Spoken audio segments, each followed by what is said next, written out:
on the Six Screens Telenetwork, earning the reputation of giving all the right ingredients, uninhibited, and exposing the hard, cold facts about the Watchtower Society.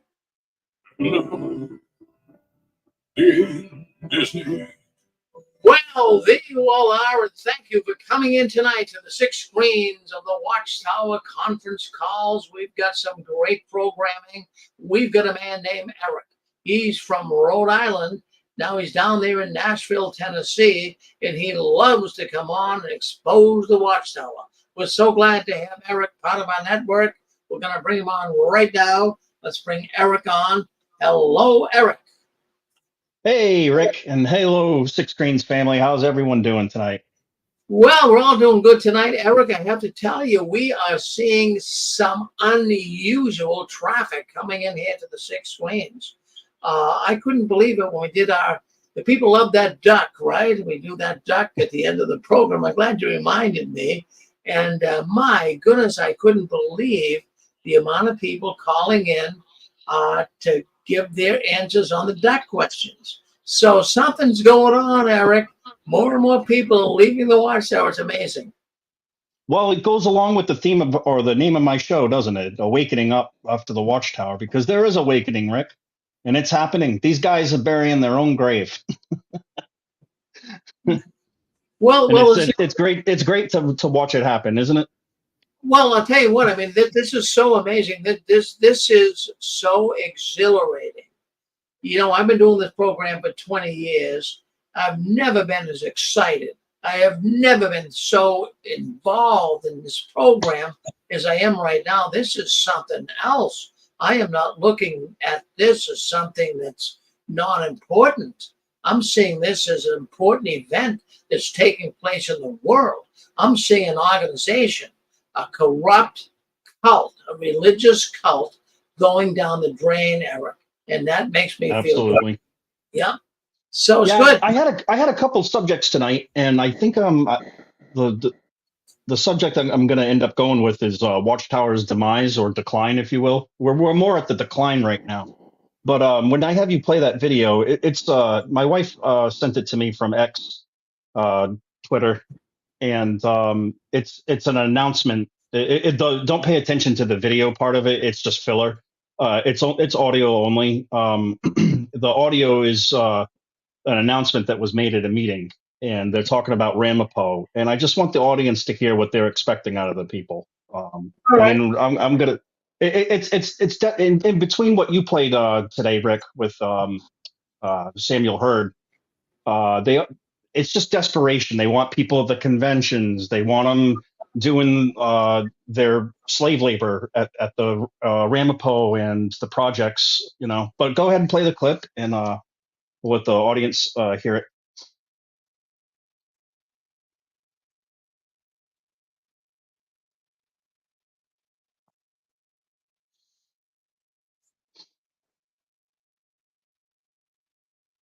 Oh, thank you, Mark Crispin. You said Eric's show is my favorite. I appreciate that, brother. Hello, everybody, by the way. Ruby Quinn, Timothy Greer, Mark, Lean, Becky, King of the Dots, Nadine's here.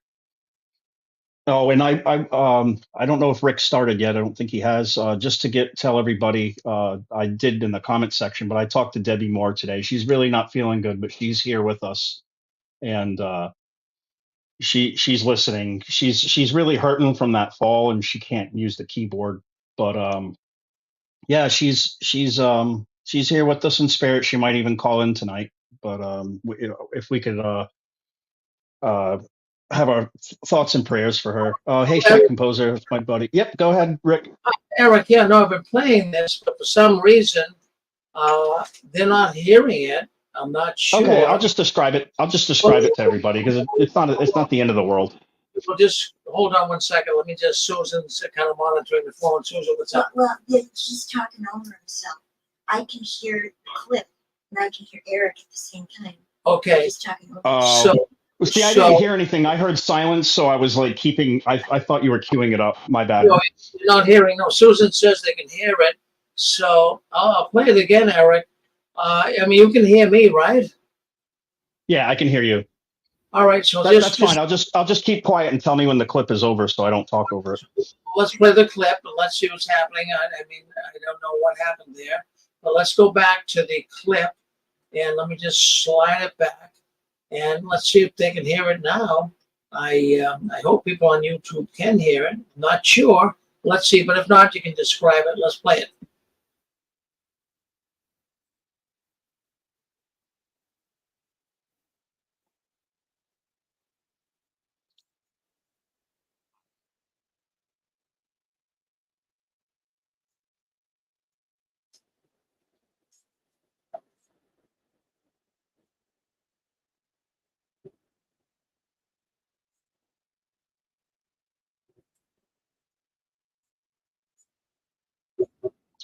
They're saying no sound online.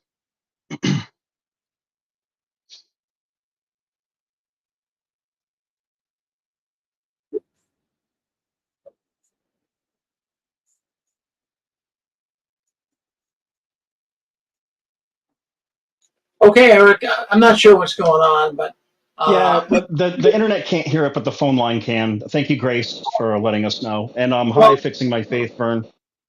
yeah, Yeah, I'll just describe it to everybody. And the picture of my face says he can hear you. So, I'm yeah, not really sure why that's the case, but go ahead and explain it, Eric, anyways. Yeah. yeah, no problem. Thank you, Rick. Um, yeah, guys. Basically, it was an announcement, and they're wanting people to have excavation experience and rock crushing. But I've I've I've known about rock crushing, and that's a really weird way of saying what they really need. They probably need blasting. Um, I It seems like they got uh, this Ramapo land, this project they want to do, the land that they have. It seems undesirable because they wanted to sell it in the beginning and they couldn't, and now they're trying to make something of it. And I'm wondering if they're trying to build up this land to sell it to somebody else. Who knows? I know that's speculation. They say they want to make a media center out of it, but yeah, rock blasting because they're asking for rock crushing, GG for GB, and sometimes the rocks. I mean, all right, if you do rock crushing, you get a backhoe basically, and what do they have? They have those like piston-like thing attachments to it, and it shatters and destroys the rocks. That you're talking major equipment, and if the rock is really deep, you are going to have to do blasting. Look it up; it's a thing, and they use TNT. So I don't know what they, Desiree made a good point. What's that lawyer's name? Philip Brumley. If he didn't lie in court and get caught being fined $154,000, they could use that money to actually pay somebody and get some people that actually know what they're doing and pay them properly. But I'm just, my wife and I were just thinking to ourselves, they're expecting a lot out of the people with this announcement, and on top of that, I think it was all different types of construction as well. They have to develop the land, and I just am thinking what a burden this is. They are so pharisaic doing this to the people. And we really do see that this isn't about anything but money. This has nothing to do like, all right, so they have the Jesus film out, right? And or the series, excuse me, and they did that without Ramapo. So I'm just very much questioning. Like they've been doing everything without Ramapo. Why do they need a bigger, better studio? Are they going to sell it to someone like Disney or an underground studio like Angel Studios or somebody? I don't. This is weird. But what could go wrong? JW's and Dynamite. Tell me about it, Gigi. Um, but I'm not saying that it'll come to that. But regardless, they're needing people with heavy equipment, like major expensive equipment. Who's going to pay for the diesel fuel? These guys are just going to put the wear and tear and the expense of the fuel all on them. I mean, I don't know what they're thinking. But let's see what else. Rick talked about the governing body update, and I'm glad he played that video because that ad was that's what it was. It was an advertisement for it basically. I think Rick called it something else, was made a little more sense. But Yeah, you can see the desperation in the organization. They're having to do basically ads, and they do until recently they've been using Hendrix to kind of push the conventions. I don't know. I still don't know if that man is with the organization or not, but we haven't seen anything from him in a while. But we're watching the decline right in front of our eyes. You know, like they're telling us, why come back to the conventions? You get a lot of hugs. I mean, geesh, can't you get hugs from your family, or are you shunning them? And so you have to get the hugs from other people. But I just see desperation lately with everything that's coming out with the Jehovah's Witness, or JW.org and stuff like that. Um, Tomorrow's study edition of the Watchtower. It has, let's see, I'm going to read paragraph 13 and paragraph 17. And it says, God's opposers try to put positive aspect of his organization in a negative light. For instance, we have learned from the scriptures that Jehovah expects his worshipers to be clean physically, morally, and spiritually. He requires that any who unrepentantly pursue a course of uncleanness be removed from the congregation, and we adhere to that scriptural command. But our opposers try to use that against us of being intolerant, judgmental, and unloving. Isn't it funny how they self-project in all of their literature? Isn't it funny how they guilty of all these things? Um, they said that our opposers try to use that against us, being intolerant, judgmental, and unloving. That's exactly what they are. Why do you have to say it out loud? um, yeah, that's I. This was a hell of a watchtower. I'm going to read 17, and I don't have it in front of me, but I'll describe the picture they gave. You guys might have seen this. Some people have covered it already. Um, but 17 says, reject false stories. The apostle gave clear instructions on what to do if we are exposed to false stories. He told Timothy to, this is all made up. He told Timothy to command certain ones not to pay attention to false stories and to reject irreverent false stories. How many times do they say false stories? I should get a bell. Ding.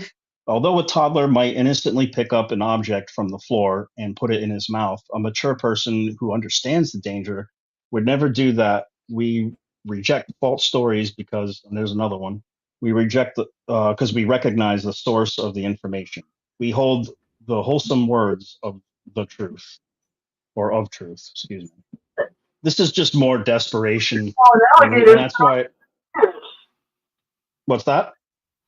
Remember those alligator stories about how many alligators they had to walk through in the jungle to get their meeting clothes, and then they walked back over the alligators and went to the assembly. And they used to tell those alligator stories all the time, and we were kids and we thought they were true. What is it about alligators? I missed that. Don't you remember those? I call them alligator stories. The witnesses, they'll have a portion of the assembly where they'll tell these alligator stories one after another, and they usually involve someone who lives in the jungle and has to walk across alligators to get to an assembly. Jesus. All kinds of stuff. They recycle these stories too. I haven't heard the alligator one, but Yes, and when you're kids, when you're a child, you think as a child. When you're an adult, you put away childish things. They think we're gullible. It's not a safe place. We have to remember the sad shootings that happened in Germany. There's another unrelated story today in Arkansas with another shooting that was at a supermarket. I'm sure the witnesses will say, oh, well, come back to the Kingdom Hall. It's safe here. And it's like, no, it's not. Well, what happened to the shooting in Arkansas? Was it witnesses? No, it wasn't witnesses, but it's a news story, and it's very sad because it's a small town and it's a supermarket, and that's something everyone can relate to. And I think 30 people were killed or injured, or both. So I haven't heard more about it today, but they'll use something like that and say, well, but if you're with us, you're safe. And then I'm like, wait a minute, I'm not going back to the Kingdom Hall. Remember what happened in Germany? Yeah. They Nadine always, says that she remembers the alligator story, so she backs you up. oh yeah, oh yeah. And then somebody else said, which alligator story? It might make That was Lee and Becky.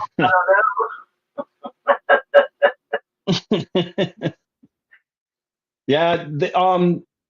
They also made up another story, which I think is made up, but they're claiming that this is truth, and that's what another point I was going to get to in the governing body update when they were talking about persecution. Like Rick touched on that a little bit. He didn't go to the interviewees, and I did notice that some of the interpreters were AI because it was using a robot voice, so that was weird. But what they said. Let me see if I might have it kind of written down so I can paraphrase. Yeah, I can't find it, but I'll remember it. The sister said, okay, so she's arrested and in prison, and she has a court date, and the judge doesn't know how to pronounce Jehovah because she has never. It's either a judge or a prosecutor. Forgive me for not having my notes in front of me. But um, she never got the name Jehovah right, and so the woman, the sister, prayed to Jehovah God and asked that the next day that she get his name correctly 10 times to sanctify his name. And she's like, and wouldn't you believe it that he said it 10 times, or she said it 10 times, like completely accurately, and got the point. And I did a ministry through that. And I'm just like, this is the biggest piece of crap garbage lie I've ever heard. It's not, well, yeah, it that's could be true. It could be true, but it just doesn't seem logical. Like, and if God's going to answer that prayer, why wouldn't he answer the prayers of people that like, hey, dear God, please help the child hunger. Dear God, please help child sex abuse within cults and religions. I mean, like, you know what I mean? It's so disgusting for them to think that makes no they sense. are And it blessed by relates, Jehovah because they said so. yeah, yeah, because they make it up as they go along. Yeah. But we always hear these stories. There's always stories um, that are just seem to be recycled. Like who here has heard about the couple or the people, some witnesses that are at the door, and the guy was going to kill them both, but he saw a third person there and let the gun down and ran inside because it was a man, and it ended up being an angel. That is complete. That was my favorite. That's my favorite one. Yeah, that one's wild. Here before they're in World War II, and it's an angel, and the men in the Nazi uniforms fled because this angel appeared in the room. Oh Ridiculous. yeah. They could never prove that though, and it's always just a story, and it never. And then it's like, okay, well, where were the angels when those two sisters, those poor things, they knocked on the door of El Chapo's house and he tortured and killed them. He didn't know who they were, and you don't knock on that guy's house. You don't knock on a cartel member's home. So yeah, it's That's a very made sad story though.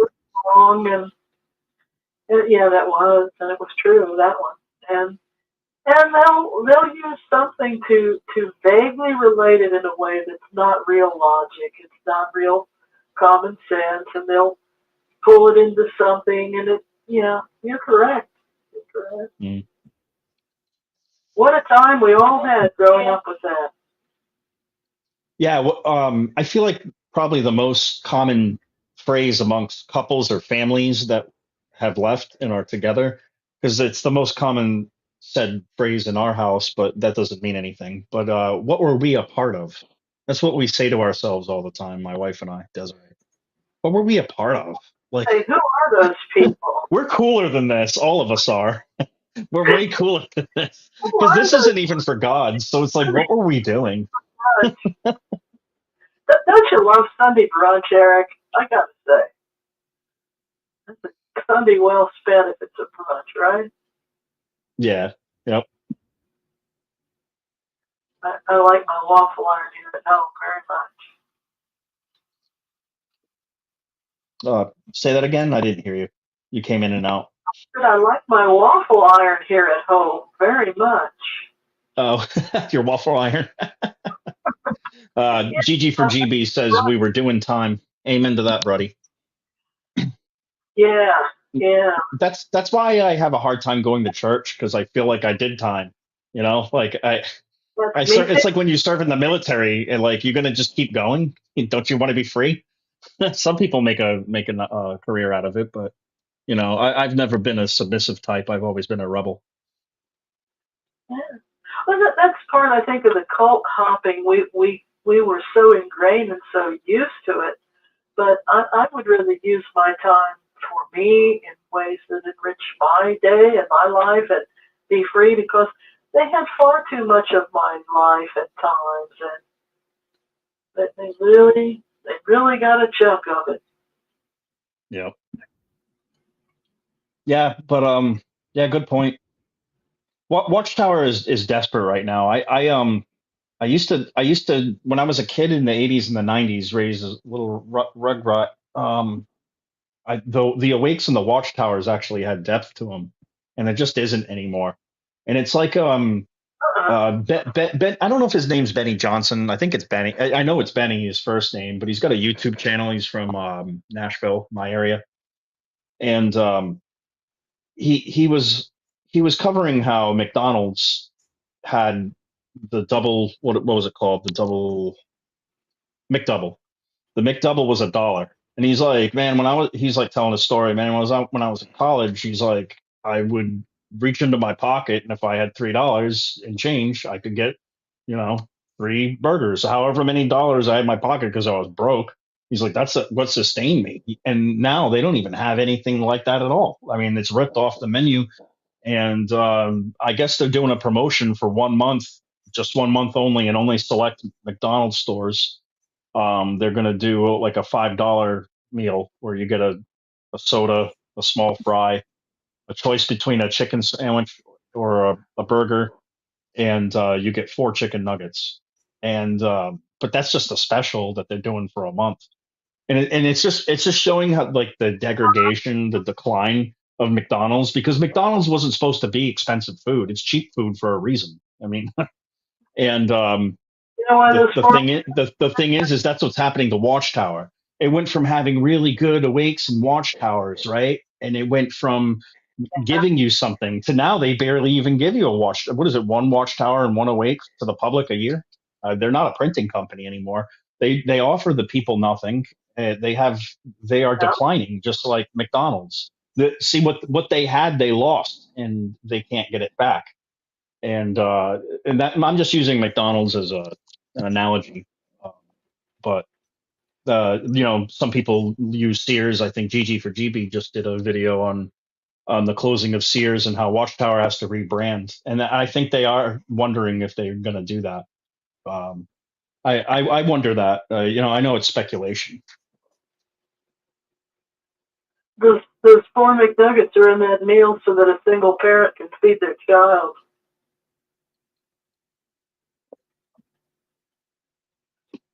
Say that again, honey. I said the 4 McNuggets are in that combo so a single parent can feed their child. Yeah, I know, right? Basically. So it's um, like McDonald's audience has changed, and so has Watchtower's audience. you're And right. Yeah, good point. Absolutely. And I don't I don't Watchtower's trying to be cool with these music videos and stuff, but it's like it's lame music. Guys, can you try hard? Like, is it forbidden to bend the guitar a little bit, to put a little distortion pedal on it, make it modern sound? Why does it all have to be so lame? what's The got lyrics are lame. Everything about it, everything that they do is just lame. The new video, I would have thought that I mean, I know they put money into it, but like the costumes were cheesy. Like the King Herod, it's like that's his crown. What the heck is that? It's like some cloth and some material. Like it's not even like a. It's not even like a. I don't know. I don't know what the crown was like back then, but I would imagine there'd be jewelry or gold involved. I But thought I the could be wrong. well, they look pretty historic, but it's like the Angel Gabriel's Australian, so that was funny to me. Kind of like Obi-Wan meets Australia, Yeah. and Jesus with a pompadour is hilarious to me. Yeah. Really, isn't it? I know we're not Australians, so Australian people watching it are thinking nothing of it. But we're just like we're watching it, thinking, was Jesus, Joseph and Mary all Aussies? Could they have tried to do like an Israeli accent, maybe, or not? Is that the right word? Is Israel accent a Jewish accent? I don't know. I don't know. Could they could have tried to have maybe just a more neutral accent? Uh, Hi, this is Jesus Christ, mate.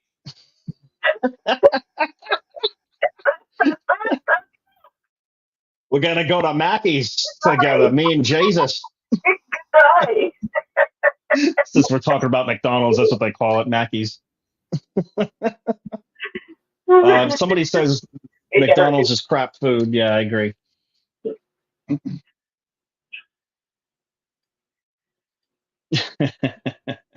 Well, I'm glad I got you to laugh, hey, Eric, Pixie. Yes, sir. hey, Eric, it's CG. Are you there with Sharon Stone? Oh, Pixie? Because, that's a Yeah, old. yeah. Come on board, buddy. Does the link not work, or are you just still like using the phone? Yeah, I'll probably have a link later, but here's the thing. When you talk about the writing of how it sucks and everything, uh, it goes to show bad management because think about it. What's $50, $60, $70,000 a year for a big corporation like them to hire a professional writer who lives in your state in Rhode Island, Connecticut, up in the mountains? Because this is what other corporations do. There's a lot of professional writers, especially ghostwriters. They write out of their home. They don't go to an office. And so they have a deadline. Hey, you need to have this article written by this date. And then it goes into publishing. And then why would you want, this is how they chop off their nose to spite their face. Watchtower hates paying taxes so much that they could not open up, a different division and have their watchtowers go in the mail. Listen, if I had 1 million people that are willing to give me a yearly amount of money every year, and I'm gonna mail them a Watchtower article, and then you get rid of that. I mean, these people talk about lame business people, the stupidest of the stupidest. And why would you not pay 2-3 writers to work out of their home? And that's what professionals do. You don't have to keep them in Warwick. What? While I got you on the phone, what do you think about Ramapo? Do you think that they bought that property and tried to flip it, and they can't, and now they're just trying to do something with it? You know what? I'm What gonna do be you honest. think? I don't know I don't know a lot of the details of Ramapo. I just know that name Ramapo it's like Jinx, with being there with his Watchtower, but like Rama Pioneer or something like that. I don't know.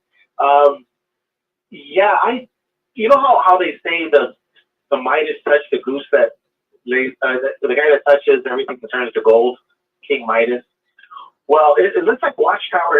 Everything they touch now turns to shit, and Ramapo is a perfect example. Warwick, I think they have zinc problems or some mineral to that because it used to be they used to mine certain metals out of that area, so they have problems with their soil. So yeah, it just seems like everything Watchtower is touching is just coming back. And my brother Jesse says that's part of the plague. Like in the tenth, remember in Moses in Egypt where the plagues would come back and haunt the Egyptians. Well, maybe Ramapo is going to haunt back Watchtower like a plague, like a frog, or the river turning to blood. So maybe that's what it is. Maybe Ramapo is just like karma, like, okay, I'm coming. I don't know, but that's I what. think they're going to end up with a dead project, but that's just a prediction, and it doesn't mean it's going to happen. But I have a funny feeling that they're going to be screwed with that property. I have a feeling at least it's what I want. Maybe that's why I have that feeling. But I don't know. I don't know if they're going to get the help. The people are tired. They're milking a dry udder. The cow's done. It's cooked. It doesn't have any milk left, and I don't think the people do. I think they've been waiting for. The very last meeting that I went to before I was Desiree and I were confirmed apostates before we left Rhode Island. The brother in the prayer, I'll never forget it.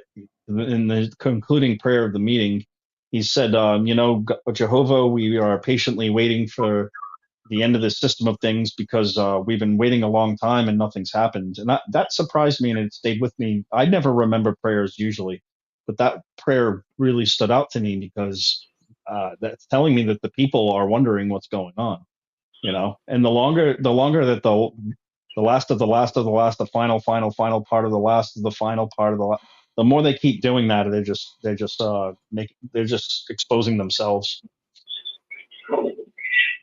Correct.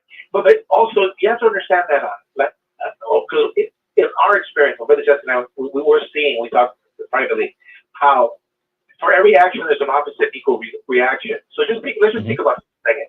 You get rid of people like Dixie, yourself, you get rid of people like Rick Farron, Nestor was there on the show today, you get rid of him.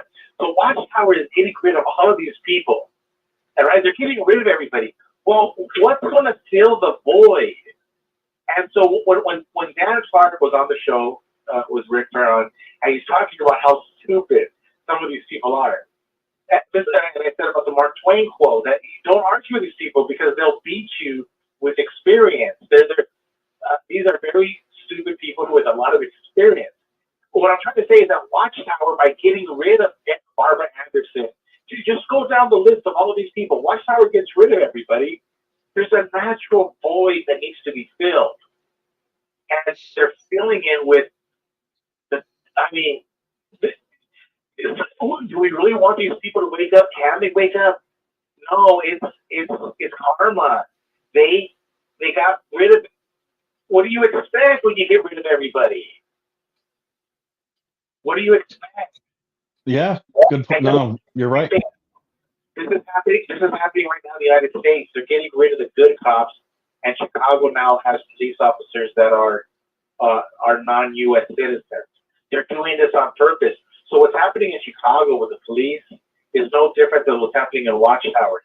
They got rid of all of the good people and made sure the void has sucked in the worst of the worst. You and your brother did a really good show talking about recently. It was after Joe and Fran's show, somewhere around there. Wednesday. Yeah, but oh shoot, I'm losing my train of thought that quickly. What was it about? Oh man, dang it. Well,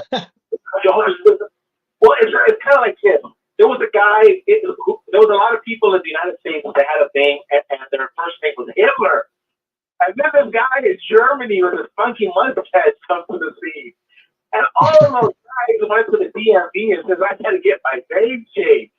Honestly, baby, my name is not Hitler. Oh, we have one warranty registration with your name. Honestly, baby, I'm not Hitler. That's the same thing with Watchtower. Watchtower has a name that has to go. Watchtower Jehovah, it has to just go. That's what it was. You were talking about how their image is gone and it has to go, and it was a really good show, and you made a lot of good points. And that's what I'm saying. That it seems like Rick was talking about that September Watchtower that hasn't been released yet, if I got the month correctly. And I don't know. It could be all kinds of things. It could be that there's something in it that they have to edit because maybe they don't want the courts to know. There's a lot going on right now within this organization between losing their financial status, between losing respect in the community, respect from the courts. They're going to end up wanting to hide in the caves. But Shaq Composer, I just wanted to highlight his comment real quick. The earthquake that recently happened in New York fault line is called Ramapo. It's right under Watchtower's property. Well, they are on the fault line, and that's what makes me think that they bought something stupid. They made a really stupid purchase, and they don't know what to do with it. And if they could build it up and sell it, maybe they won't take such a hit. But that's just my speculation. That's karma, yeah. And the last thing I was going to say is, in the United States of America, there was a lot of people named Benedict, but then there was this guy named Benedict Arnold, and they all, I got to change my name. Watchtower's the same way. And I was going to ask Pixie, enough about me, Pixie. I don't want to talk about me no more. I want to know what you think about me and my comment. No, just kidding. But it's nice to be on Pixie. I'll let you guys go.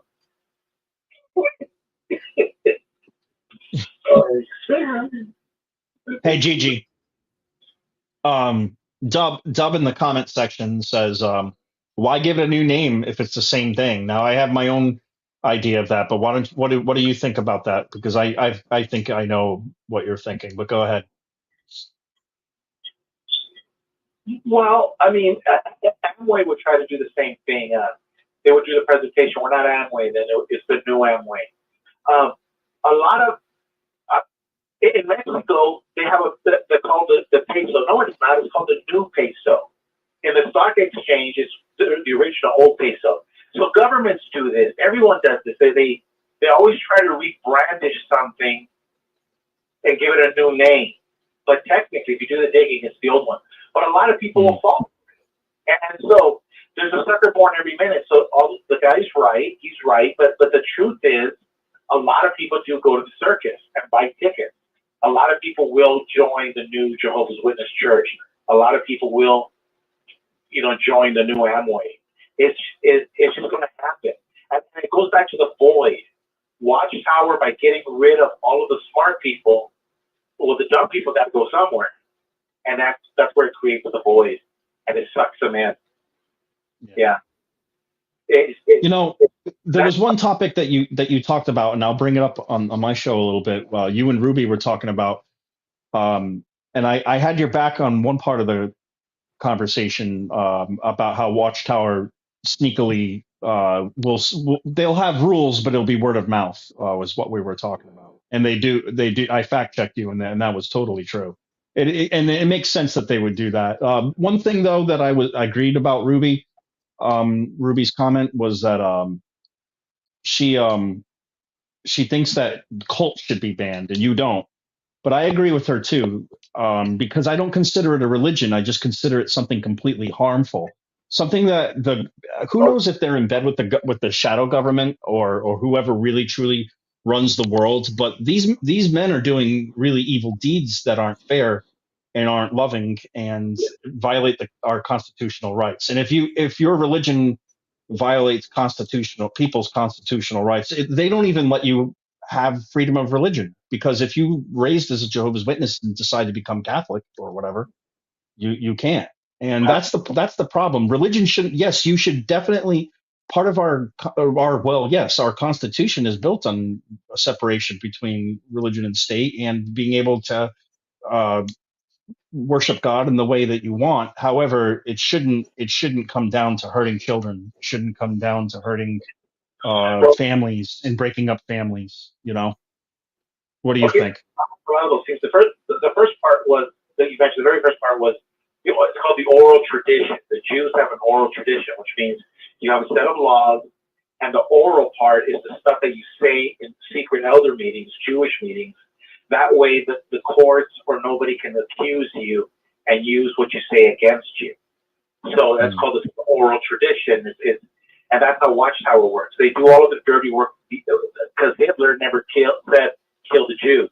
It was oral tradition. It's done orally. That way, no judgment can get them. There is no such thing as separation of church and state. The Constitution is filled with God and references to God everywhere. So they want you to think that. But here's the point. God and Jesus allows Satan and his demons to have freedom of religion. How's that? So freedom of religion is absolute. So we have absolute freedom of religion. The problem is that when Ruby and other ex-Jehovah's Witnesses, and they're wrong, but they have to learn. They have to go and figure it out on their own. When you try to attack religion, you're going to lose because they got the First Amendment. It's like attacking Of free speech. course. But here's the point.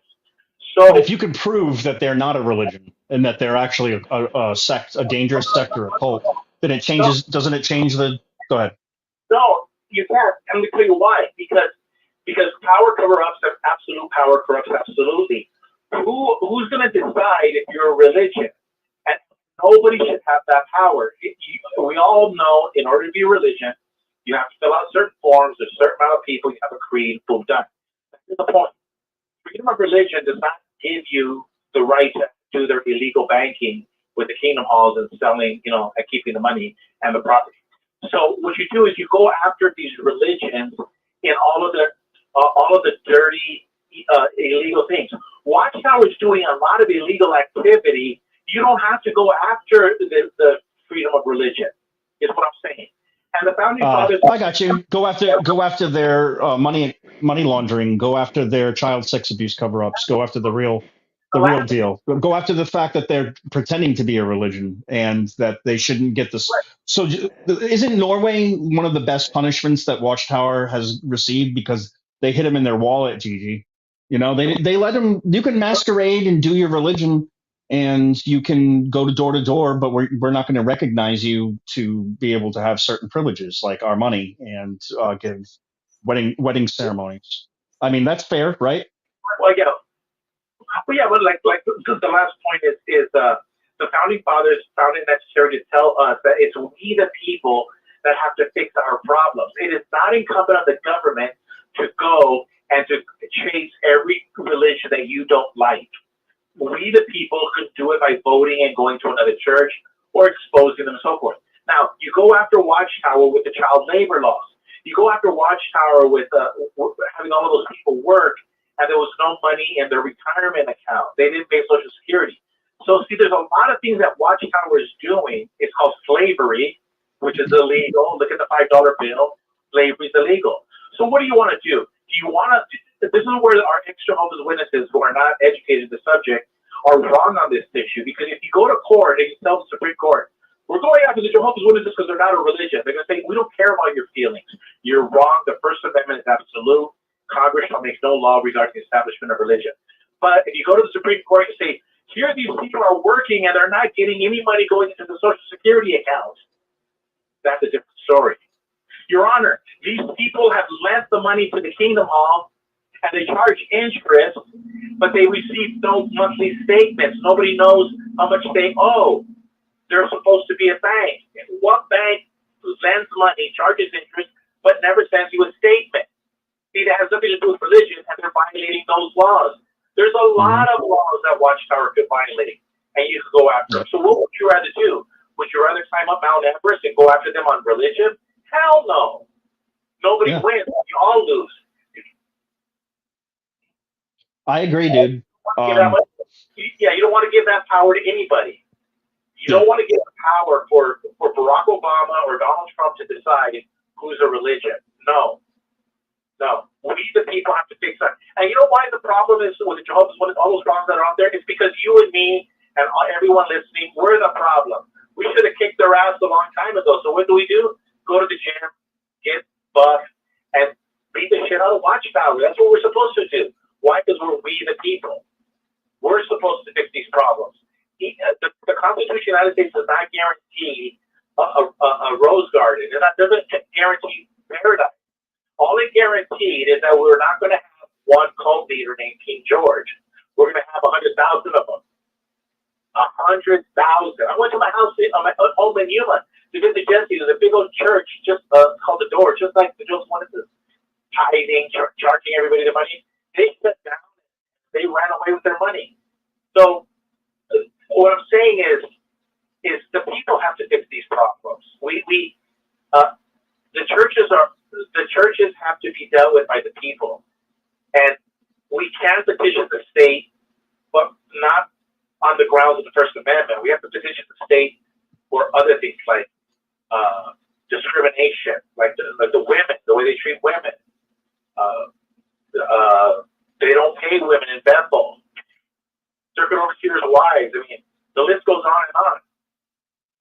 That's where we need to. That's where the effort should be at. Hey, I'm going to interrupt you 1 second. I don't know if Rick is there listening, but I tried to put the link up for the show, but it's an expired link. I don't have the new one. I'm sorry. It's harder to do StreamYard just on your phone. But if Rick could put the link up for everybody if he happens to be up. But thanks. Yeah, I did want to before I forget, I did want to comment on Dub's comment in the comment section, and he said, "Do I think Catholicism is a cult?" And if you say yes, there'll be a problem, or there'll be a problem in the comment sections. No, I actually don't think that Catholicism is a cult, and I'll tell you why. Is because of the way you get treated if you leave. That's the biggest thing for me. If you don't get excommunicated, see the Catholics stopped doing that. They used to excommunicate, and they probably were more cult-like back then. That's the Catholics created Protestants because they excommunicated. They stopped the excommunication, and Jehovah's Witnesses bashed them for doing it. And that was in a 1947 Awake article. And then they bashed Catholicism for doing that. And then 5 years later, that asshole Nathan Knorr, he comes in and decides to have the disfellowship arrangement and start shunning people, common Jehovah's Witnesses. So it's just, do I think that the Pope is part of the occult with an O? Yeah, Vatican's messed up. I'm not saying that they're perfect, but the people are not like Jehovah's Witnesses. You know, a lot of Catholics I know, their family got people and guys, and they show up, like some of them show up once a year for Easter Sunday. Some of them just show up on Sundays. You know, some of them don't go at all. And they're not shunned for it. They even if they don't believe in it, they're not shunned for it. There's a lot less control in the Catholic Church than there is with Jehovah's Witnesses. Jehovah's Witnesses are in your bedroom, for crying out loud. Yeah, but the top Catholic right now, Vigano, in the United States of America, has been summoned to go to Rome to be disfellowshipped by the Pope. He's not going. But here's the difference. What your chat said to understand is we, the Catholics, we, the people of the Catholics of America, are fighting for Vigano. They're fighting for their cardinal, and they hell no to Rome. So there's an internal struggle within the church, and they're trying to disfellowship the head cardinal of America, Vigano, for a schism, saying that he's trying to create a schism in the Catholic Church, which is not true, and everybody knows this. They're mad at him because he's saying that he's talking about the woke policies in America. And we're not going to buy into that. We're not going to do this. We're not going to have sex change operations for kids. We're not going to buy into this stuff that men can have babies. So Vigano is speaking out, and the Catholic Church, but within the world order, they're being pressured to disfellowship this guy. But going back to my point, we the people, we the Catholics have to do the fighting. And so this thing about cults, like we need to have the government do our bidding. No, it is not the government's job to kick Watchtower's ass. It is our job to kick Watchtower's ass. And I know Rick is busy because he's writing notes of all the things that I'm saying, and he's trying to get back. I got to get it for the next week's show. But that there lies the difference with a lot of ex-Jehovah's Witnesses. And this is why they didn't teach you this politics in the Kingdom Hall. This is why they told you not to get involved in politics in the Kingdom Hall. So that way, when you do leave the ex-Jehovah's Witnesses, you're going to become an ex-Jehovah's Witness. You're going to be like, we need the government to do something about this. And everyone's looking at you like, no, you're a kindergartner. You have no idea how the system works. But you say, no, Watchtower's bad. Nobody cares. Nobody cares that Watchtower's bad. Nobody cares that the Mormon church is making bank. Nobody cares. They have freedom of religion. You have to go after them in things that are outside of that. You have to go out of it in like Mormons. You can go against the Mormons because of their hiring practices. Well, why do you only hire Mormons? Because all of your Mormons pay tithing. So you can sue them on equal opportunity clauses. That you can do that. You can do that with the Jews too. The Jews do the exact same thing. They have a whole bunch of businesses, and all of these Jews do business with each other. Well, we have laws against that. That's to say, you don't go after the religion. You go after all of the things that they're violating. And this is why Jesse and I think it's so important to pledge allegiance to the flag. because Jehovah's Witnesses pledge allegiance to Watchtower. Mormons pledge allegiance to Salt Lake City. The Jews pledge allegiance to Jerusalem in America. They do not pledge allegiance to the flag. That we have a constitution with laws, and we're supposed to do things in accordance to the state and federal constitution. This is why we pledge allegiance, and this is the problem that we have with religions and all of these other organizations. They want you to pledge allegiance to their organization and not the country. You pledge allegiance. It would be a lot better if we pledge allegiance to the state in which we live and to the country in which we live than if we pledged allegiance to Watchtower. And Jehovah's Witnesses don't even know that they're pledging allegiance to Watchtower, but by their actions they are. Yeah, man. I agree. I apologize to the audience. Just to break it up for a second. I can't get the link up. I was trying to fool around to figure it out. I'm so new to StreamYard. I don't know, and it's hard to use on the phone. But yeah. It's because Rick is writing down all of these talking points that I'm giving him. Ruby Quinn's trying to get on with us. She wants to talk, but I'm sorry, honey. I'll get better at this, guys, as I go along. But yeah, I don't know how to get the link up. Yeah. If you want to call in, hon. Well, shoot, I don't even have the phone number on me. It's in my phone.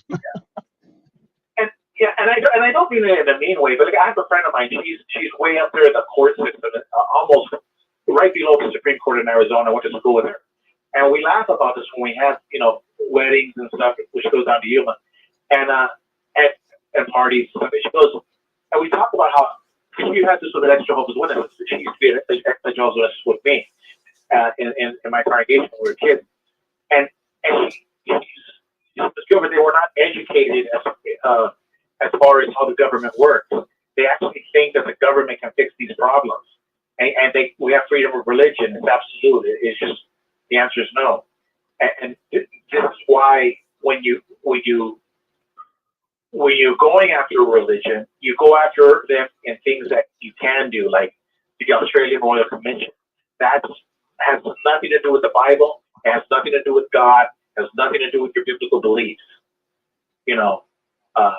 It's you either are in violation of the state law that you have to report it to pedophiles to police, or you're covered by the state for secrecy. Hey, what's your brother saying? He said, imagine if Gigi could speak English, he'd be en fuego. Does he saying you'd be on fire? And why is he saying you speak perfect English? Why is he saying? Why is he busting your balls? No, my words. But that's the whole point. Is you have to go after things that you can get. Like, well, imagine you go and play baseball, you're always trying to get a grand slam, you're never going to get it. But what if you just hit the ball and you get on base? That's the point. When you're fighting these big religions, you're going to kill them with 1,000 paper cuts. You're not going to kill them with one David and Goliath blow to the head. And all of the apostates that are doing work right now on YouTube, they're dead by 1,000 paper cuts.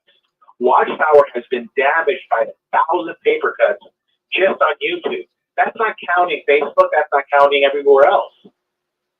So a death by 1,000 cuts is more doable than one blow to the head by David. And then think about the wisdom of God in this, because then God allows 10,000 people to tell their story and to go after Goliath. So see, it's better this way.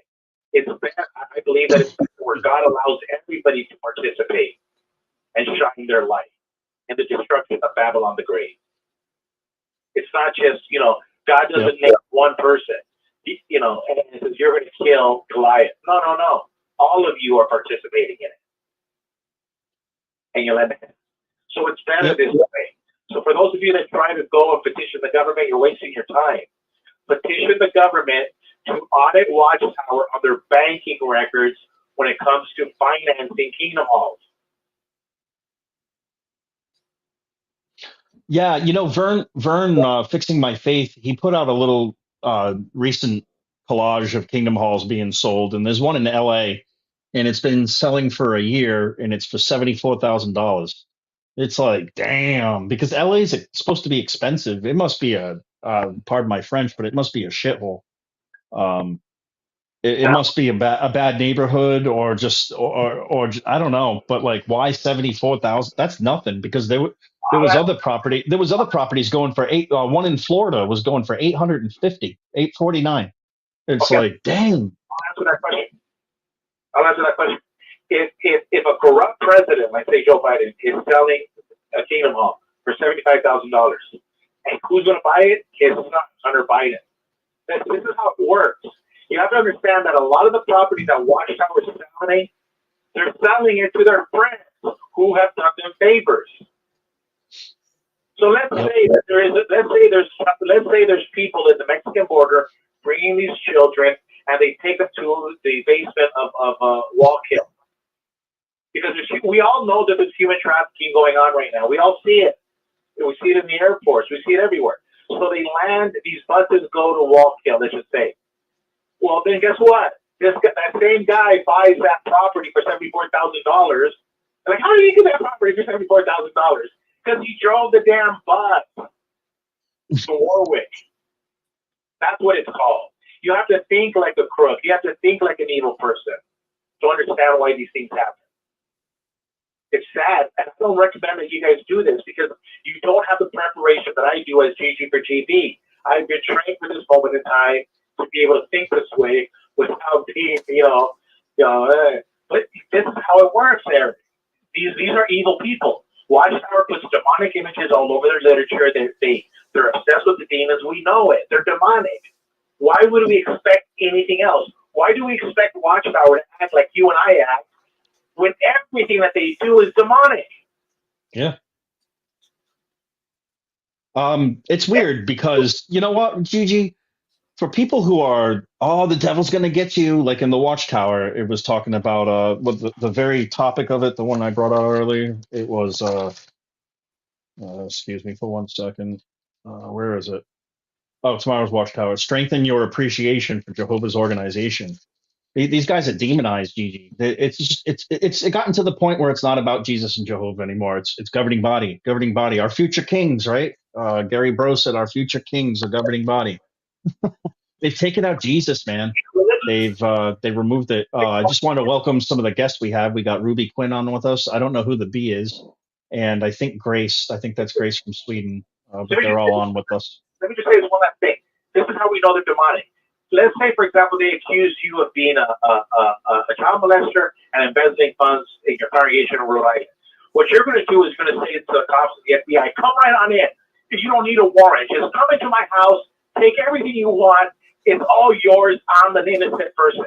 That's what innocent people do. Innocent people have nothing to hide. Watchtower fights tooth and nail with the Australian Royal Commission. I'm telling you, he said, never did you hear Jesus say, do your research. He said, pay attention to how you listen. Listen to these people, and everything they say and everything they do is demonic. You don't need a research to find the demon. You just hear it, you can feel it, and you just walk away. Jesus was right. Pay attention. Just listen and look. Well, that's the thing. A lot of people's third eye, they're the pineal gland. It's closed. That's why that with the witnesses, and they're not connected to God, because that's what that gland does in your brain. It's shut off. It's calcified. The governing body deadened it. They don't.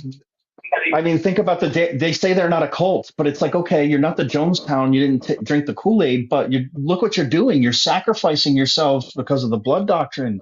You're shutting family members and not letting them in their life ever again.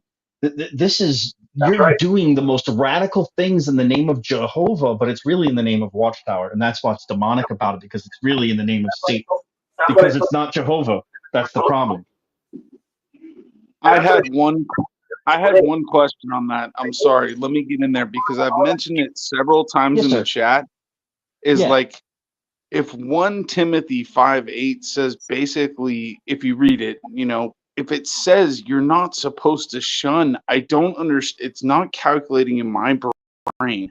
how those people aren't getting that they're in a cult because they're actually disobeying that direct order. It says that people who do that are worse than unbelievers. I mean, it's mind blowing to me, but it's simple. It's a simple answer. I told Rick, when you say 1 Timothy 5:8, that's saying, but if anyone does not provide for his own, and especially for those of his household, he has denied the faith and is worse than an unbeliever. Now, you know what's interesting, brother, is I never thought of it like that. I always thought of it the way Watchtower spins it and says, that providing physically, go like financially. But this isn't really talking about that, and you've helped me to see that. That's pretty cool. It's talking about providing, like for your elderly, like Joe and Fran. They're in their 70s and their kids are shunning them. They're not providing for their family. I've never thought of it like that. A very good point. Let me explain some why. It's real simple. You don't have to complicate things. You don't have to read a lot of Bible text. It's real simple to understand.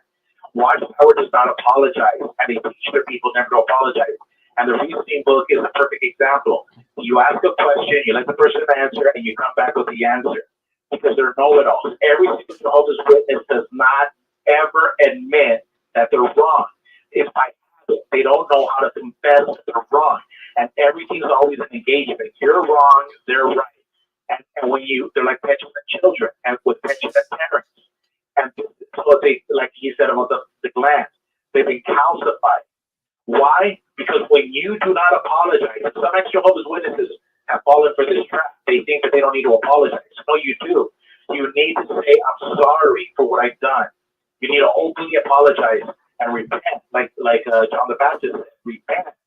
Just say it. And then when you do, you and I can have a conversation over 1 Timothy, and I'll be like Eric just said, holy cow, I've never thought of that.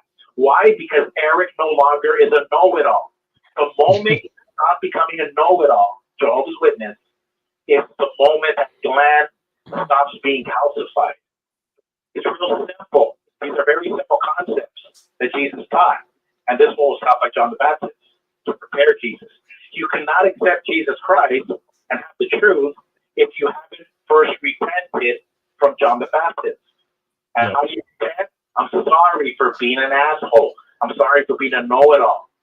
You're bringing up such a good point, and and then I'm sorry to cut you off, but I wanted to say, because society views alphas as the ones that don't apologize, don't do things that are, I don't want to say feminine characteristically, but don't help out in certain ways. That's the female's job, but they certainly don't apologize. So it seems to me that society has kind of said the alpha won't apologize, the JW is not going to apologize because we're all alphas, and some kind of bullcrap like that. If anyone gets what I'm saying. Yeah, I get what you're saying. It's like President Trump. He's an alpha. Still gets mad respect from everybody, all the leaders. Not everybody, but the world. When he was president, he had respect from other world leaders. That's what I'm specifically talking about. And he's an alpha male for sure. Biden, I don't know what he is. I'm not trying to make it political, but I'm just comparing two old men that are in power, and one of them's got his head on straight and somewhat, and the other one needs to be in a nursing home. But they're both full of I don't know. shit, What do you do? What do you do? What'd you say? The greatest alpha male. The greatest. You can cuss. I don't care. I think they're both full of garbage in their own right. But I'm sure, saying that fair I enough. think that Politicians get old. I understand that. JWs, I think they're trying to put on the image that they are alphas, and that's why they're not willing to apologize, because they view that as a beta type action. You know what I'm saying? That's where I came up with this. Yeah. I wasn't trying to come out of left field. No, you're right. And Ellie and Becky says, Eric, we all have to be the bigger person, one that shows humility sometimes when it's needed, for sure. Yeah, I absolutely agree with you. Humility, and Gigi was talking about that. It's healthy for us, and I do apologize to people that I meet when I talk about Like when I was at AA, and I talked about Jehovah's Witnesses, I apologize to everyone there for knocking on their doors and pushing our garbage down their throats. I told them that you can get disfellowshipped for going to AA, and there were gasps in the audience. They were all so upset to hear that. You're a man, dude. You're a man.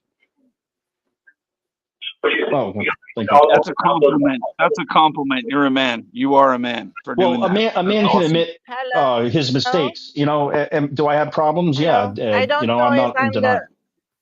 Hi, Grace. Hello. I don't know if I'm the only one, but GG for GB. It's very bad, the sound. I think you're calling in from the phone line. I can barely hear you. I hear Eric good, and the other guy, I can hear him usually, but I'm thinking to maybe I should try to log in on Chrome instead. But I'm not sure my name will come out then, so you will have to let me in even if my name is not on, okay?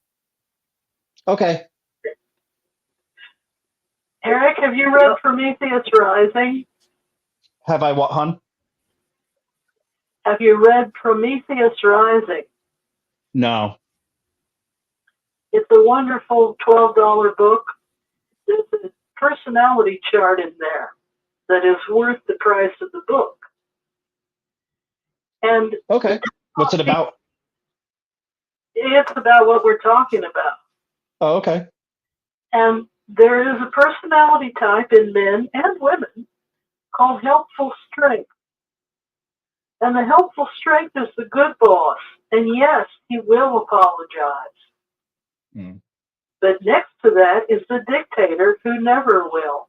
So we should all strive to be helpful strength. Yeah. But I think you will enjoy the book.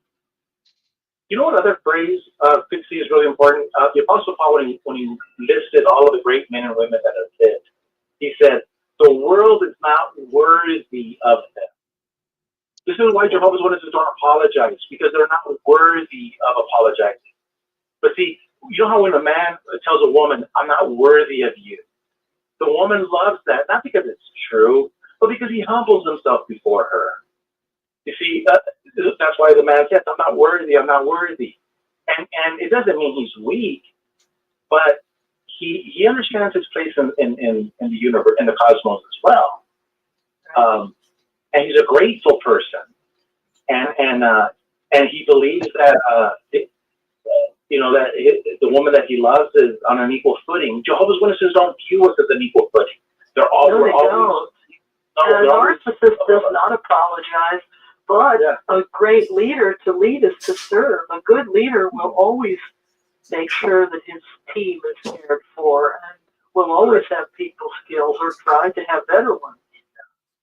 Yeah, because look at well, yeah, no, so those are the 2 points. Is the Jehovah's Witnesses never admit they're wrong, they never apologize, and they're not worthy.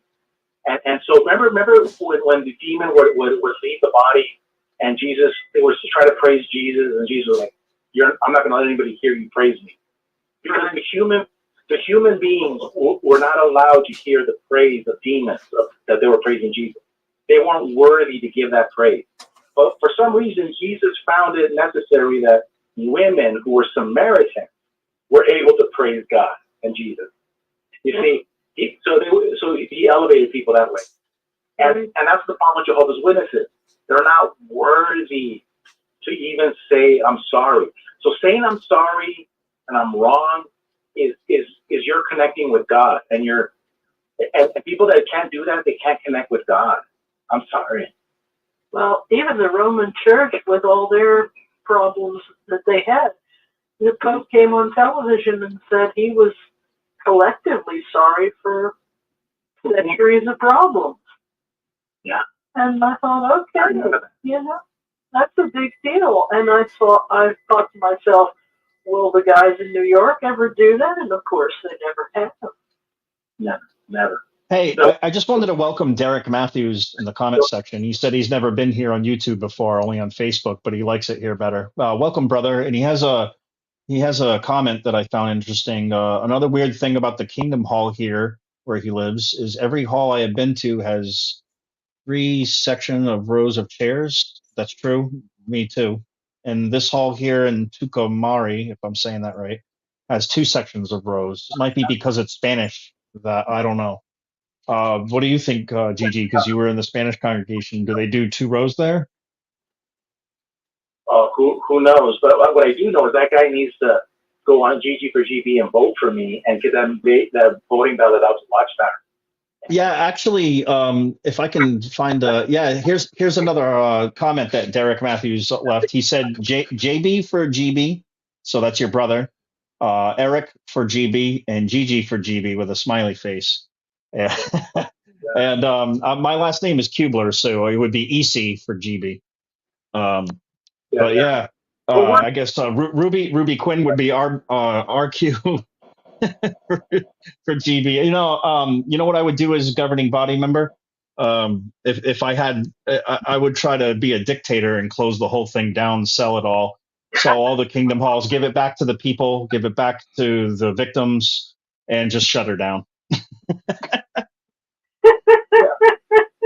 Yeah.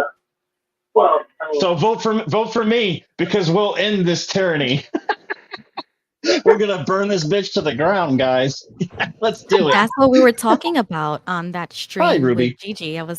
That's why I was asking him those questions, because I'm like, what's the point? You should just dissolve the entire thing. I agree. You know, if Jehovah was talking to them, I would imagine he would say, dissolve this, or God, or Jesus, or whatever you want to believe in. I don't think they should. I think what they need to do is actually dig into the scriptures, come back with a different playlist. I mean, if they woke up tomorrow saying the Trinity is real, okay, now what did they do? How many people did they have left? Did they all just leave? I mean, and the reason why I say that is because, again, like that, not a lot of people understand when I talk about Revelation 2 to 3, I think, when they talk about all these churches, is that there's basically an angel, right? And it talks about something about I came and told you and you didn't want to change, kind of thing. Well, that means there is an opportunity to change, but you can't just change the name of the organization because that's not going to do anything. They need to actually get in there and read and go, okay, we got this wrong, this wrong, this wrong. Let's fix it. But they're probably not willing to do that at all, but who knows what's going to happen? I don't know if they're going to, I just don't know if they're going to try to change their identity a little bit, it's, who knows what's going to happen, man. Labor issue. They can't keep going. They're a sinking ship and they can't keep, they're trying to bail the water out as fast as the water's coming in. It's the Titanic. They're done. They're done. Yeah. Someone was trying to speak and I was talking over you. I'm sorry. Go ahead. Labor issue. Oh, hey, Pixie. I said, I'm not sure they didn't move out of Brooklyn due to the adult unpaid labor issue, because where they live in upstate is zoned for monasteries.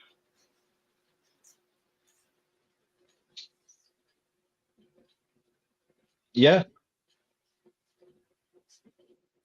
New York is so union. I think maybe somebody said, you're not paying your people. I don't know.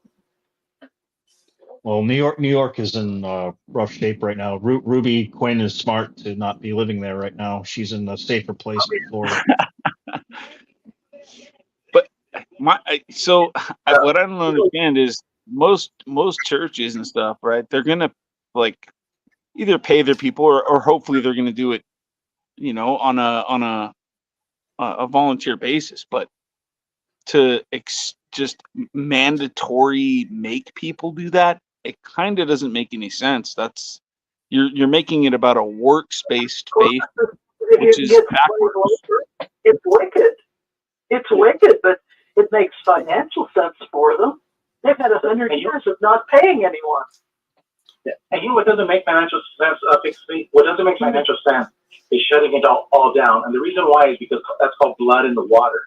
See, that's why this idea of shutting it down, it sounds great on paper, but once you start seeing attorneys and everyone's seeing, oh my God, you're having a massive sell-off like in Wall Street, that creates panic, it creates fear, and then the states and the federal government will come in and they'll halt things because they're thinking that you're trying to transfer assets because you're afraid of future litigation. So I propose, this is why I'm GG for GD, that we make Jehovah great again. I really believe.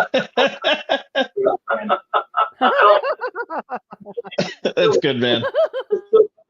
But it has to be done in an orderly fashion, and it can be done. I mean, if Watchtower had a real good leader, it could be done. But it couldn't. You couldn't. Anybody would have a brain and some good counselors will say the feds are going to come in, the states are going to come in, they're going to smell blood, and even if there is no blood, the massive selling off and liquidating of Watchtower would be like a free fall in Wall Street. Yeah. Yeah, you don't want that. Well, the Shakers went out of business. They got a national park now that tells their story because they didn't have any children in that religion. Mm-hmm. So correct. The witnesses, at least, they're patting people for having families. But I think you were so correct earlier when you said that they have to look at the labor issues and some of these other abuses, because I'm not an attorney, but I did take 9 weeks of the First Amendment. You can believe whatever you want in this country, and it may be a abhorrent view. I mean, Justice Frankfurter in one of these cases said that view is abhorrent to me and everyone else in the room, and it would be. But that person had a right to believe what they wanted. But if you look at these other issues, abuses in labor and other against children and against the blood issue, they could just have like class action suits on a smaller scale or something. I just rolled this around in my head for 6 months. Yeah. But the problem that you're running into, the problem that you're running into is one that's not just on the surface level like you're describing. It's from the Bible. So if you look at tithing, for example, tithing is Old Testament. Any biblical thing, I'm looking from U.S. constitutional law. Yeah, exactly. But what I'm saying is because your premise starts at trying to rebuild a religious organization, we need to go by what? The Bible. If you're not going by the Bible, then your religious organization just got. You don't understand that there's a thing called satire. I think you need to go back and just listen to satire. I want a Maha hat. I think that's marvelous. Because exactly. We're illustrating the absurdity of rebuilding Watchtower by being absurd. And it could it be done? Yeah, but no, the time is too. It can never be done. But for the satire, we understand what you're saying, but no. So look at if you look at tithing, for example, tithing is mandatory. What you're telling me that JW does basically is say your cleaning of this facility is mandatory. If you're a carpenter, get in here and build. Sure. That's mandatory. This is mandatory. That's mandatory. Tithing changed in the New Testament. It says basically be ready and prepared to give whatever in your heart you feel you can give. So it changes the game. So if JW wanted to change, they can't just sit there and say, oh yeah, everyone comes in here mandatory. No, it's not mandatory. There's some people aren't even going to show up. What does that mean? Well, nobody showed up. What is it? But they want that $10 donation now from the U.S. congregations, around that, depending on what part of the U.S. But they want a specific amount of money for. They want a stipend or something from the government for each publisher. So that is tithing, isn't it? If they want a specific amount of money from each publisher, I mean, it's got to be a percent that they're asking. I don't know what the percent is, but. No, I mean, I don't. Yeah, because you're talking about tax ramifications, probably. I'm assuming right there. I'm not like the brightest guy, so. But me neither. What I'm saying is that if you're trying to yeah. They've been I'm trying to say, into thinking that they dispense salvation, which no human can do. And they frighten their people into thinking that church membership is mandatory and church attendance is mandatory. Under U.S. law, none of that is mandatory.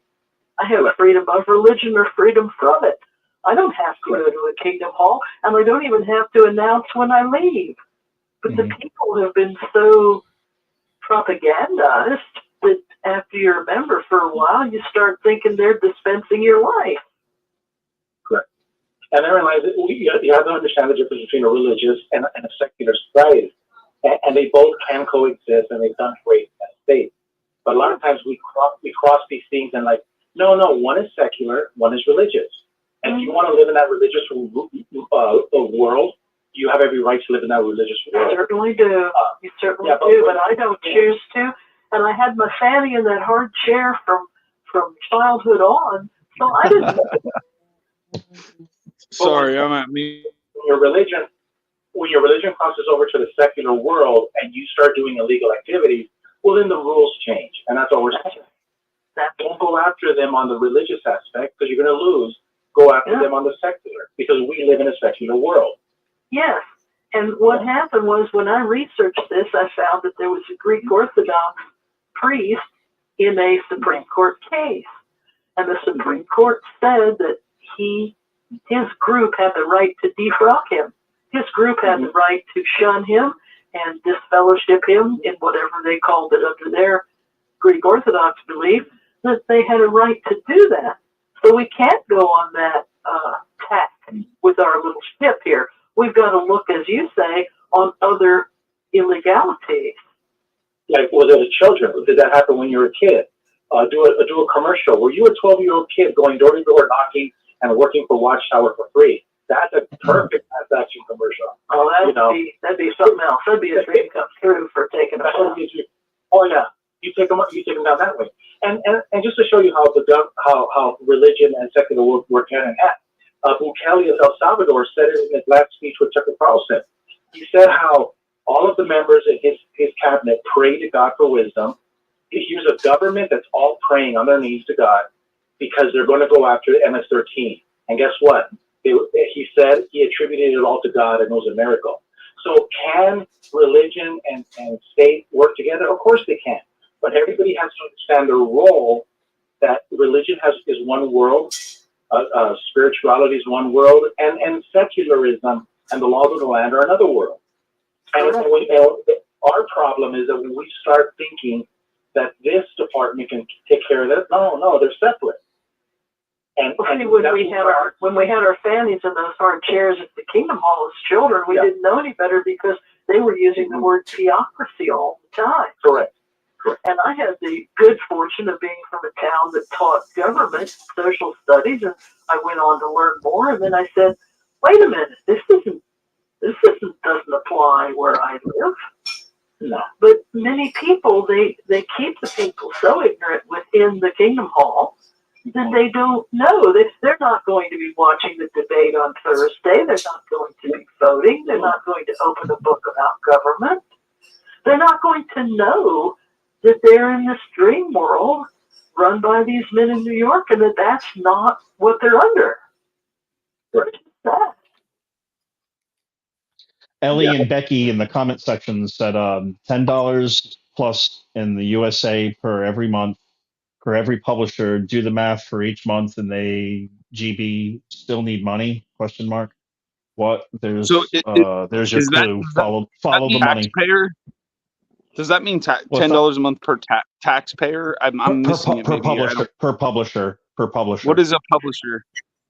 A publisher is a baptized publisher, I believe. I don't know though about that, but So a publisher is somebody a publisher is somebody who's allowed to go out and service the ministry door to door, and I'm not.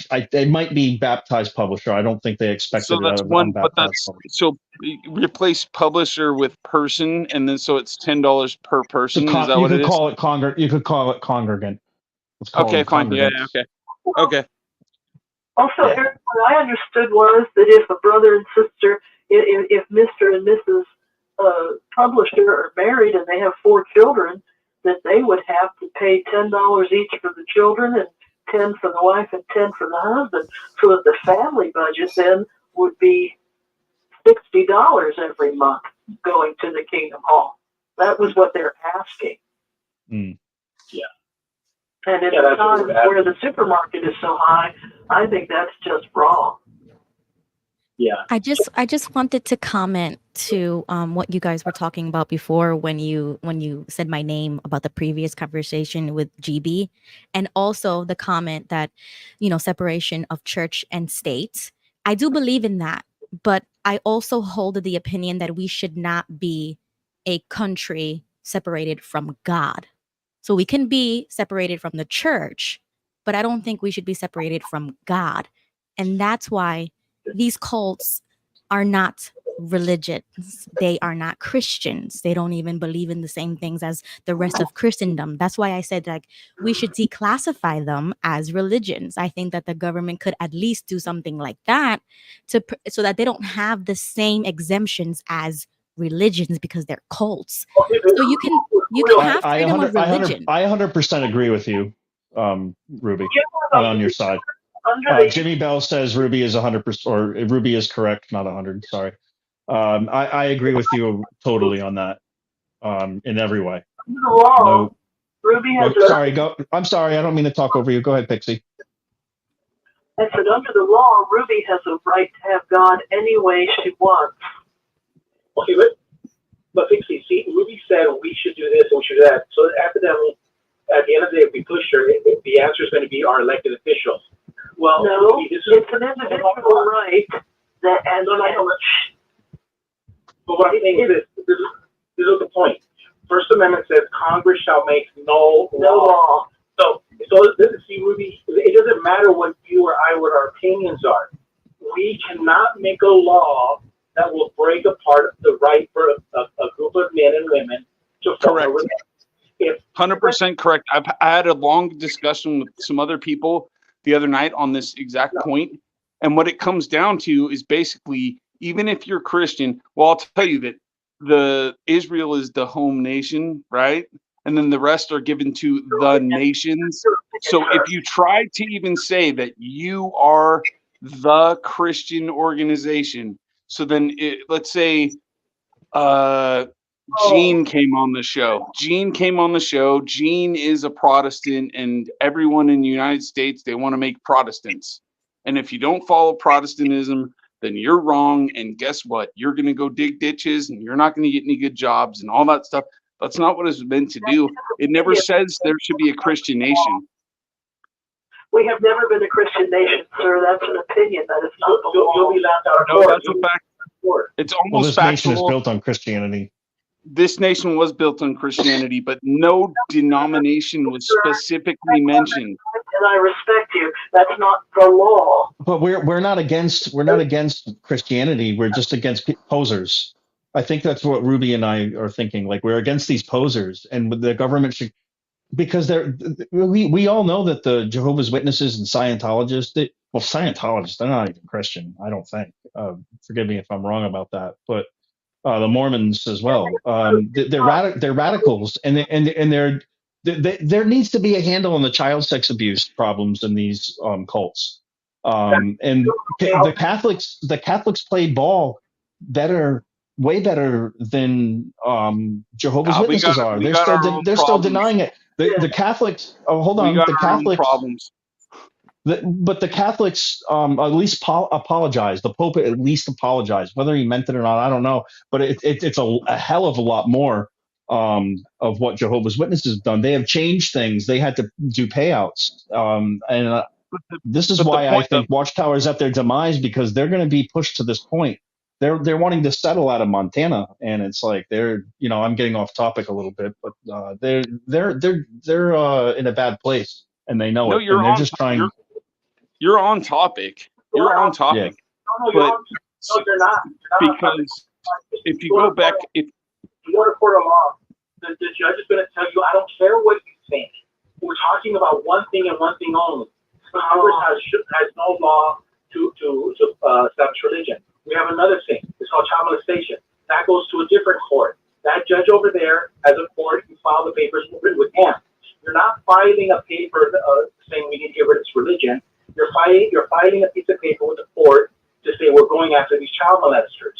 You're not saying it's a religion. No. You have to learn to separate, because I'm telling you right now that your arguments is you're letting your feelings get in between you. Hey, I never got college and studied law, but I know one thing.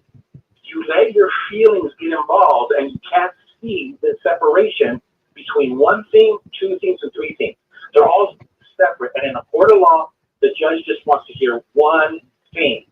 In this instance, you cannot let one bad apple, ruin the entire bunch. You go after that one apple. I absolutely agree with you with that too. You pluck it, you throw it out.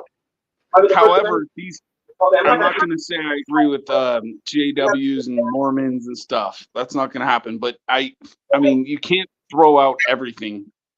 No, and we're not suggesting that. Just an investigation. That's all. An investigation of corruption in religion. That's it. But I am going to say this. Just hear me out real quick. I am going to throw a bone here, or extend an olive branch, if you will. The Democrats might, like the extreme ones, they might be against religion altogether. And we have to fix our problems in religion before other people. And I'm not saying it just Democrats, anybody that is anti-religion, but it seems to be the Democratic Party that are like that. If we don't make a good example and fix the problems we have, they have every reason to just shut it all down and us have a civil war over it. You know, I am speculating. But I'm just saying we do need, and they could, you know what? It could, at the same time, if we do this, it could also give them, if we give them an inch, it take a mile, and they might want to remove all religion after going after cults. So this is a very tricky and hard situation, and I don't have the answers or solutions. 100%. I'm just displaying what I think, and like on both parties, and trying to be fair, you know, if that makes sense at all. Yeah, I have two very short points. First of all, get a used copy of it'll blow your mind. And second of all, the First Amendment covers speech, press, and religion. Right to assembly. Yes, thank you. The right to assembly.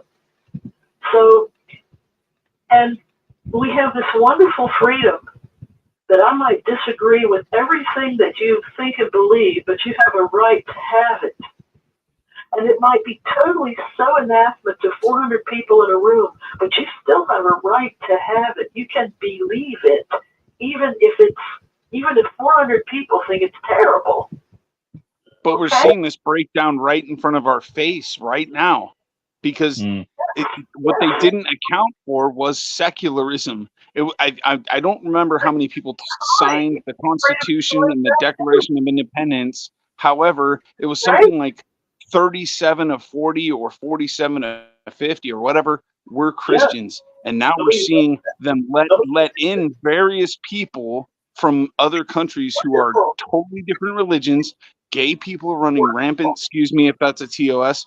Gay people are running rampant, like doing whatever they want, having whatever they want, shoving it in our face. And we got serious problems. IME crime. They can think and believe as they wish. This guy doesn't understand that freedom always wins. So he's over here trying to fight God's war. He's like, no, these people are going to self-destruct. So all of the things that you're talking about, fine, go ahead and you complain, but they're going to self-destruct. They're going to kill themselves. Freedom-loving people know that you don't put limits on the First Amendment, because it will always prevail and you will always win. But the people who are like you that are trying to become the dictator, and you're trying to tell people how to, then you'll always fail. Look at God and Jesus. They let Satan talk. He fails. He's always losing. He's losing. And it's the same thing with you're talking about, these things about the homosexuals and everything else. So let them. They made a choice. They will lose. And in life, as long as they have a permit, they can have a parade, even if it's offensive to me. Yeah. And it's not I disagree. So minors. That's okay. We can all agree to disagree on Yeah, subject. yeah. That's what makes us real Christians, because we all can bring our thoughts and different opinions here and not lose our shit or disfellowship each other over it. I'm going to explain this legal case. The case was offensive to everyone in the room. Yeah. And where the parade was offensive. The symbols in the parade were offensive. It was in the 1970s, I believe. And the Supreme Court ruled that under the First Amendment, the people had a right to this offensive parade that insulted everyone in the neighborhood, provided they had permits, because it was the First Amendment. And every time this is taught in the legal class, everyone's offended by reading it, but it is the law. But you can see right there from that exact document that where our quote unquote leaders failed, because they wouldn't have invited, and there's no way to really say this correctly, but they, biblically speaking, they would not have allowed other people from other religions to really get over here. If you know what I'm talking about. I mean, migrants. I wish I could talk to you privately about the case. It's very offensive. It's very offensive that I just said that, and I understand, but you can see where they do fall short biblically, and it's supposed to be that way. It just is. No, they're falling short biblically. You're falling short biblically because you're trying to impose your will on somebody else. You want freedom, but you don't want to allow accept freedom to the person. We have a set of rules. It's called the United States Constitution, and we're all going to abide by them. It's the same rule. The job of but Sharia is coming in. That's the problem, right? Well, no. Sharia law is not superior to the United States. What is Sharia law? Can someone explain that to me? It's Muslim law, and dude, that's coming to our country, and it's scary. Exactly, that's what I'm saying. I couldn't remember. I soak up information, and I don't always perfectly retain it. That's what I'm talking if I'm reminded about. of, yeah, my wife warned me of this, and I looked it up, and yeah, dude, these people are a cancer to our earth. I'm sorry, the extremists, only the extremists. You might as well say all of them. Just like I'm trying to be fair. I know you I'm are. not the supreme one. Good. We're on the same. We're on the same page. Yeah, it's too extreme, dude. There has to be laws. The religion needs to be put in check. They're taking advantage of the Lord, and they're hurting people, and it's been an ongoing issue forever, and I don't know what's going to happen, but there is a chance that the socialism, or not socialism, but the communism that is impending doom upon us, that hopefully Donald Trump or somebody can keep that from happening to us. But if that does happen to us, we're going to be in a really, my friend, freedom of speech was allowed big for mess, and they might take down religion. It might be a one religion. We might be looking at a one religion if that happens. No, it's not wrong because you don't trust people. If you have freedom, freedom of speech. Drop your flag. If you cannot drop your flag, then you do not belong here. That's what freedom of speech means. You got to drop your flag. If you don't drop your flag, you aren't an American, and you do not have the right to do freedom of speech. Well, what do you mean, drop the flag? They had a case about that. Drop their home flag. Drop their home flag. If you can't drop your home flag and adopt the American flag, then you don't have the right to freedom of speech. I'm sorry. It might sound awful. You do need to be American. You're like, all right, the illegals don't have a voice, if I could say that. The illegals in this country, they get no vote, they get no voice, in my opinion. They're illegal. You guys are like McCarthy. And look what McCarthy did, blah, look what he did to America. This is the road to hell is paved with good intentions, with your good intention. You're trying, power corrupts and absolute power corrupts absolutely, and exactly what you guys are doing. You're using your power, you wish you had power, and now we know what it would be like living under you.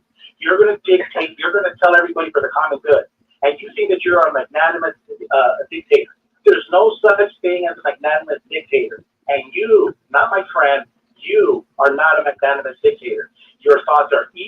because they only side with you. Everybody deserves the same freedom of speech. No, you're wrong, Well, man. Because you're gonna come over. I agree with bring Gigi your because the moment you beliefs. silence, listen, the moment you silence people, that takes away our constitution. Like, look what's happening with Alex Jones. They don't like what he's saying because a lot of times, he's speaking truth. He's proved a lot of things, and they're silencing him. They're taking away his business. See, that's not right. That's not American. That's not Christian. Everything about that is evil. Everything about that is friggin' evil. It is, and I have to agree with Gigi. Like, everyone deserves a voice. Unfortunately, I know it's That's frustrating, correct. but everyone deserves. If everyone deserves a voice, then you're making a very great point. And why is Alex Jones being silenced on a grand scale? How is that even happening? I don't know. Because of our corrupt shadow government. We have shadow government running operations. The deep stuff state is just getting really weird. I'm sorry if I'm like if somebody thinks I'm trying to be some kind of, I don't know, I'm trying to be a bad person or whatever. I'm not. I'm just saying, like, I'm seeing what's going on. Understand. You're wrong. You're absolutely wrong. Yeah, you're wrong. And you need to repent. That's freedom for everybody. No, I'm not going to allow that, buddy. I'm sorry. Everybody needs to have the same amount of freedom. Nobody gets 1 ounce more or 1 ounce less. Right. Go put some salve on your eyes and realize that you don't even know what's going on, and then you'll realize you can't silence people because that's dictatorship. There's only one nation that is God's nation, and that's Israel. So all the other ones were given to the nations. Guess what? That means you're scattered, and you're in a scattered nation right now. Your Honor, objection. Israel killed Jesus. Your Honor, objection. Israel killed Jesus. Yeah. Proceed. Good one. Proceed, Gigi. The Israelites killed. I like this. I'm the judge right now, so I will. I'll direct everybody. He should join the StreamYard link because I could barely hear him on the phone. So Gigi, if you're listening, you should definitely come on the StreamYard link so that I can hear you properly, because this is a really interesting conversation. But I do agree with you, B-Dub. I think that you're just not used to saying the quiet part out loud, and that needs to continue to be said, because what you're saying is true, and I completely agree with you. Thank you, lady. I appreciate it. Magnanimous dictators love that. Yeah, I'm magnanimous. I'm looking out for you. It's not a dictatorship. What you fail to understand is that people who actually read the Bible know that it says God will have compassion on whom he will. And it also says not to even bother trying to judge people from outside your camp. So that means leave the Bible is a law book, and we use the Constitution and Black's Law Dictionary. So you've got a whole different world there that's not part of the it's not. I just told you it's the same. I just told you the reason why the Constitution's completely fine with me. I'm not going to do nothing. I'm not going to walk up to you and call you an asshole because you don't agree with me. God will judge you. That wouldn't be nice to everyone else. I'm not trying to judge you. God will, and that's that. Order. Order in the court. You all chill out. You have to leave that there. You have to leave that gavel there for every time you do one of those, because that'll get me. I've got it. Again, I suggest you get a copy. It's right here in the chair. Not because I suggest it. It'll just blow your mind. Get a used $8 copy. You don't need to buy a new one. Are you telling me to read somebody else's book? Have you ever seen Good Will Hunting? Are you going to go around quoting somebody else's stuff? Good Will Hunting's an excellent movie. Yes, but you remember that You Like Them Apples scene? Well, there was a guy that was in the bar, and he's basically regurgitating something someone else has said, and it's not his own personal thoughts that he has within his head. So don't go around regurgitating other people's stuff. You have to have original thoughts, because God gave you an original brain. Well, I don't regurgitate, but I do say I say the quotes that people say. Absolutely. I That's say cool. Norm Macdonald quotes. I quote people all the time. Yeah. I quote all kinds. I quote even though I don't like the guy, I've quoted Neil Tyson deGrasse. I don't like him at all. I think he's a buffoon. But a little egg lay on a leaf. Does anyone know that one? Does anyone know that one? A little egg lay on a leaf. If you know the beginning of that story, you were probably born in 1980 and read it when you were like 4. All right. Well, I was born in '81, and I don't know it. I liked the Chronicles of Narnia. That was fucking awesome. The Lion, the Witch, and the Wardrobe. Yeah, I read those books. Pardon my French. My mother's like, what? My Jehovah's Witness mother's like, what are you doing with these books? And I'm like, oh, they're a school project. It was. And she's like, oh, well, okay. And I'm like, yeah, I'm just reading it for school, but I love them. I started reading like, this is great. I think I got an A minus on my report because I actually enjoyed what I was reading. I'm like, I could comment on this all day. Sorry for getting off topic, everyone. Who hasn't been able to? Does Ruby have anything to say? She hasn't been able to. Oh, go ahead. I said C.S. Lewis was a Christian man, but he didn't have the problem putting Pan in a book. Putting what in the book? The great god Pan is in that book. Oh. Wonderful. Sorry, I didn't understand that. Wonderful books. C.S. Lewis is a good writer too. Okay, I don't know it. He wrote Narnia. Pan? C.S. Lewis wrote Narnia. Oh, the person who wrote it. Yeah, sorry, I don't know their name. But wait, so what was the point? I mean, my favorite book I know his name is Tolkien. I love all his books. No, Tolkien did not write Narnia. C.S. Lewis did. No, I know that. I'm saying that I don't know the person that wrote The Lion, the Witch, and the Wardrobe. And I said because it's also not my favorite book. Lord of the Rings is, and that's why Tolkien is my favorite. But yeah, I didn't know the person's name. Thank you for telling me. Got you. I didn't know that person's the author's name for Lion, Witch, and the Wardrobe. My bad. I'm a bad communicator. I'm gonna take this short. My gavel fell. All right, brother. Well, you take a short break. Yes, sir.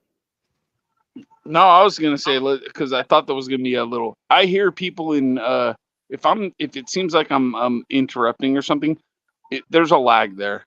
I'm sorry, like it's not gonna line up perfectly. Yeah, but I hope everyone's doing well. You know what I mean? I didn't want to take that break to say that. I really hope everyone's doing well. You know, we've all been through a lot of stuff, and I hope we continue on whatever the mission is. You know what I mean? Continue on the mission. Thank you, brother. Open a Black's Law Dictionary, your life will never be the same in a very good way. Because you've probably read a dictionary in school, but you never read one like Black's Law Dictionary. Language can only get you so far. How many times are you going to use the word farfignugan? I mean, come on.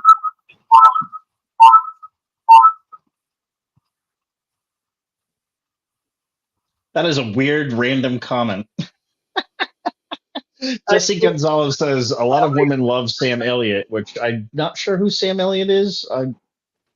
Is he a guy that plays in Lord of the Rings? He might be. No, I don't know. I'm probably way off. But who's Sam Elliott? He's an older gentleman that has a very deep voice and plays cowboys. That plays cowboys? Mm-hmm. Yeah, I don't know the movie. He's in westerns. Oh, I got somebody trying to come on. Let's see who it is. We have GG for GB. Here we go. Add to stage. Hello, my friend. We got another contender. Ding, ding. I'm ready for you, Court's in GG. session. Court's in session. Oh, finally. I'm the judge here. GG's for GB. You know, he's for the governing body, but I'm the judge of this court here. Yeah, but see that's the attitude to have. That's the attitude to have. That's the attitude. And you know, the thing is that first the guy's not even a Jehovah's Witness, and then he's trying to preach to me, and he's trying to tell me that Israel's God and this and that. It never ends with these people. And you leave Never one said religion, that, bro. Yeah, you did. And so I didn't. Yeah, you okay, did. I said, whoa. What exactly did I say? You're trying to convert people. You're trying to convert people, and there's nothing to convert. No. Hold on, bud. Hold on, buddy. Did I interrupt you? No, go ahead. Go ahead. We have a constitution. We have it's like playing a sport. We have a sport, and then we have after the sports. You know, we play over here. We can play on multiple playgrounds. All we're saying is that the supreme law of the land is the United States Constitution. And if you want to go and have your little I love God, I love Buddha and all this stuff, fine. But once you break the granddaddy, the United States Constitution, the state constitution, once you break those laws, you are in a heap of trouble. That's what we're saying. What do you think Sharia is, buddy? Okay, I'll answer that question. It is incumbent on the state where you live at to prosecute those people because they're going outside of the country. Are you going to lean on that, bud? Now, when you look at look at Sharia, analyze this. Sharia law and democracy. Go ahead. Okay. Sharia law, I'm from Arizona, has to be dealt with by the governor and our constitution. I know a member of the Congress. They're not going to deal with it. So what are you going to do? We all know that. Are you going to have your church do it? We all know that. See, this guy's you see it in England right now. You see it in England right now. We're not there yet. We're not there yet. He's usurping the state's responsibility, and he's trying to do it via your church. Stop that. If you don't like Sharia law and they've broken a law, you have to go to your state. And the state constitution does not allow a group of men in the Sharia law to dictate certain things. Some things they will, some things they don't. Just like in the Catholic Church Witness. So you're relying so much. Hold on, you're relying so much on government assistance that you believe none of them have money being placed in their back pockets secretly. No, see, you're changing the subject. What I'm saying is there's jurisdiction. Yeah, that was off topic.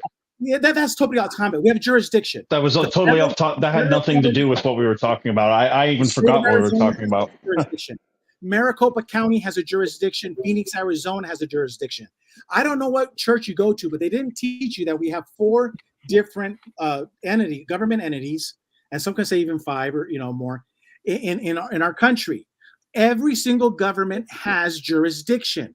You're complaining and you're bitching and you want to cause a civil war, and you're going to be used. You're going to be used. All I'm saying is that the questions that you have, the complaints that you have, the United States Constitution says you have a right to address your grievance to the government that is given the responsibility to handle that case. You're fine. Right.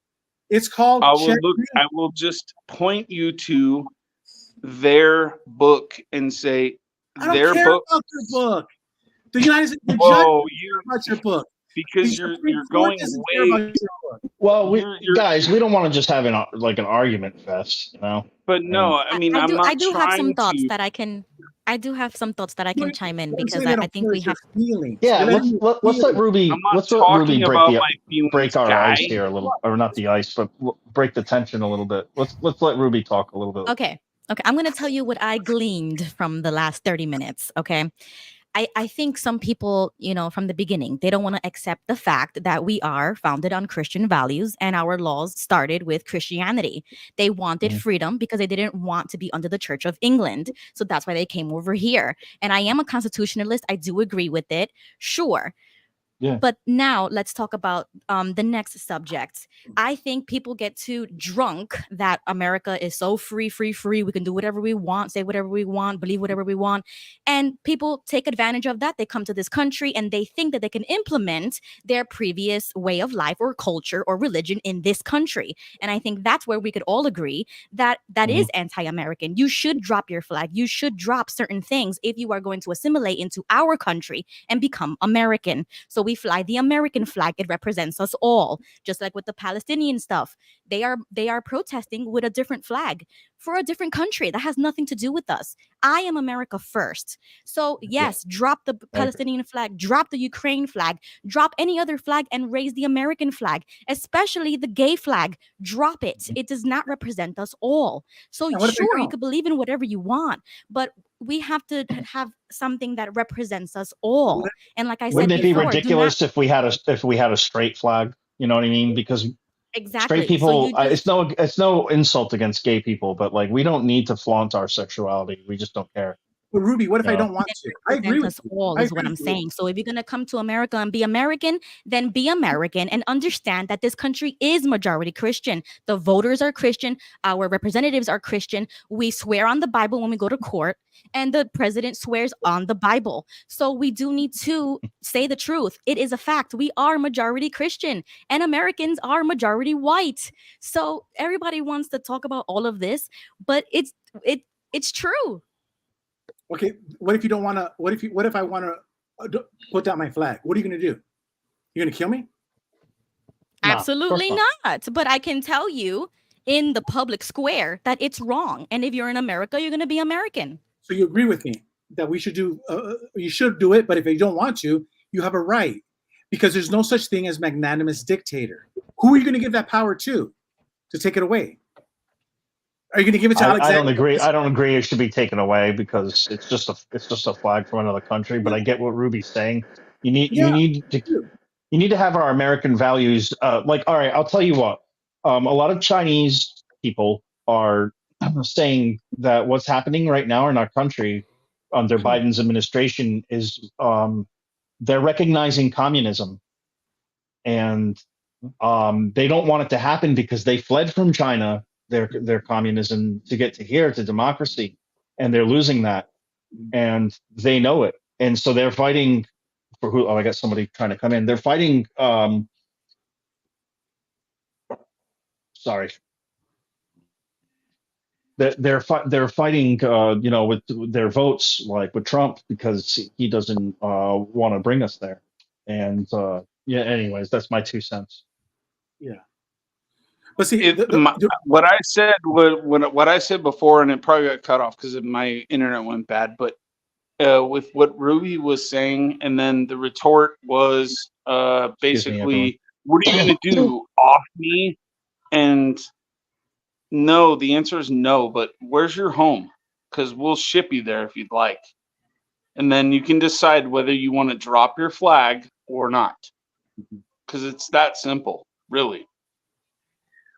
That's dictator. Well, he's going to ship you home. The thing is a lot of people aren't even necessarily. It's not dictator. It's called having borders, and the same thing is actually said in the Bible, bro. No, I don't completely disagree with you. It's just you come at it very. Okay, hold on. Order in the court. GG for GB. Go ahead. We're going to ship him home because the Bible says this. Really, what a lame ass argument. What a lame ass argument. I have a better idea. Everyone knows that when the Italians and the Irish and the Mexicans come over, after 1-2 generations, they assimilate because you catch more flies with honey, right? You get more flies with sugar. I got the course. So we don't have to be afraid of these people because freedom always wins. Magnanimous dictators who like to go to church and run around with the King James Bible, they scare little children, is all I'm saying. I love God. I love Jesus. I just don't like preachers wanting to be magnanimous dictators and pointing the finger and telling everybody they need to go home. You need to go home because you didn't obey the law. You need to go home because you didn't go through the proper channels. That's living in a secular society. See, so secularism can coincide with your religious beliefs. But we're not I know that. No, Bob you don't. Roberts, I love you, Brad. Go ahead. Go ahead.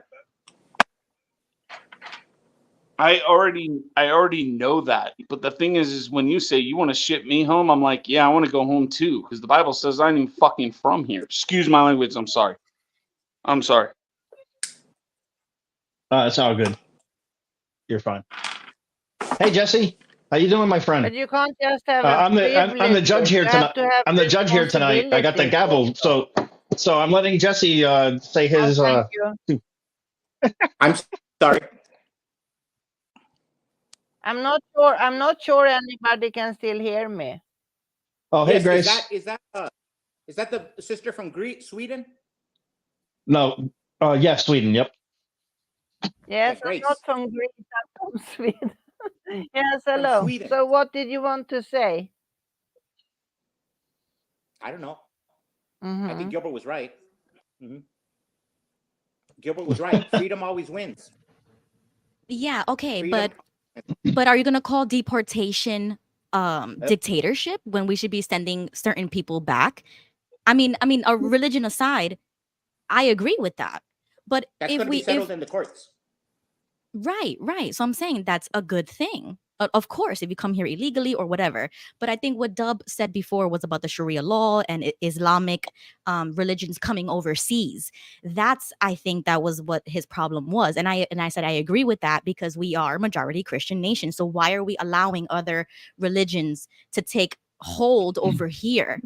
Fealty to the Part of the problem is the extremist part of it. Like, there's been like video of that party or religion or whatever it is, that cult, that like he came over here to this country and he pisses on. He literally takes his wiener out and pees on Walmart's pork because he's like, we don't eat pork, and it's like, see, this is why, like, you do have to adapt to us if you want to be in this country because we don't do shit like this. Exactly. You have to Let me behave. talk What about in the Sharia. f? This is like Can I tell you something Nazism. about Like, Sharia? you must do what we tell you to. Like, these people are unhinged. We Or else we Let me go can't ahead let me and let tell you our something swim about Sharia. across society. the We can't become in any. across Hold the on, hold on, Atlantic. If you hold don't want a on, free boat ride, you hold can on. We swim can't. Hold across the on a Atlantic. second. Hold on. I'm not finished. We can't become an anything goes society, and that's the most dangerous thing right now because that's failed every major empire. It's failed the Romans. It's failed the Babylonians. Anytime that they got too um, morally weak, if you will, or just an anything goes society, that society crumbles. That's why Russia doesn't want Jehovah's Witnesses because they want strong families. They know what it takes to have. They're kicking Ukraine's ass because they're strong. They're a strong nation, and that's what they want. And I'm not saying it's right, but in the world that we live in, that's what is desired. And anyways, I digress. I'm getting off subject. Can I talk to you about Sharia?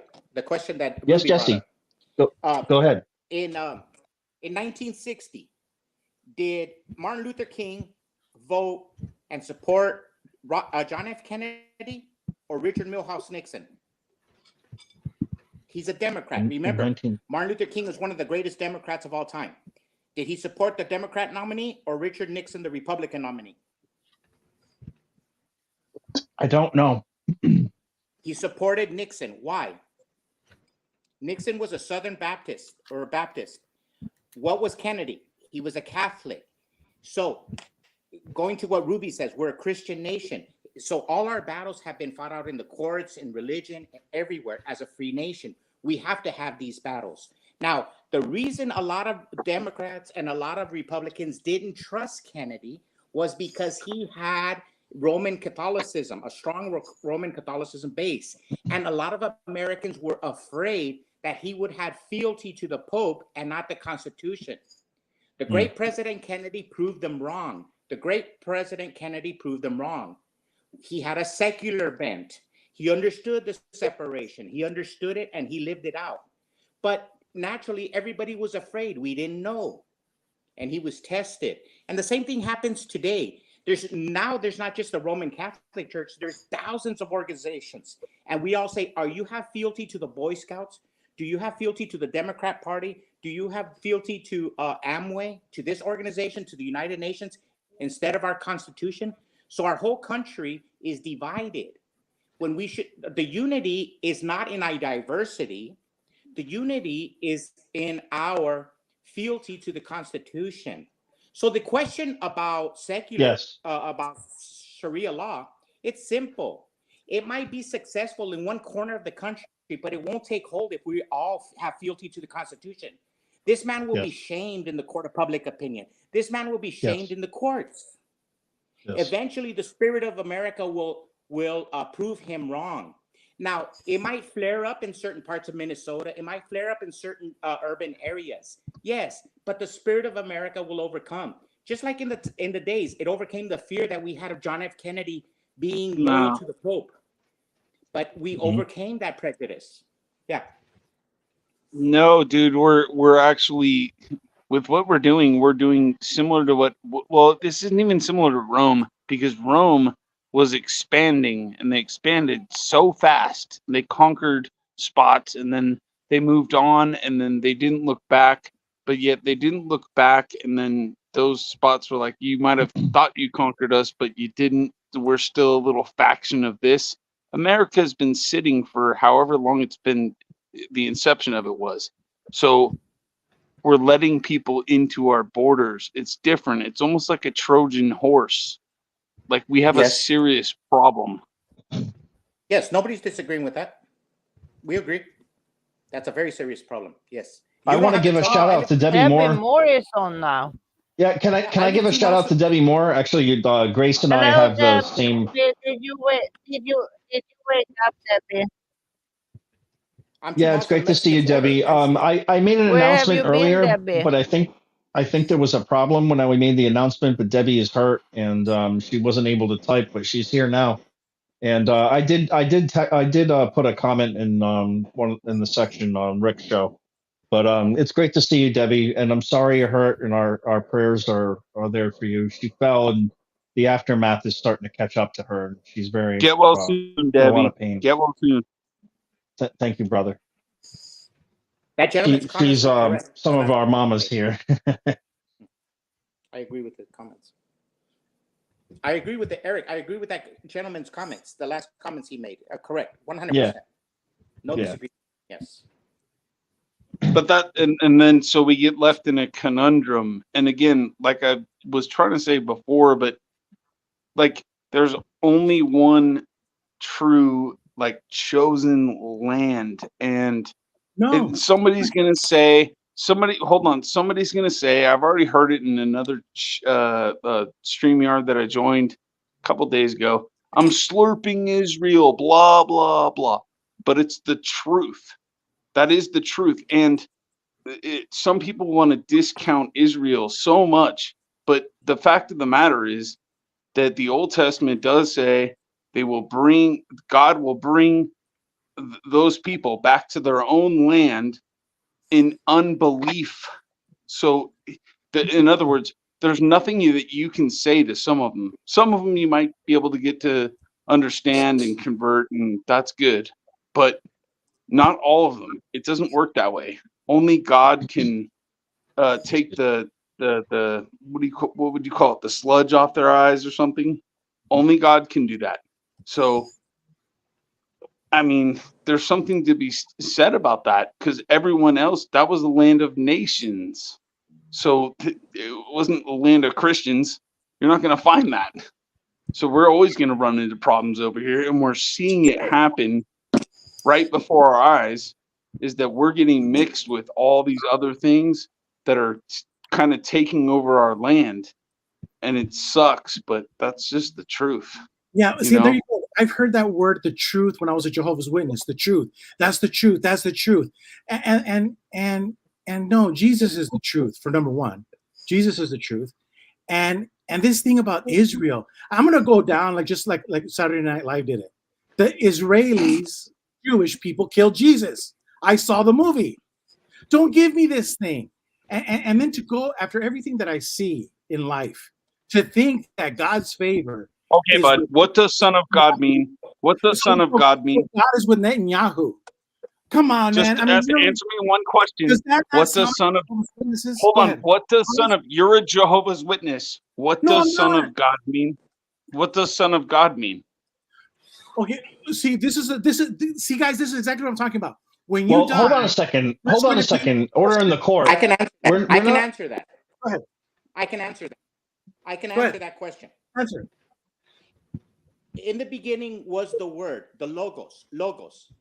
So before the world, before time and space, before everything, in English, we use the word logical, logic, reasoning, a divine reason, maybe. Before time and space, the Apostle John was trying to convey to humanity that even before time and space, in the beginning was the Word, in the beginning was the Logos. That means before we were even a thought, before the universe, Jesus was already with his Father. In the beginning was the Word. So whatever you think God is, whatever you think intelligence or spirituality, the Logos was already there. The Son of God, Jesus, in the beginning, Jesus was already there. The Logos was already there from the beginning, before time, space, before light. And we use the word logical, logic. It's a divine reasoning. Jesus, the Son of God, the only begotten Son of God, was with God in the foundation.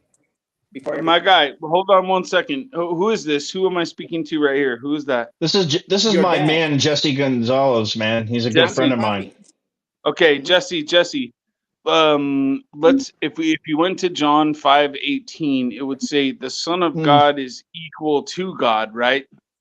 So we can just cut it down that far. But with them, what we would have to do is we would have to understand, on the one hand, they nailed the definition, and on the other hand, they did what they did, and that's awful to think about, and it's hard to reconcile why they would know that and then do that.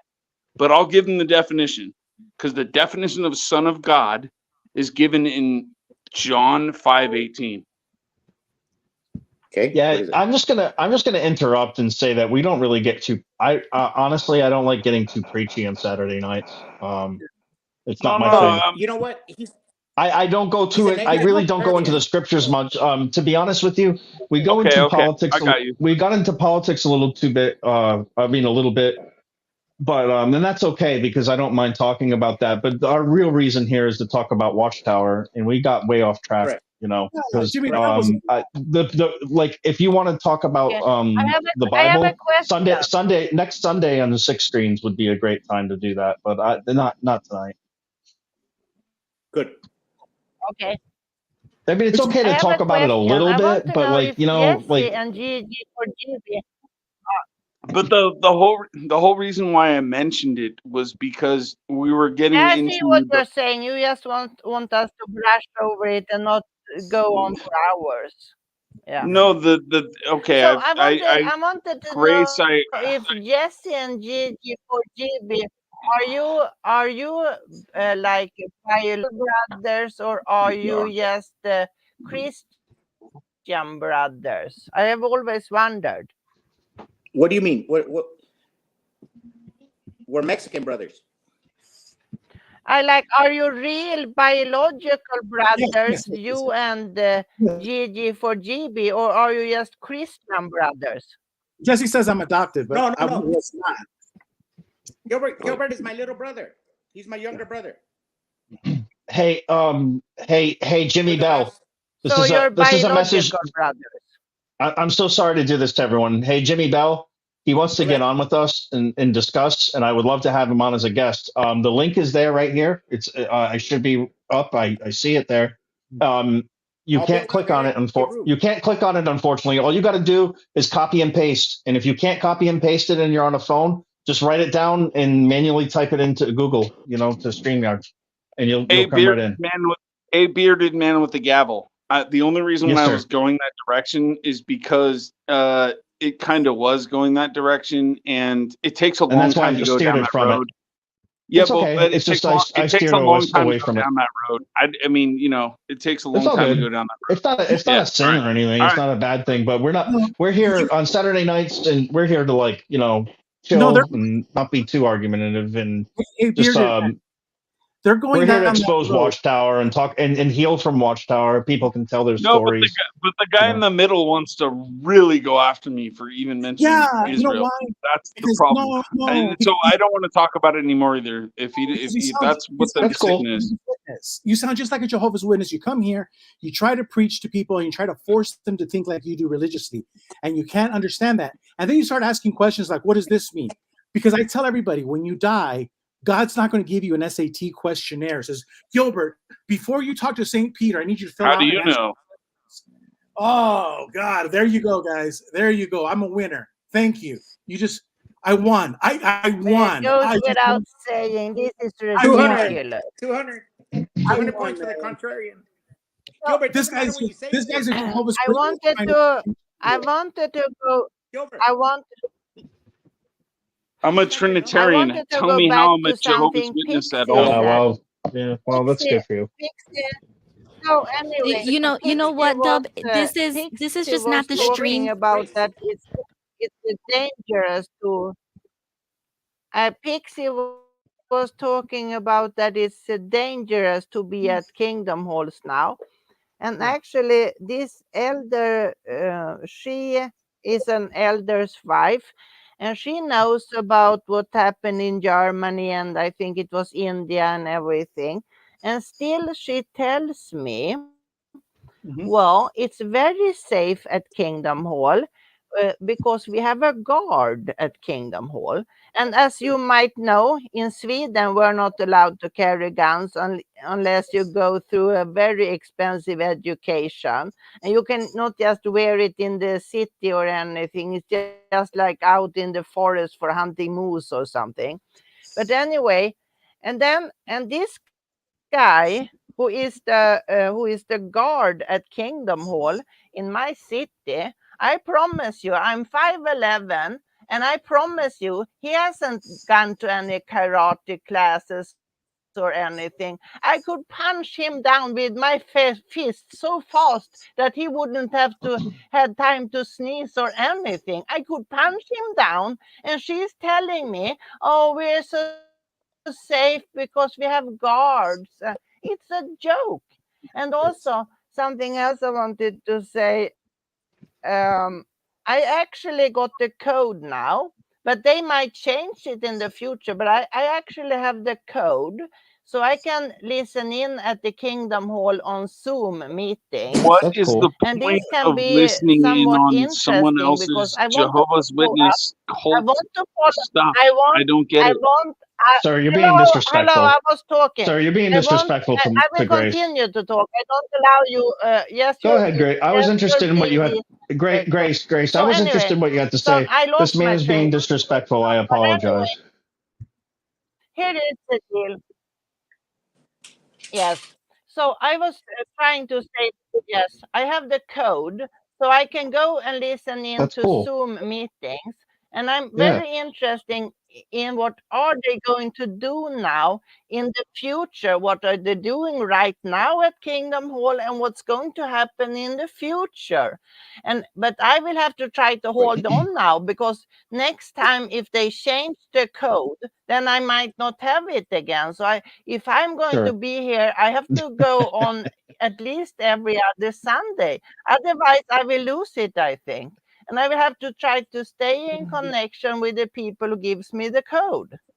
And actually, I'm pretty popular with some of the people at Kingdom Hall because they have been to my home. I treated them like goodies. I baked cookies.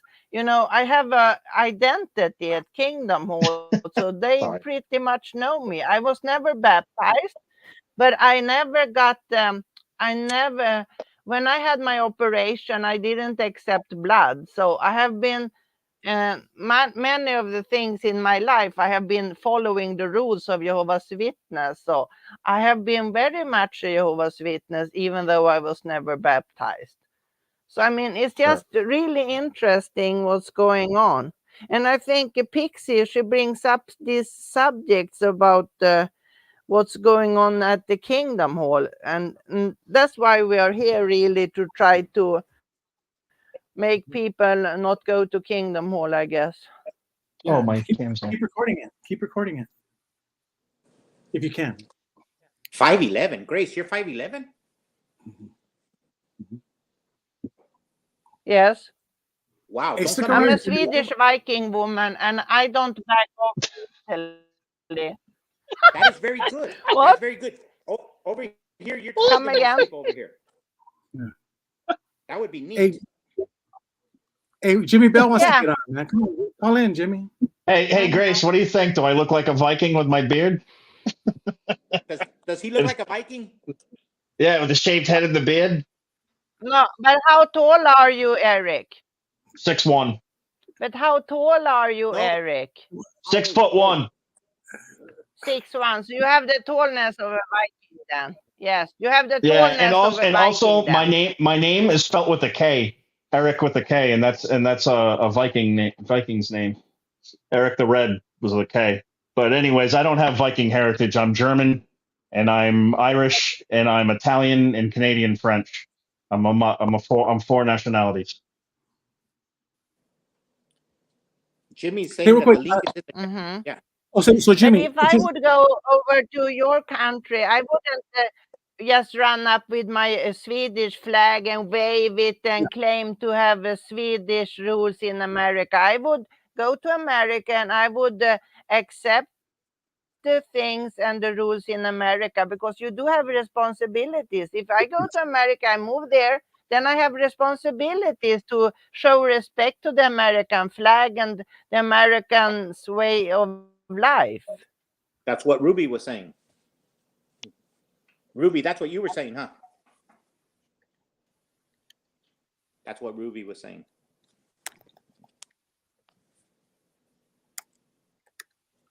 That's good, Grace. Now, Grace, are you an apostate or are you an active publisher? You got to forgive me for I didn't catch it. Are you publisher or are you apostate or See, what? I Are you religious? I think what happened was, here is the deal. Here, I'm going to answer you like this. I was never baptized, but I didn't take blood for my operations. You have to understand, I was really ingrained in the congregation. Are you religious at all? I So don't yell. hadn't been in Kingdom Hall for quite some. I wasn't at Kingdom Hall for many years since. But Not now I religious. started to go to Kingdom Hall again. And I suspect I'm floating, but I suspect one of the reasons is I have been to 6 screens, and it made me start to think more of Jehovah's Witness. And I thrown my books Are away like you 2 years ago. religious? But Are now you I regret religious? it so bad. I wish I had my books left. I'm not going to discuss religion. She's not even This a is J. a She's not Saturday a evening. We're JW. going to have She's some not a. fun. She's not a JW. She just told you that, and We're she's not religious at all. going to have some fun. We're we're going to have some we're going to have some fun, and we are going to discuss how we can save Oh, people fun from is had. Jehovah's Fun is Witness. had in other Well, places, but actually, I think you I would need to be saved also. good. You should be saved. Then go. Go get baptized. Go What I read. Go do believe is in I Jesus. ignore All those things. comments. But you Usually, seem to I'm very but you used seem to to at the people same. I just know you're a coming very at strong, me. It independent doesn't woman. You're from bother me at Norway or all. Sweden. You're from I Sweden. really You're don't from. care. You Wait, you're couldn't from see Sweden. I know you're a strong, independent woman from imagining how Sweden. I Yep, just she's gonna don't care. continue It's to not talk. interesting to me. Oh yeah, I'm from Sweden. Yeah. So I Good luck think I with. have a Let's try to place be, in the brother. community, and You're I'm kind of very you're serious. being disrespectful to her and to No, others in this show. I'm not. But Okay, I'm well, you trying say to you're point. not. I say you are. Okay. But let me point out what I'm trying to say. And she didn't answer the question anyways. But I talked with. I was on last week, about same time, and You they never basically said, answer questions. "Yeah, I was on last week. Okay, I can go back and watch You it. I was on never with answer Jay questions. Hess, and I was No, on yes, before and that with somebody else. you His name never is Dub answer in the any comments section. questions.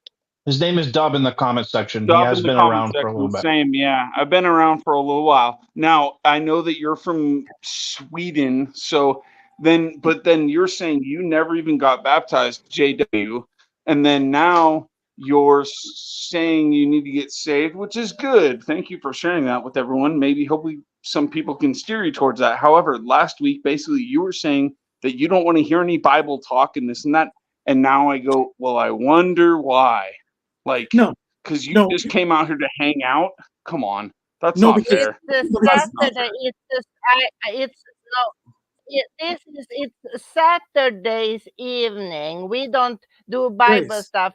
Spiritual Sundays every other Yes, Sunday, you and do. it starts Yes, you do. 1 The person p.m. came in and interrupted. Eastern Grace came Standard in. Time, Grace and then came in and we have interrupted. Yeah, spiritual. you Yes, can review the yes. footage for yourself because it's a No, fact. no.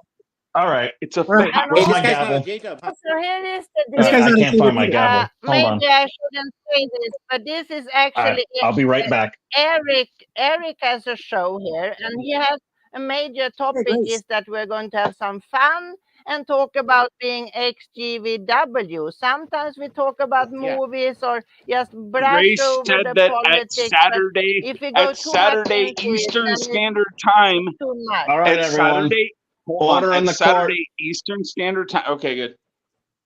Order in the court. You have to call her abortion. Listen, Get a Grace caller is abortion. right. No, Grace is Sundays, absolutely Eastern right. Standard We are Time, not here. every This other we have Sunday. next week we have Hi, 16 Jimmy. Sunday. You have to help us. I am Jimmy, agreeing with But Grace. hold on, I just want to say Jimmy, one thing. say Yeah, This something. is go not ahead. the platform. We got hi Jimmy.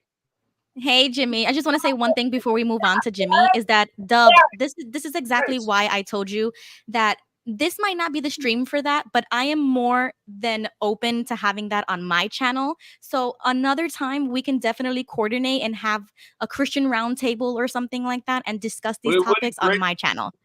What did Grace say though? Because Grace last week, Grace said that it was cool between the hours. No, Jimmy. Where's Grace?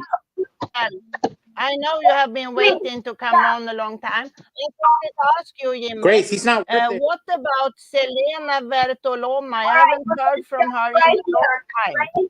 Great. Stop. All of you, stop, please. What is that in the background?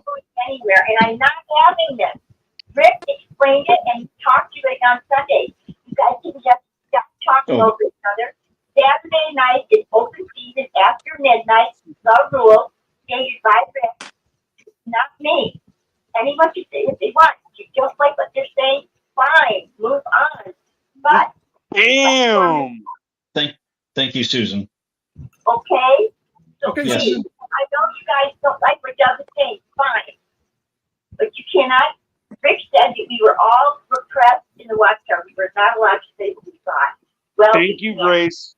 like Doug said, at least let it give him the right to say it. Let him finish. And Doug, you have to stop interrupting, please. We can't. And I don't will want try. to talk to each other, and I'm really none of you are getting anywhere. And Rick's going to end it. He will. Because I know it. It's too argumentative. That's the problem, Dub. No, it's not. The problem is there is a lag. There's a lag between me. Dude, stop with the lag. I'm not done. All of you, listen. Rick will end it in a heartbeat. All he has to say is no. Look, we're paying for this. I am not paying for you to sit there and argue at each other. No one's getting anywhere. Everyone has the right to their opinion. Everyone, even if it's reprehensible. And unless it's talking about the molestation, then you can talk about it on Saturday night after midnight. Those are the rules.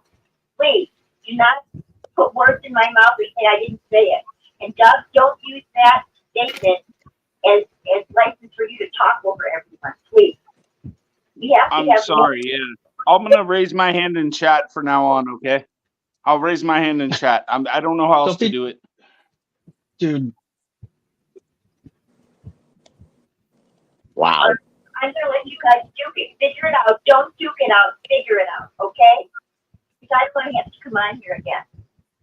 Because then I'm like the bitch, and I don't want to be the bitch. Okay? So let's just work with each other. These are the rules. Okay, thank you. Good night. Good night. Good night. Jimmy, is it morning? Good night. So, Jimmy Bell, I have been meaning to ask you, Jimmy, I have been meaning to ask you for a long time. I want to know what's going on with Selena Bertoloma. I haven't seen her in a long time. I miss her. I think that's great. Go ahead, Jimmy. Well, first off, can everybody hear me okay? You're coming in great. All right, awesome. Okay. I want to say good evening to everyone. I've been listening all night. I've been watering my garden for the last 3 hours, so I finally got a break. But yeah, I was actually thinking about doing a video about this whole Selena Vertolomo thing. But since you asked, I've not heard from her since I did the interview with her. When I did the interview and it hit YouTube, I contacted her a week later. I got no response. While I was in the process of setting up the video and everything, I was actually having conversations with her husband too. And I had his phone number as well. So I ended up texting him, and I got no response. So I let it lay for about a week or so. And then I'm on Telegram, and I saw her husband come on to Telegram. So I sent him a message via Telegram, and then the next day that account was deleted. I got no response, and then the account was deleted. I tried again, and let's see, that was probably like December of last year. So then I tried again once in January to reach out, nothing. February, nothing, and then I just gave up. Now, here's my thinking. And y'all know how I am. I could be wrong about some things, and I don't care if I'm wrong about something, but my intuition's pretty damn good. You're a good deep thinker. And thank you. I appreciate that. So, one, she was fake, phony, and false. Or two, she's legit and she was saying too much, and maybe she was told to shut up and not have any more contact on social media. Now, if there are court cases going on, well, I know there's court cases going on in Pennsylvania, but if she was as deep in as she says she was, it's very possible that they made her sign an NDA and shut the hell up. Like I said, that's possible. Or she was just somebody that came into the community to try to rile everybody up and to make, in some people's words, make apostates look stupid. No. Timothy Greer says Vertolomo was just trying to get some clout. She was really good with words, playing folks. Like I said, she could be. She could be. I don't know now. She didn't come. She Do what? She doesn't come across like she's stupid. Yeah. Jimmy, no, we didn't say stupid. We didn't say stupid. I don't think anybody can say that. No, I believe she's a very intelligent. She's a very intelligent. She's articulate for sure. So to come up with I'm going to mow the grass, or what is it? Your ass is grass and I'm the mower. That, I mean, yeah, like she you know. Yeah, but she's not stupid. I don't think she's stupid at all. I think she's wouldn't say she's wise, but don't Jimmy, she's intelligent. She's an intelligent woman. I can tell that, but I just don't believe her story without enough proof at this point. Hey, I get that. This week on the Alex Jones show, they talked about that guy around the whistleblower, right? They killed his wife. Go ahead, Gigi. I want to know what Gigi has to say. They killed his wife, the whistleblower, in a car accident. That came out this week, where the guy comes on the Alex Jones show, and so it's called sending a message. So that could be another thing, that she got a message. So what you're saying, like on the second point, it doesn't have to be like it could have been just a message, like. Yeah, it could have been. Yeah. I mean, these people that have been running our country and running the world, they are effing evil people. They're evil, and I don't think people really understand the level of evil we are all up against. So when I hear people arguing, bickering, and fussing and fighting about stuff, I'm like, y'all need to stop, because there's way much more going on than your little world. Yeah, exactly. I agree. And so I don't know what happened to Selena. I hope she's okay. I mean, and I'll tell you what, I'll try to reach out again. But I haven't tried since like February, so maybe now will be a good time. But I'll reach out, and if I get a hold of her or whatever, and I'll get some information, I'll let you guys know. I promise. And Either way, I'm not mad at her, or it's just like I just don't. So many of us are. I don't know. I don't know if you can call us conspiracy theorists to put the No, foil hat no, on. no, no, But no. we're all not all of us are intuitive, but a lot of us are intuitive. A lot of us are deep thinkers from what happened with Watchtower, and Yeah. we won't fall for another cult. Some of us, Oh, a exactly. lot of us, yeah. That's why with Or another false. We investigate everything. I'm not calling her a cult. I'm yes, just saying like lies or we just need the evidence. We need the proof. Call us exactly doubting Thomas. right. I get that. Yeah. Did y'all have any other questions for me? How you Y'all talk. doing? I'm doing Yes, good. but I'm tired. about this Anthony Morris, Okay. like this Anthony Morris, they told me, this elder's wife, she told me that it has been in the Watchtower that Anthony Morris made mistakes, and that's why he is removed from the governing body. Really? But have any of you heard or seen anything? Has it been in the Watchtower or not? No, not in Maybe the she's Watchtower, just but lying maybe to in me. our. I don't know. I think just my opinion with Anthony Morris. I think he was a old school JW, and with Watchtower making all these changes, he didn't want to play ball. So because he didn't want to play ball, they got rid of him. That's kind of. I mean, I agree. It's kind of like. Go ahead. Agree. I mean, look what's happening. Look Church politics. It's called politics because in Yes. America, Correct. what we do is it's called packing the courts. So you Correct. have a court. At the end of the day, they vote. The governing body votes. So you get rid of one, which is Anthony Morris, and you bring in those two guys. So what is that? I mean, that's a 3-point move. Yeah. That's called packing the court. That's called politics. Yep. It's like everybody needs to understand and look at this like the mafia, Watchtower, and the government. When the mafia is controlling a city, they have the judge, they have the police chief, they have the prosecution, they have all the high places in that particular city. And if somebody doesn't want to play ball with the mafia, what does the mafia do? Send a message. Send a message, take them out. And people are all screaming about justice and everything. Yeah, we want justice and we want accountability. And I do believe that we will see that. But how are you going to get justice in a corrupt system if you don't get rid of the system? Think about it. Jimmy, I got a question. Yeah. I got a question. And Eric, all this happened during the time of the pandemic. Could it be related a little bit to the pandemic also, that Tony didn't want to play with all the changes that were happening during the pandemic?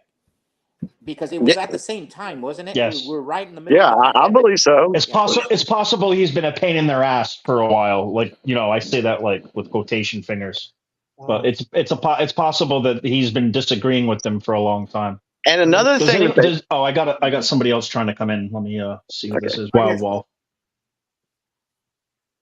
Sorry about that. Hey, Wild Wall. How you doing, buddy? Man, can you hear me okay? Yeah, we can hear you. All right. I wanted to make a statement about this whole thing about putting people out in front. If an organization is, let's say the mafia, is wanting to get rid of somebody and they don't want to be the ones to have to do it, they will put somebody out in the public eye to make themselves look stupid. Joe Biden.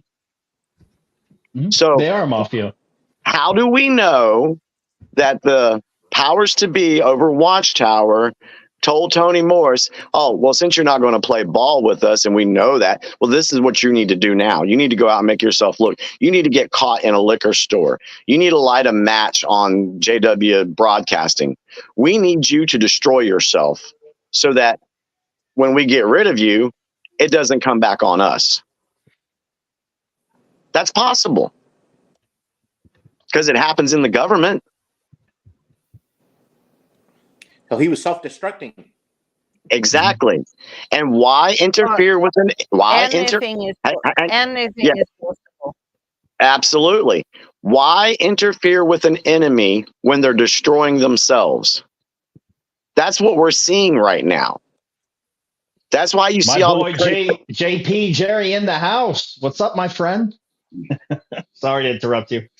Hey, good evening, everyone. He's my boy, man. I have to, my boy's here, so I gotta give a shout out. And interrupt and be obnoxious about it. My introverted friend. How you doing, my friend? I put him on the spot. Good. Sorry, Can you Jimmy. guys hear me? Yeah, we can hear you. Yeah. No, I just want to say hi. Let Jimmy finish what he's saying. But thanks, sir. Yeah, I'm sorry. I always like to acknowledge when people come in. I don't mean to cut you off, Jimmy. That's fine. I mean, but like I said, people are put out front to destroy themselves. And I guess, if we want to take a look at the political side of things, why do you think Joe Biden's doing everything he's doing? It's not natural. He's being told what to do. He's being told to look stupid and if you look at the narrative in the media is now changing. Oh, well, is he competent to be the nominee? They're trying to find a way to replace him. And so they need him to look stupid so that the people will see it and be like, oh, God, we can't have him there. We got to switch up the nominee. And then they switch up the nominee. And guess what? They get what they want in that regard. So I don't think it's so true. But anything is possible. I don't think, okay, so you look in the media right now, it's going to be very interesting what happens with this debate next week. That's going to be very interesting. But here's the thing. If they are going to switch him out, sorry to get political, but this is kind of interesting. If they are going to switch him out, they are not going to do it until after he secures the nomination at the Democratic National Convention in August. The reason why is because if he were to drop out right now, there would be too many people on the Democratic side that would say, hey, I'm putting my hat in the ring. They get 10 people's hat in the rings, and those powers to be, the mafia head bosses, they can't control that. They have no say on who the nominee is going to be. So they let Biden get the nomination first. And then if you're going to remove him, you're either going to do it with an impeachment, which I don't think that will happen, but I do believe it'll be the 25th Amendment. So if they go ahead and let's say, I don't know, 1st of September, say, oh, we're going to take Joe out with the 25th Amendment because he's got cognitive decline, then the people, because they've been listening to the narrative for the last 4 months, will be like, oh yeah, that's a great idea. Who are we going to switch him with? That's how they work, folks. And I got more on that, but I'll just stop right there for right now. Yeah, I see what you're saying, but anything is possible. Of course, it's possible that Anthony Morris is entitled and a crazy governing body member, and it's also possible that they are telling him what to do and make a fool of himself. Anything is possible. Yeah. And that's and when you leave Watchtower, and somebody, I can't remember who said this, I think it might have been Gilbert, but I was listening and watering at the same time. But when you leave Watchtower, or no, while you were in Watchtower, you thought you had all the answers. You thought you knew everything. We thought we were special. And when you come out of Watchtower and you become an XJW, you got to wash that away. You got to wash that thinking away, because there's so much in this world that we don't know. So you can't come on here and say, I know this, without any proof. So me and John said that in one of the roundtable episodes in the beginning of our activism. We said that was the last piece of brainwashing that you need to wash away, that XJWs need to wash away. And there's too many people that get into an argument and they just want to keep fussing and fighting until they hear their words coming out of the other person's mouth. Yeah. Jimmy, you're right. Because look, Raymond Franz, when he left the governing body, it was dirty. It was a dirty deal. It was a dirty kill. Yeah. Tony Morris leaves, it's controlled. It's calm, exactly. Everything is hidden. But Raymond Franz was dirty. It was in the news. It was out there. There was press conferences. This was a controlled hit at the top. Exactly. Yeah, I believe so. Governing. Yeah, it was controlled. Yeah. Why? I mean, if he was done wrong, why hasn't he come out and said something? Yeah. He ain't said crap. And I'm still only 3 hours away from Lumberton. I'm about half tempted to go down there. I used to live in that area, so I know where that Kingdom Hall's at. I need to go down there one Sunday, and just sit through they got 3 congregations that meet at that hall. I'll have to sit through all 3 freaking meetings until I figure out which one he's at. Eric used to buy his beer. Oh yeah. I don't think. Hey, what do you think? No, hey, Jesse, what do you think? Is my beard better than Samuel Hurd's? I absolutely. I do not think that Anthony Morris ever goes to meetings, because that would be a danger. Somebody could shoot him or something. I think he is on Zoom meetings. That's what I'm thinking. You won't find him in the Kingdom Hall. No, That's a very good possibility. It's a very good possibility too. I agree with you, Grace. Yeah, I do too. Because we haven't heard anything. Because it's too uncomfortable. The witnesses are going to pry. Hey, what happened, man? So why you not governing body? I mean, yeah, I don't. He retired from Jehovah's Witnesses. So, but yeah, if people would just get the mindset to be like, you know what, this is how I do my activism. I have my opinions on stuff, and when I put something out there that is, I want to make sure I've got some sort of evidence or some reasoning why I'm saying what I'm saying. Yeah, otherwise it's speculation. Exactly. What was it this week? What did gosh, shit, what was it? Hold on. Oh my God, I just had a brain fart. The problem is how many people actually want to listen to beyond the speculation, because people don't want to listen to it. They don't want to do the investigating, and that's a big issue with America right now. Oh, that's a huge issue. That's why there's been so many folks, like I call myself a digital soldier. That's why there's so many of us that are trying to put information out so people will start to look at stuff. Now, there's a lot of people waking up. I will say that. I've got proof of that with the industry I'm in. I see 50, 60 people every day. My wife works at the health department. She comes home, tells me stories that people are waking up to what's going on in this world. So that's a good thing. But unfortunately, there's going to have to be something that happens that will be controlled, that is going to scare the people. And I remember what I was thinking about a second ago. When I said about proof and intuition, it was March 23rd.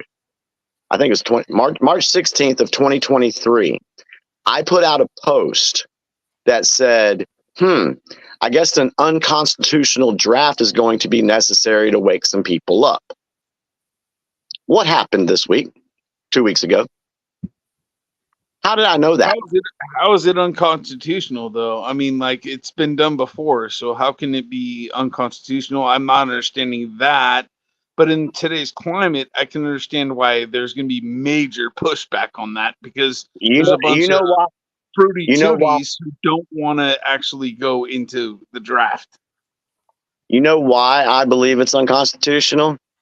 Because we are not on the original Constitution set forth by our founding fathers. Oh, so then we're all screwed up then. Every law, every president that we've had since after 1871 has been unconstitutional. Everyone. Oh, I don't know that I can get into the there. IRS, for example. The IRS, for example, is unconstitutional Correct. to back Jimmy up. Before 1913, all Americans kept all the money that they made from work. This is history, and this is a fact. Yes, because it was 1913 in Jekyll Island when they made up the what is it called, the Federal Reserve. Correct. Yeah, because it's a joke. It's like, it's just call it federal, and they'll think it belongs to the country, but it belongs to these bankers. Correct. And that's a fact. Yeah. But so can I say something real quick? I'm sitting here saying that basically, I mean, my dad went over in Vietnam in the draft. So I mean, I'm not seeing it as something that's majorly unconstitutional per se, because it's already happened. So. I tell you what I'll do. One thing I tell my customers: if I don't know the answer to something to suffice you, I will go do the research and find out. So let me do some research on that. I'll get some information together. Who's going to go do the dirty work when no one wants to go? You have to have a draft. You're going to be pulling straws. That's the way it logically ends up. No one wants to go. I don't want to go. I don't want to leave my family. Yeah, you can respond. I don't want to leave my family. I don't want to do this or that. Nobody does. So then you got to draft. I mean, it makes sense logically to me, anyway. But let me ask you one question. They're going to war? Who wants wars? Who wants the wars? The New World Order. Exactly. Yeah. So they start wars, and the people don't want to participate in their wars. So what do? Oh, we're going to draft them. We're going to make them do it. And if they don't do it, we're going to jail them. Kind of like the IRS. If you don't pay your taxes, they're going to jail you. I can't disagree with you there. Freeze your assets. So it's already happened. Why do you think the current U.S. government doesn't care about the veterans? Because they were just pawns to them. They don't care. I agree about that. I agree. Hey, Jimmy, there's can nothing I say you something real quick? Go ahead, brother. Yeah, I was gonna say, well, one thing about Anthony Morris was I don't think he has anything to do with the vaccination, because there was one broadcast where he was one of the ones talking about like the percentage of the Bethel people that had been vaccinated. Mm-hmm. So I don't think he's involved with that. I think it's more like you said of the changes that he was like old school Watchtower guy. But as far as the draft goes, as opposed to when like you and me would go to the post office and register for selective service, I think the New World Order is gearing up because there's something big coming along, and in order for them to achieve their goals, they have to wipe out the United States. So exactly, they need cannon fodder. Because the United unfortunately States is it's our youngsters from 18 to 26 years old, but they're going to need cannon fodder. And I think things in the next few weeks or the next 6 months are really about to kick off. So, but ultimately we have to be strong as American citizens, because their ultimate goal is to destroy us and our republic, what we have. Oh, exactly. And it's a mess right now, but it's up to us to make it a better republic. You have to be careful with that, man. You have to be careful with that, because I can paint a picture for you to say again. My dad went to Vietnam and he went over there. So what did he actually come back to, and what did he fight for? Well, ultimately he fought for me. But if he would have seen the way that society is today, and like how we're caving into LGB stuff and all this other things, like it's would he have even went over there, or would he just been like, no, I mean, like I'm cool, and it's just I don't get it, you know. Well, first off, they didn't have a choice. They were told to do it. Yeah, that's the difference. Yeah, you missed one point, Jimmy. But we're talking the draft. I know, but the war. You're talking about the war. The one thing you missed was all wars are bankers' wars. You got to get rid of. So you can't get rid of the dollar in peacetime. You have to get rid of it and replace it with another dollar. It's called a new dollar. So all the wars have a financial backing. Yeah, because the way the fiat system was set up with the Federal Reserve was that system was only designed to last about 35 to 40 years. An agreement is an agreement. Hey, What? I'm just going to ask a question real quick from a member in the comments. I'm just going to ask a question real quick to the person in the comment section, because I don't know what they're talking about. Yeah, I can't Ellie and see them. Becky, she's been here all night, or he or she, I'm not sure of the screen name. But, Crude, Eric, they took all your live from last week. What is happening here, Eric? Live stream? Like, I don't know what she's talking about. That's a bizarre question, but it just struck me. YouTube, it was Bob Roberts who just said that one of his comments was deleted. And you know what? Gigi says the same thing, that his comments get deleted, and mine get deleted too all the time on YouTube. And sometimes I'll reword them. I won't even cuss. I don't even cuss. And if I talk about a vaccine or anything or something, even Jehovah's Witness stuff gets deleted too at times. Well, that's censorship playing its hand. Can I make one more comment? My phone's at 23%, so when it gets to 15, it'll die. Going back to this whole thing with the draft, and have y'all heard of the Great Replacement? Yeah. Okay, you've heard of the Great. Okay, so so yes and a no. Okay, and I also covered this in my big picture episodes when I highlighted what the 16-year plan to destroy America was. And if you look at that, I got a thumbnail I put up on my page. If you look at it, that's exactly what's going on. So yes, the powers to be, the Illuminati, New World Order, Deep State, whatever the hell you want to call them, they hate America and they want to destroy America. And they want us to go to a war, and this war would have been set up to where the United States would lose. And if we lose a war, what else do we lose? We lose our Constitution. Now, the Great Replacement, if you look at all the illegals that are crossing our borders and they're being given free health care, homes, money, cell phones, and then they're registering to vote. And then you have a draft. Who's getting drafted? The American citizens, the young American citizens, the young men and the young women. And so what happens when these Americans go somewhere, fight a war, and die? The balance of the power in America changes, because then you get all these American citizens have died, but we're bringing in all these illegals. We're just going to replace them.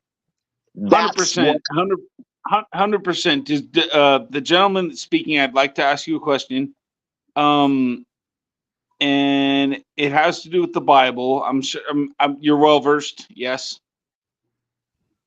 Yeah, go ahead. All right. So is America a player in the end game? As far as you can see. Well, the Patriots are not. The Patriots. No, are hold not on. I wanted to ask that guy specifically because he is talking about stuff that I'm getting what he's saying. Well, is sir, America a player? Well, sir, in the yes, Bible? sir. I'm sorry. No. Okay, I mean, come on, man. Don't be like that. So first Well, off, you are. guys, hello. 22%.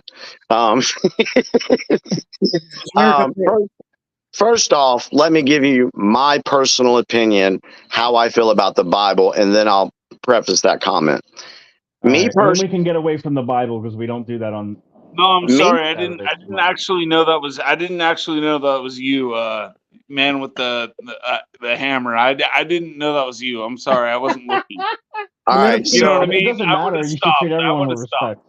I would have stopped. I'm Okay, nobody. back to the question real quick. 23%. Jimmy's at 20%. Go ahead, Jimmy. My personal opinion, until I have evidence that changes my opinion about the Bible, honestly, guys, I have a hard time with the Bible. And the reason I say that is because it's been corrupted ever since it came into play. It's been changed. Its books have been left out. We don't know for sure if it's legit.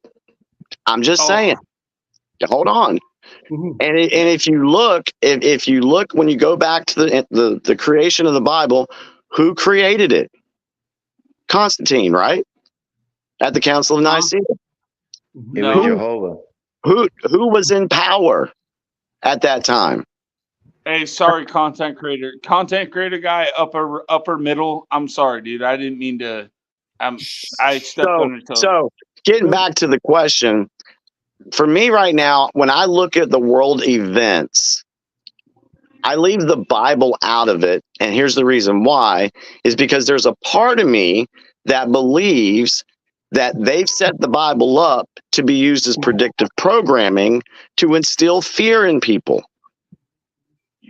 Now, me, hold on. I believe in God. I believe in Jesus. I pray, but I don't subscribe to a religion, and I don't subscribe as of right now. Like I said, I have a hard time with the Bible. I'm not saying I hate it or that it's completely irrelevant. Fair enough. All right. So when it comes to what I think is going on, yeah, America is a big player right now. America is the last country that the deep state has been wanting to overthrow for 70 years. They've already overthrown Australia. You have no rights in Australia. Do you know what the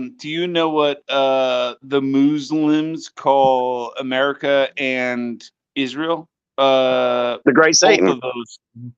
What's that? They call him the Great Satan.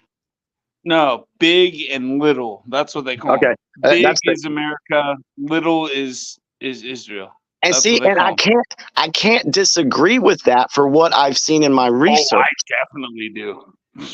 I'm not gonna piss on my land, man. Do what? All right. I said I'm not gonna piss on my land. You don't have like I want God to bless my land, is what I'm saying. I understand that, but let me ask. I don't know if you know or not, but the creation of Israel in 1947 was set up by the Rockefellers. Mm-hmm. You can look it up.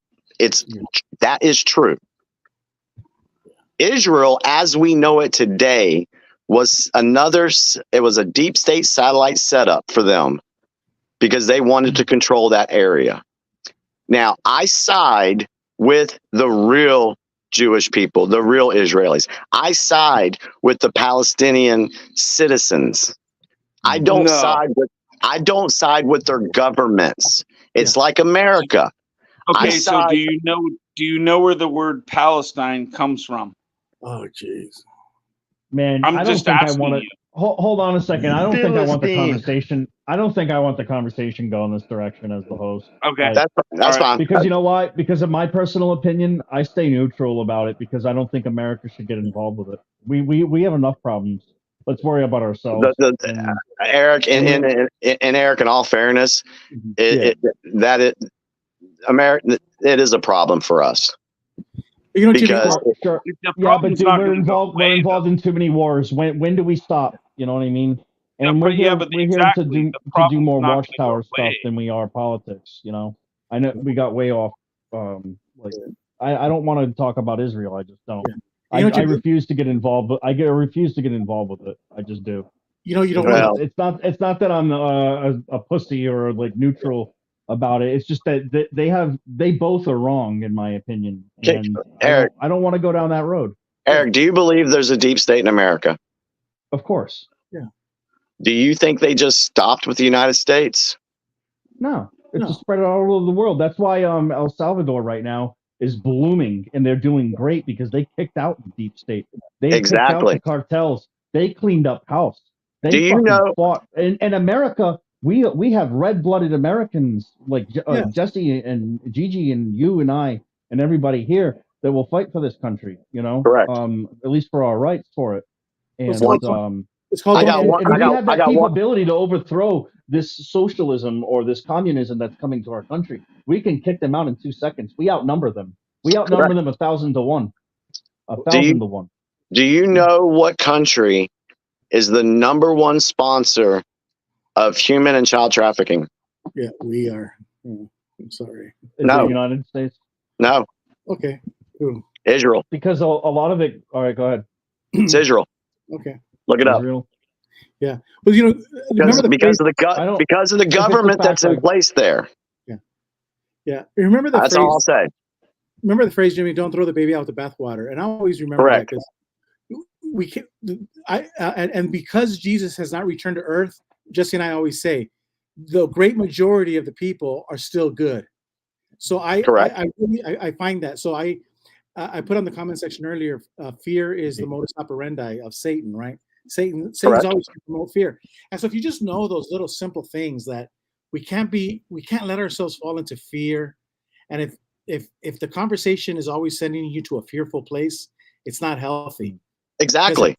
It's not healthy because remember Jesus said until he gets here, that's when more than 50% of the people are bad. So 50% of the people are great in this country. And so I think you mentioned it earlier too, that you see the problems, but you see the future is bright, whether it happens in our lifetime or our children. What's that? The problem that you're running into is the Bible in the Old Testament says, and I'm sorry to go back to this, but God will gather them back to their own land in unbelief. So that has to happen.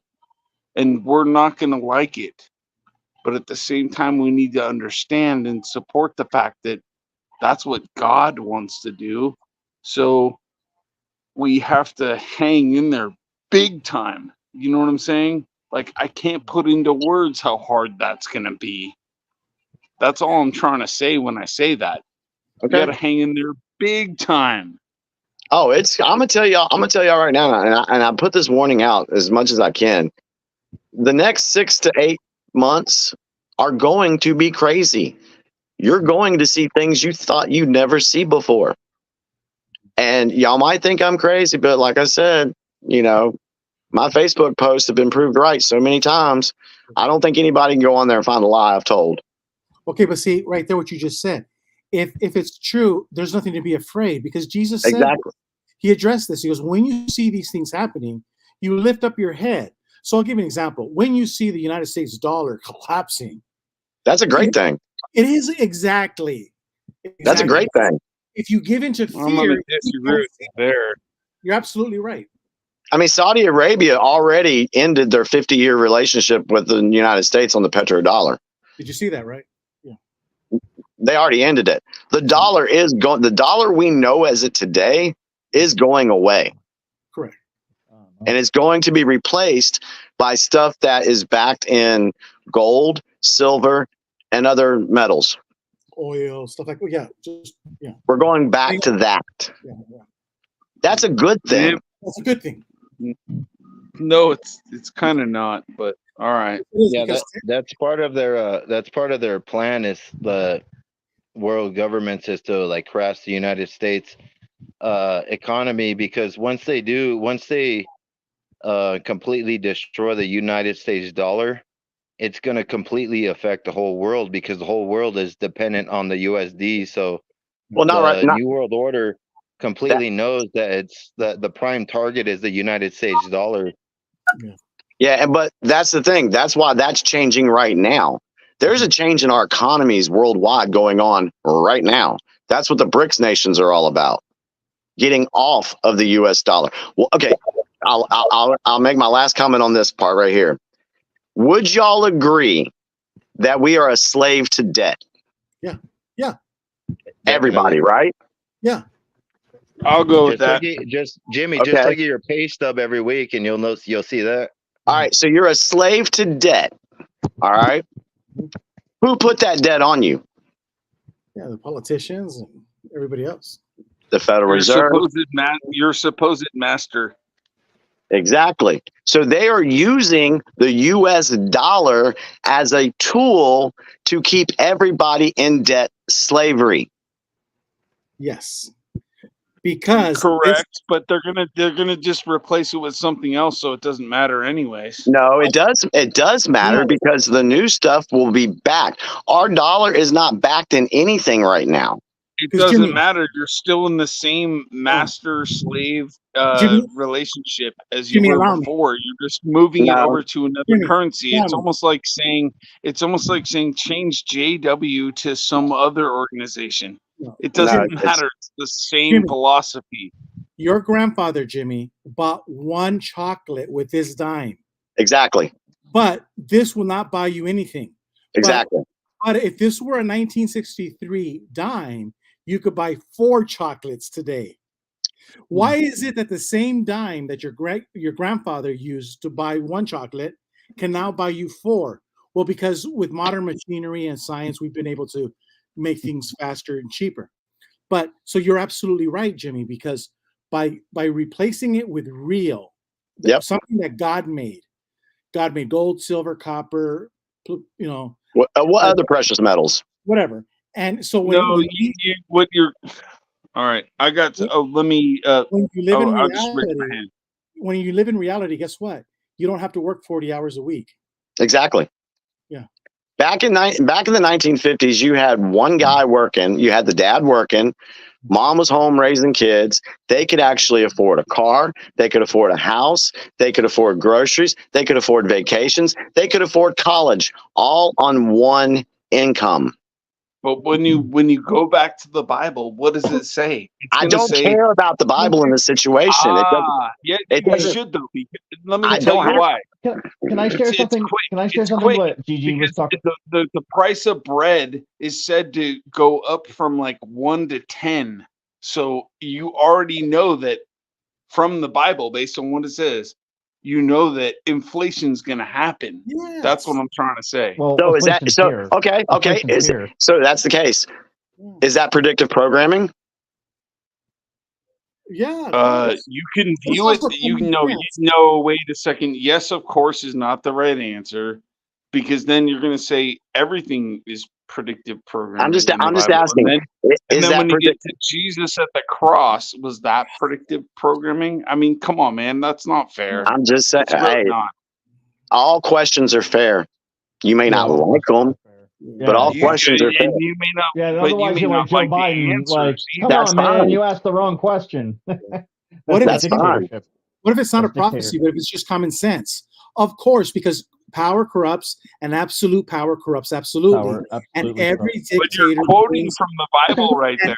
So don't try to pick and choose. You're picking and choosing off the Bible, and then when I you're being kind of argumentative. it's going to be a 10 to 1. Kind of try. All right, hold on. I will say it's going to be very argumentative. I will say this: every lie is sprinkled with truth. Correct. I'll just leave it at that. Every dictator is inflation. Can I chime in? Yes. Amen, Jimmy. That's a good last words. This is wild. I just want to say something. I'm trying to figure out. Sorry, you've been here for a little bit. Go ahead, brother. Yeah, that's no problem. I agree with what Jimmy's saying about like the child trafficking and all that, about who's the primary state pushing it. And something else I would like to bring out on Epstein Island, we'll never get that client list. And I'll tell you why. If you do a search real quick on Jeffrey Epstein, look at his history, where his family's from. Next thing I'm going to tell you, look, who owns Facebook? We all know, right? Starts with Mark. The last name starts with Z. I'm trying to do this to where it's diplomatic. They don't get jerked off the internet. But look at his early life. Do you know what Reform Jewish is? Does any of y'all know what the difference is between the Reform Jewish movement and the regular Jews? If you look under Wikipedia, it's going to go along with what Jimmy's telling you. Hold your mouse. It's highlighted. It says Reformed Jewish Family on Mark Zuckerberg. You will understand why we couldn't say certain stuff on Facebook, why we can't say certain stuff on YouTube without it getting pulled. You've got to understand who's behind all this, who's calling shots. Why are we as grown men and women told what we can and can't say? It don't matter if we're religious or not. I'm by no means religious at all. Won't never be again. I do view myself as spiritual, but never ever religious. But that being said, you better realize why we're not going to get that list from Epstein Island until they've doctored it, until the ones that they want off that list have been removed to where there's no trace found. If you want to know about Mark Z that runs Facebook, who was the one that Trump warned us all about years ago? George Soros. Type his name in under Google. What's his heritage? That's those big billionaires are all that's calling the shots for all of us. And people can argue, oh well, you're being you're being ethnical. You're doing no. I'm just telling you what's there. If you look up Klaus any Schwab is bigger than him. yeah, it's a lot bigger, but they're all in cahoots. Let me tell you something else. Look up any show on TV. I don't care if it's Friends. I don't care if it's The Big Bang.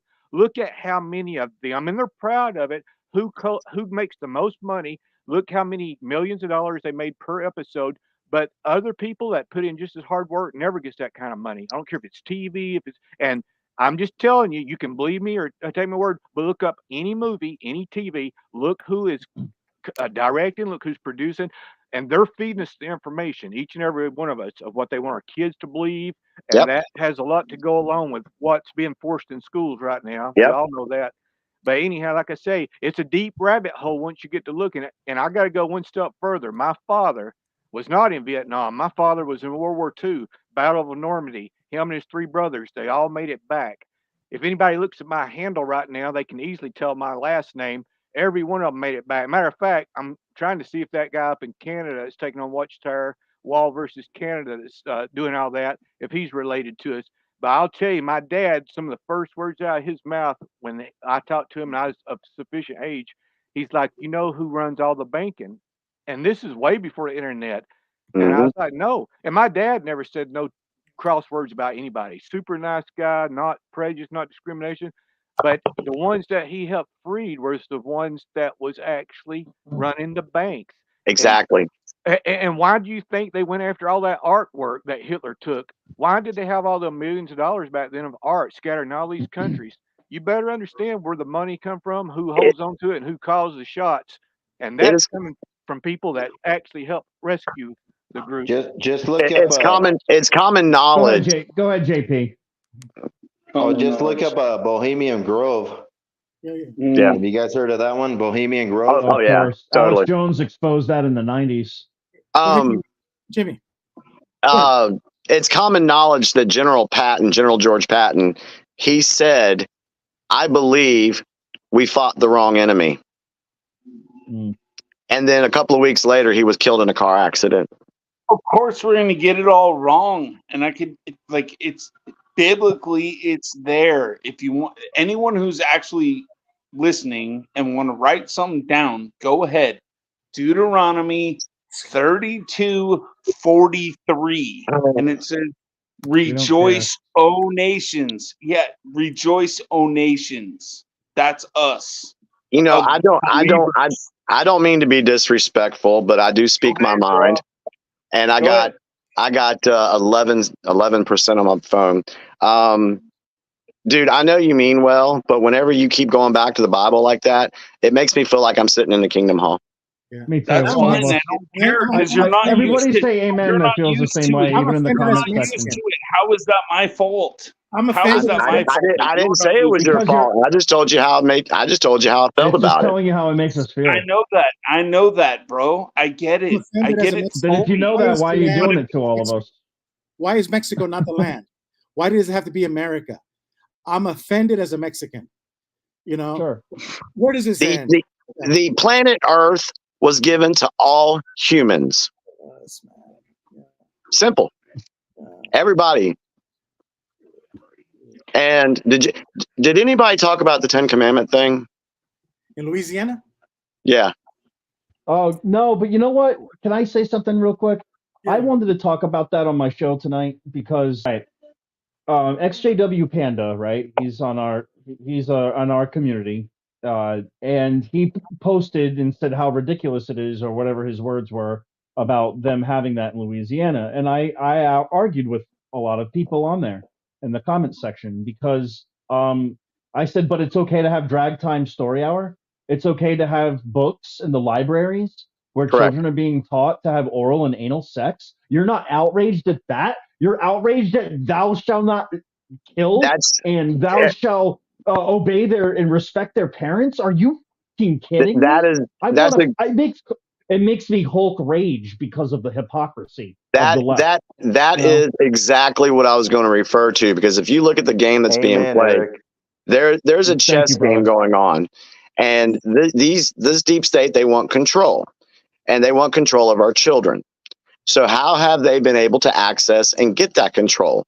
Push their agendas, push LGBT, push trans, push DEI, push those things. It's not going to stop. What's all those things.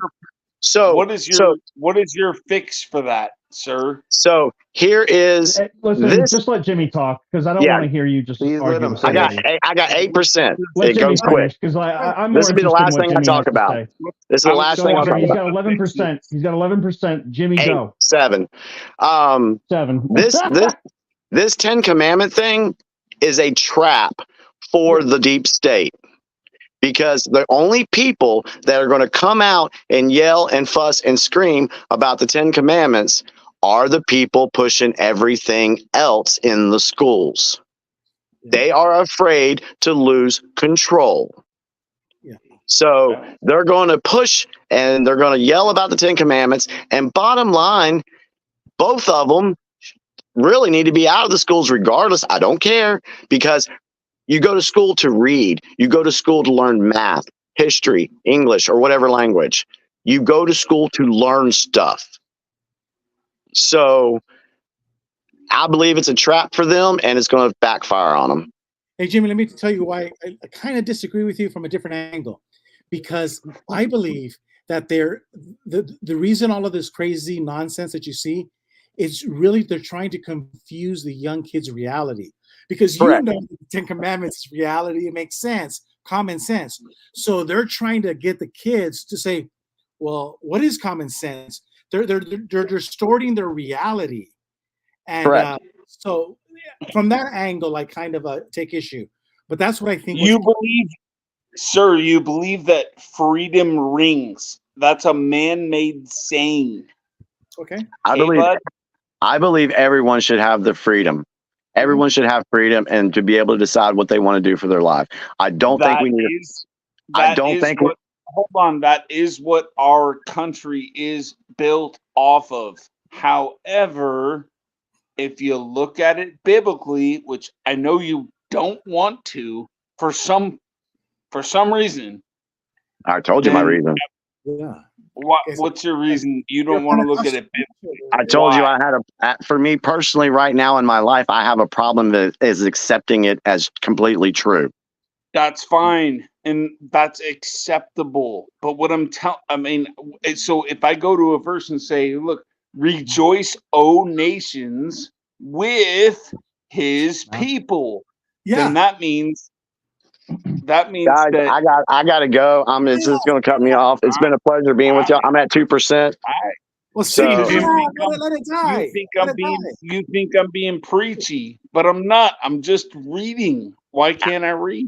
Plus, you can read, if you look but at the context I don't like to leave people hanging. It doesn't apply to what we're talking about. So good night. It's all about context when you read the Bible. It's all about context. So you can take any scripture and put it out of context, but that doesn't apply to what we're talking about.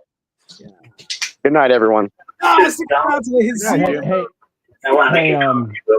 Hey, Jimmy, thank you so much for coming on, and I just want to let you know that we freed up some room here. I'm done. We need positive vibes, so we're back. I love you all. Why did Jimmy not stick around till it hit 0? Yeah, right. Just let it. If you're gonna go out in a bang, man. Yeah. But, no, Jimmy's right on that. Hey, this is Donald Brown from Texas. Can I make a comment? Sure. Well, what part of Texas you from? I was born in Houston. But if you think about why they're trying to shut all this down with the 10 Commandments and all this stuff, if you really think about it, if they believe that it's all folly, okay, why don't they just leave it? Because if they believe it's not true, then why don't they just leave it there and not fuss about it? I'll tell you why. The reason why they want to remove it is because they know that God is true. They know it in their hearts. It's written in their hearts. It's in everybody's hearts. Man has no excuse to deny God. Not one iota of an excuse. So they do that so they can, like you said earlier, they can push their LGBT, trans, whatever agenda, and so they can push all this evil stuff, evolution and everything else, so they can corrupt the kids' minds. So that when your child goes home, they can say, well, hey, mom and dad, I just learned that Susie has two mommies or two fathers or whatever you want to call it. And they screw their brains up off of the truth just so they can get their own way in there. That's what I think it is. I think it's that they know it's true, they know the Bible is true, but they don't want to hear it. They don't want nothing to do with it. Also, to be fair to the homosexuals out there, there's like a group of people that are homosexual, and they do not support the LGBTQ community because a lot of them come out on like TikTok or Twitter or YouTube or whatever, and said that they were just fighting for equal rights and to get married and stuff like that. They never knew it was going to come to this, affecting our children and stuff like that. They didn't want that. You know, that's not what they were looking for. Because see, that's why we can't judge people, because like we don't know the heart, and the people that aren't realize that homosexuality, is in the Bible and it's wrong. I mean, but there's a lot of things that people do that are wrong, so I'm not going to judge somebody. But you know what? If you're not attacking kids and it's two consensual adults that want to be together, it's not that I condone it. It's just, it's not my thing. But at the same time, I'm not going to judge you for it because we're all sinners. I have sins. Yeah, we are. Yeah, we are. We're all sinners. Everybody here, everybody on six screens, Jesse, people in the comment sections, we're all sinners. Everybody. We're all guilty of something. We fight against our sins the best we can. But what's up? I mean, what about people who are intersexual? They are born with both genders. They have both things in their underwear. So what are we going to tell them? Well, that's a different deal. Well, I'll tell if I can answer when you're done speaking. I'll answer your question. So they were born. I knew a girl in school who was born like that. And can I answer? She asked me the question. Can I answer that real quick for her? They are born with both genders, and at some point, the parents have to kind of decide, okay, what's the more dominant? The parents shouldn't decide. They should wait until they are maybe 18 or 25 years old and decide for themselves. The parents. Yeah, well, that's what I meant. But yeah, that's who are born both. Can I answer the question? What are you saying, Eric? Oh, thank you. I was going to say that, and it's a good question that you answered. In the situation that someone is born with something like that, with two genders or whatever, a hermaphrodite, is that what you're saying? In that situation, that is the same argument that the people who have who support abortion say, what about the women who have been raped? It's a 1 in a million shot per se. It's a straw man argument, because like in that situation, that's a freak situation. That's a 1 in a million situation, if you will. I don't know the numbers, but like it's not something. It's not a common thing. How many people do you know that have that problem? I don't know any. Maybe I'm ignorant, but it's just that of course there's certain situations where you show love, and but like to go against nature, right? Is that right? I mean, I don't know. I'm not saying it's wrong or bad or good. It's just, but you are going against nature, and the only reason why I'm trying to stay neutral is to not piss off everybody in the audience. But like, I have my beliefs, and the major problem is that if we have an anything goes society, our society will crumble because we need strong families. We need strong people. Morality. Yeah, we do. Yeah. We need morality. That's all. And I'm not saying, I'm not even blaming homosexuality for it. A lot of the immorality in this world is a a lot of it's pedophilia is probably the biggest one, and then the love of money and war over it, the wars that have been are being done. I mean, even it's been talked about earlier about people profiting from war, but has anybody ever thought that even Watchtower profits from war? Oh, Because absolutely. Watchtower is invested in, is it some kind of ammunition company? I mean, do their eyes blow up, Gigi? Do you think they're like, like there's a war, like we're raking it in now? I don't know if that's a reality or not, but it goes back to the club. Remember George Carlin says it's one big club and you're not in it. So how is it that a lot of government officials become millionaires? That was a great skit that he did. Yeah, they know who's going to go to war, and they know who's going to get the contracts, and then it's called insider trading.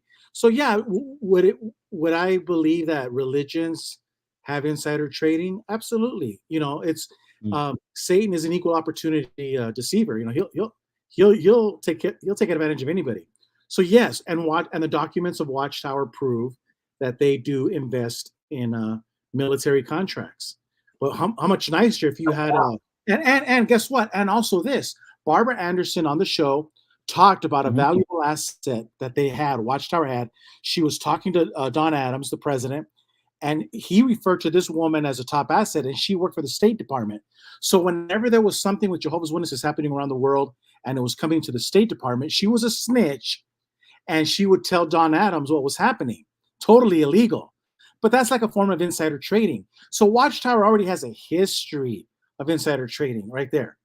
But in this case, it wasn't money, it was trading knowledge, right?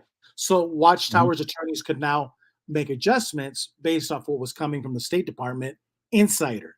That's why I say, like, the same thing's happening right now in YouTube and Google. Rick Farron on this show says, email me at this, and he gives the addresses at gmail.com. There's Jehovah's Witnesses who work for Gmail in San Francisco or wherever, and they're snooping in his email account.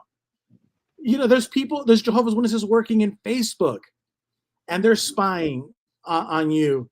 If Watchtower says, hey, give me the goods on Eric, give me the goods on Rick Farron on his account, they'll do that.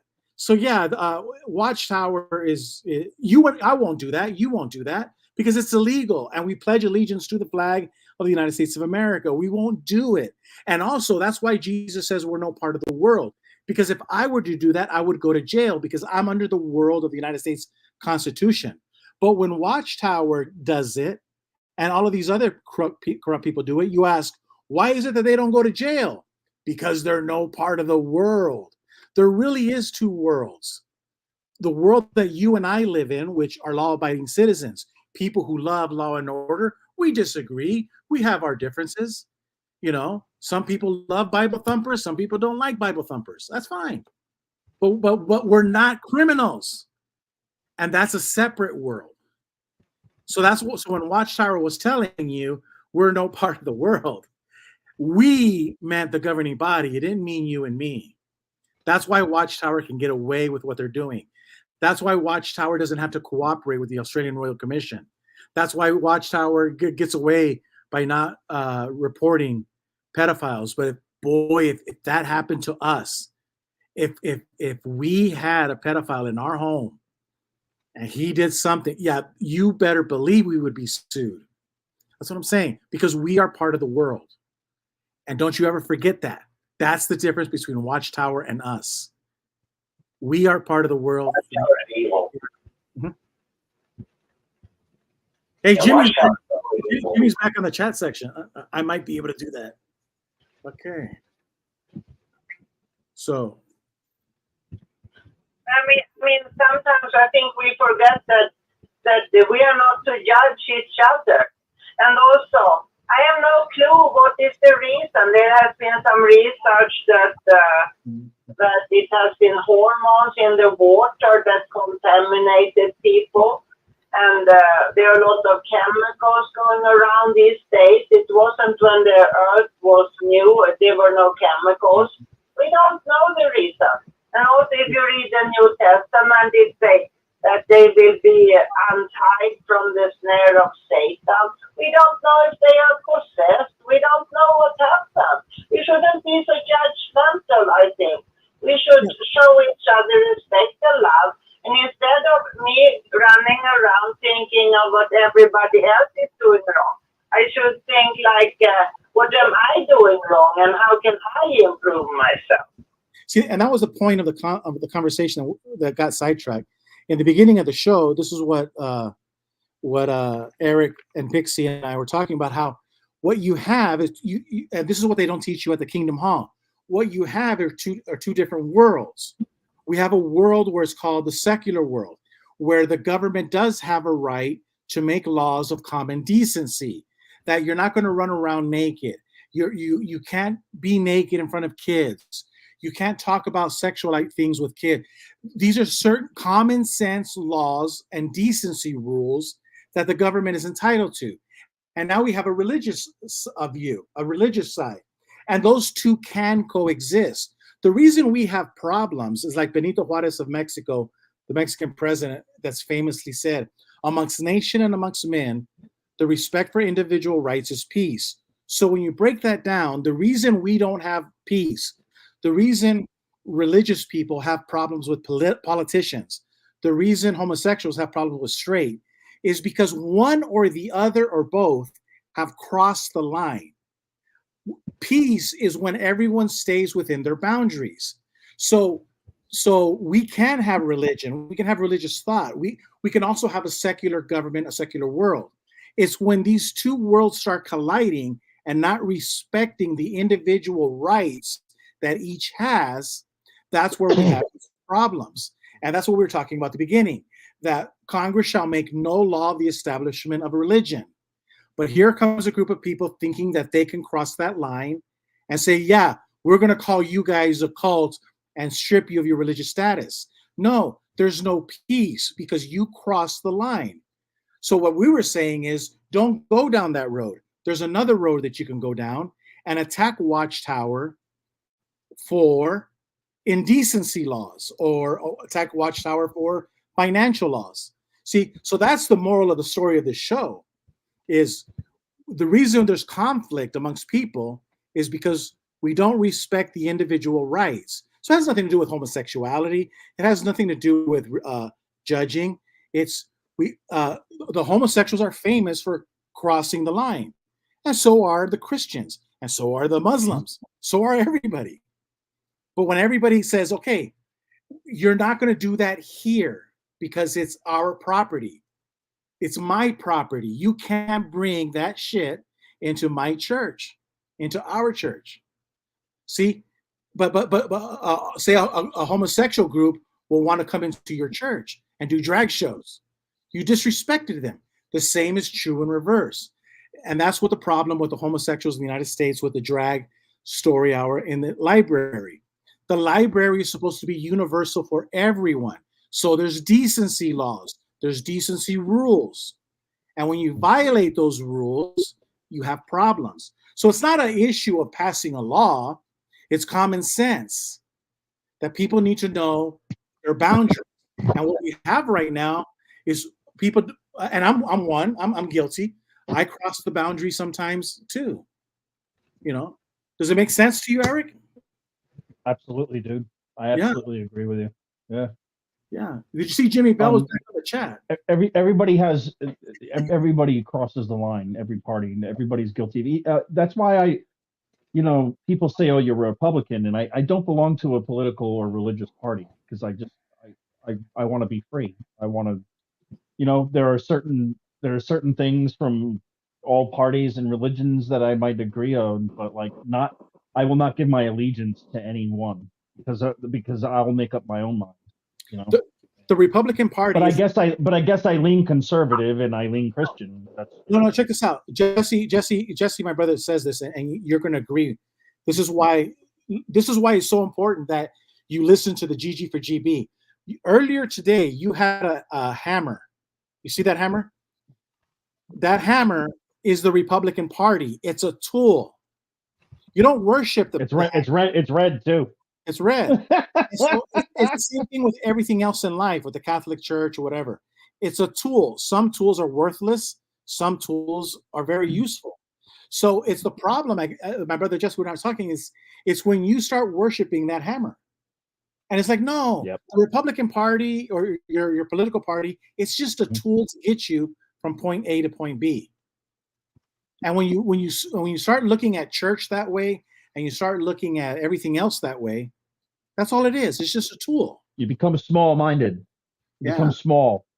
You're not thinking outside of everything because you're believing you have a set of beliefs that people tell you to believe. It's a construct that's made for you to follow and obey. But like when you break free and see, that's what's really it means to follow Christ is to be free, is to follow God way, not Caesar's. And a lot of us don't understand this thing about tools. Like, for example, sex is a tool. It's a tool when you think about it. It's a tool to help your marriage stay strong. Same thing with alcohol. Well, no, but it is. It's much greater than that. It's a tool that it's the greatest tool. See, somebody there was a Democrat that said, or maybe I don't know who it was, but somebody said, what is so great about heterosexuality? It went viral. And the response is like, well, the great thing about heterosexuality is the continual existence of mankind, of generations of people. I mean, that's like the greatest privilege that we have, I've never experienced it, but I would like to, but I would love to have passed on family to have kids and pass on the family name. See, this is why it's a shame that Jimmy Bell left, because he said what we are dealing with. I know he's got so many good points. I hope he comes back. He's in the comment section. So but I'll highlight some comments. I'm gonna beat him up right now because he says what we are dealing with is bigger You're gonna beat him up. Hey, don't let me get the hammer involved, Gigi. He says it's good versus evil. So he's absolutely right. But what I would tell Jimmy Bell is you got good versus evil, but if you're gonna fight, you need a tool. And some people use the Republican Party to fight evil. Some people will use YouTube. Some people will use a website. Some people will write a book, like I guess Nestor wrote a book, right? In the show previous. So that's the whole point. He's right. It is good versus evil, but we all need to have tools, and that's why the First Amendment is under no circumstances shall we ever change it, and we should die because Congress shall make no law for the establishment of religion. It's a tool. Also, the right to assemble is a tool to fight evil. The freedom of speech is a tool to fight evil. The political party is a tool to fight evil. And political parties can also be used to help evil. Yeah, a political party can bring in the Federal Reserve, which is the devil incarnate. Yeah, so Jimmy Bell's right, but it took the GG for GB to come in and clarify his points and make it more succinct. So, I hope you like that. Doesn't it feel nice right now in our little chat group? In our little universe. Energy change. In our little universe. The energy changed, man. It's nice and positive now. Well, you need to have more control. Rick needs to give you, because you earned it. You know what it is? I had the control, but I forgot I had it. And it took me a while. My intuition was slow to figure out I was being trolled. All of us were. So Jimmy says I apologize to the audience for not bouncing him earlier. Jimmy Bell says that he needs to chime in on the next show if possible, because he needs to get his mental exercise going for the next round. No, just kidding. But he was bringing out a lot of great points, and I was agreeing with him. Jimmy brought out a lot of good points. Thanks for coming on, brother. Yeah, really.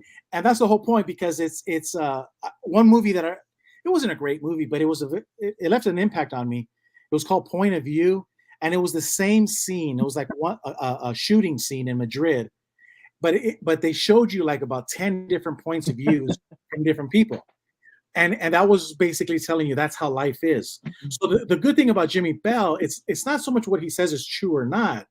It's he's making you think outside from a perspective that you never even thought of. You know what I mean? And that's the whole point. Yep. We didn't get that with Watchtower. We had tunnel vision. And Jimmy Bell's saying, no. We got 360 degrees in all direction. That's what I like about his show. Yeah, I feel you, dude. Yeah, he's laughing, man. He loves that. Yeah. Yeah. He needs to get his mental exercise in. Yeah. You know who was on fire today too, and people were kind of they weren't complaining in a bad way, but damn, Dan Clark was like he was coming out with a machine gun on the 6 screens.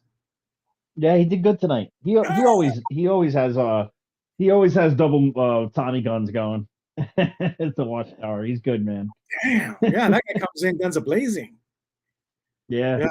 You know what? He's on point with a lot of things he says on his channel and when he comes on our shows too, or Rick shows.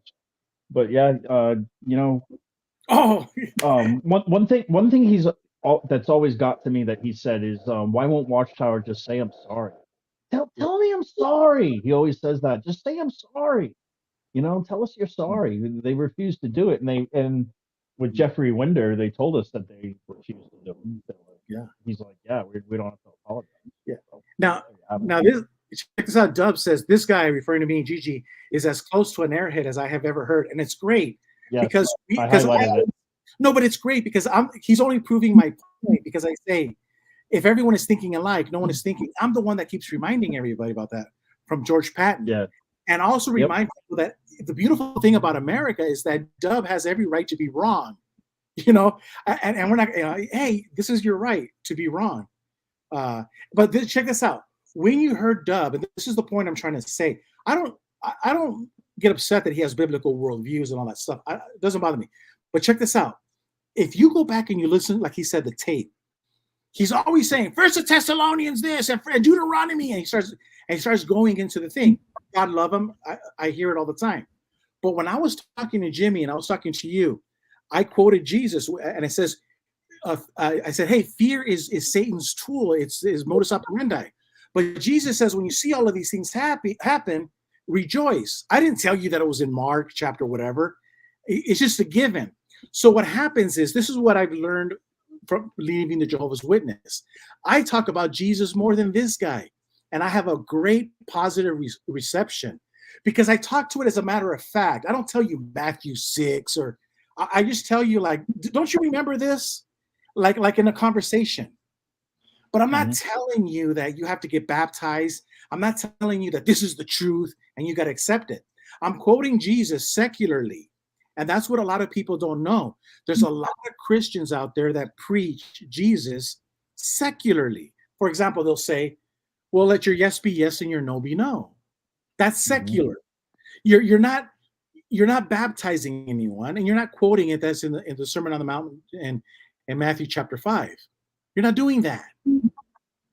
See, and that's what a lot of people. I learned this because as a Jehovah's Witness, people will be like, "Oh shit, here comes Gilbert. Oh shit, here comes Gilbert." That's why I love Dub, because I look at Dub, I think, "Oh shit, here comes Dub. He's gonna throw Deuteronomy something on me. Why do I need the Old Testament when I got Jesus? You know?" But he's gonna go through. That's fine. That's fine. But he's trying to baptize me. Next thing I'll know, I have to. If I don't have a King James Bible, I'm going to go to hell. It just never ends. What I'm saying is, you can catch the same fish with a better hook. You preach to people, like I said earlier when I was talking to Pixie. I said, don't you remember the Apostle Paul in Hebrews when he says that the world is not worthy of these people? Like, I'm not worthy of George Washington. I'm not worthy of Abraham Lincoln. I'm not worthy of the great men of the past.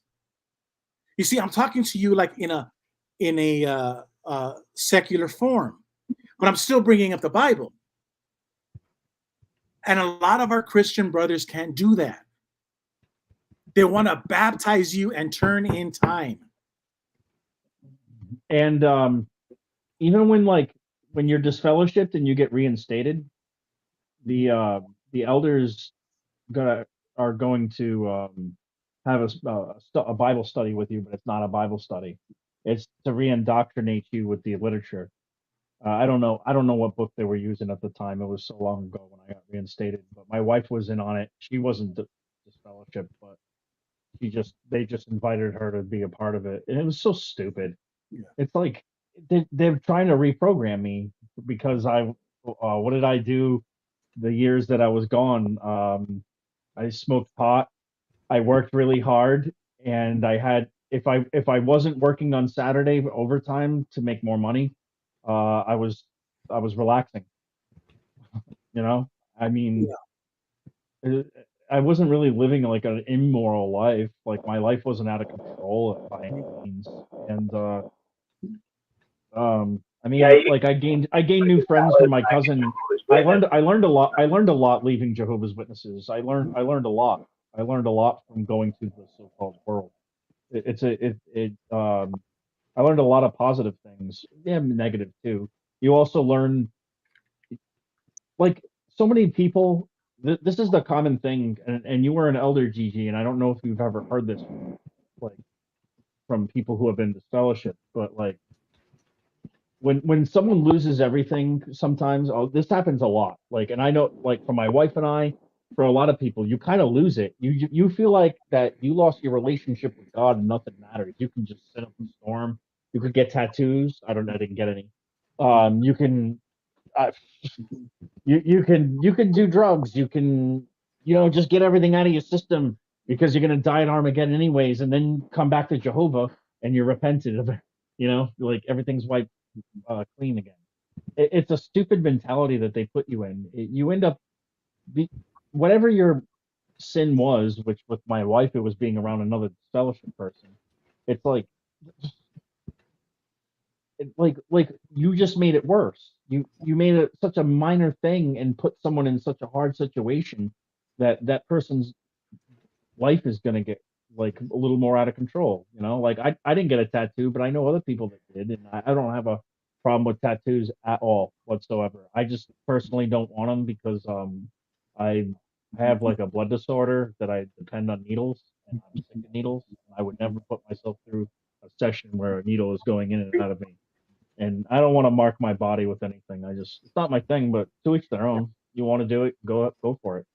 I've seen some really cool see what tattoos. you gotta remember. A friend of mine got a tattoo on his ankle, and it was like the skin was ripped off, and it was like this really deep artistic look to it. But yeah, not me.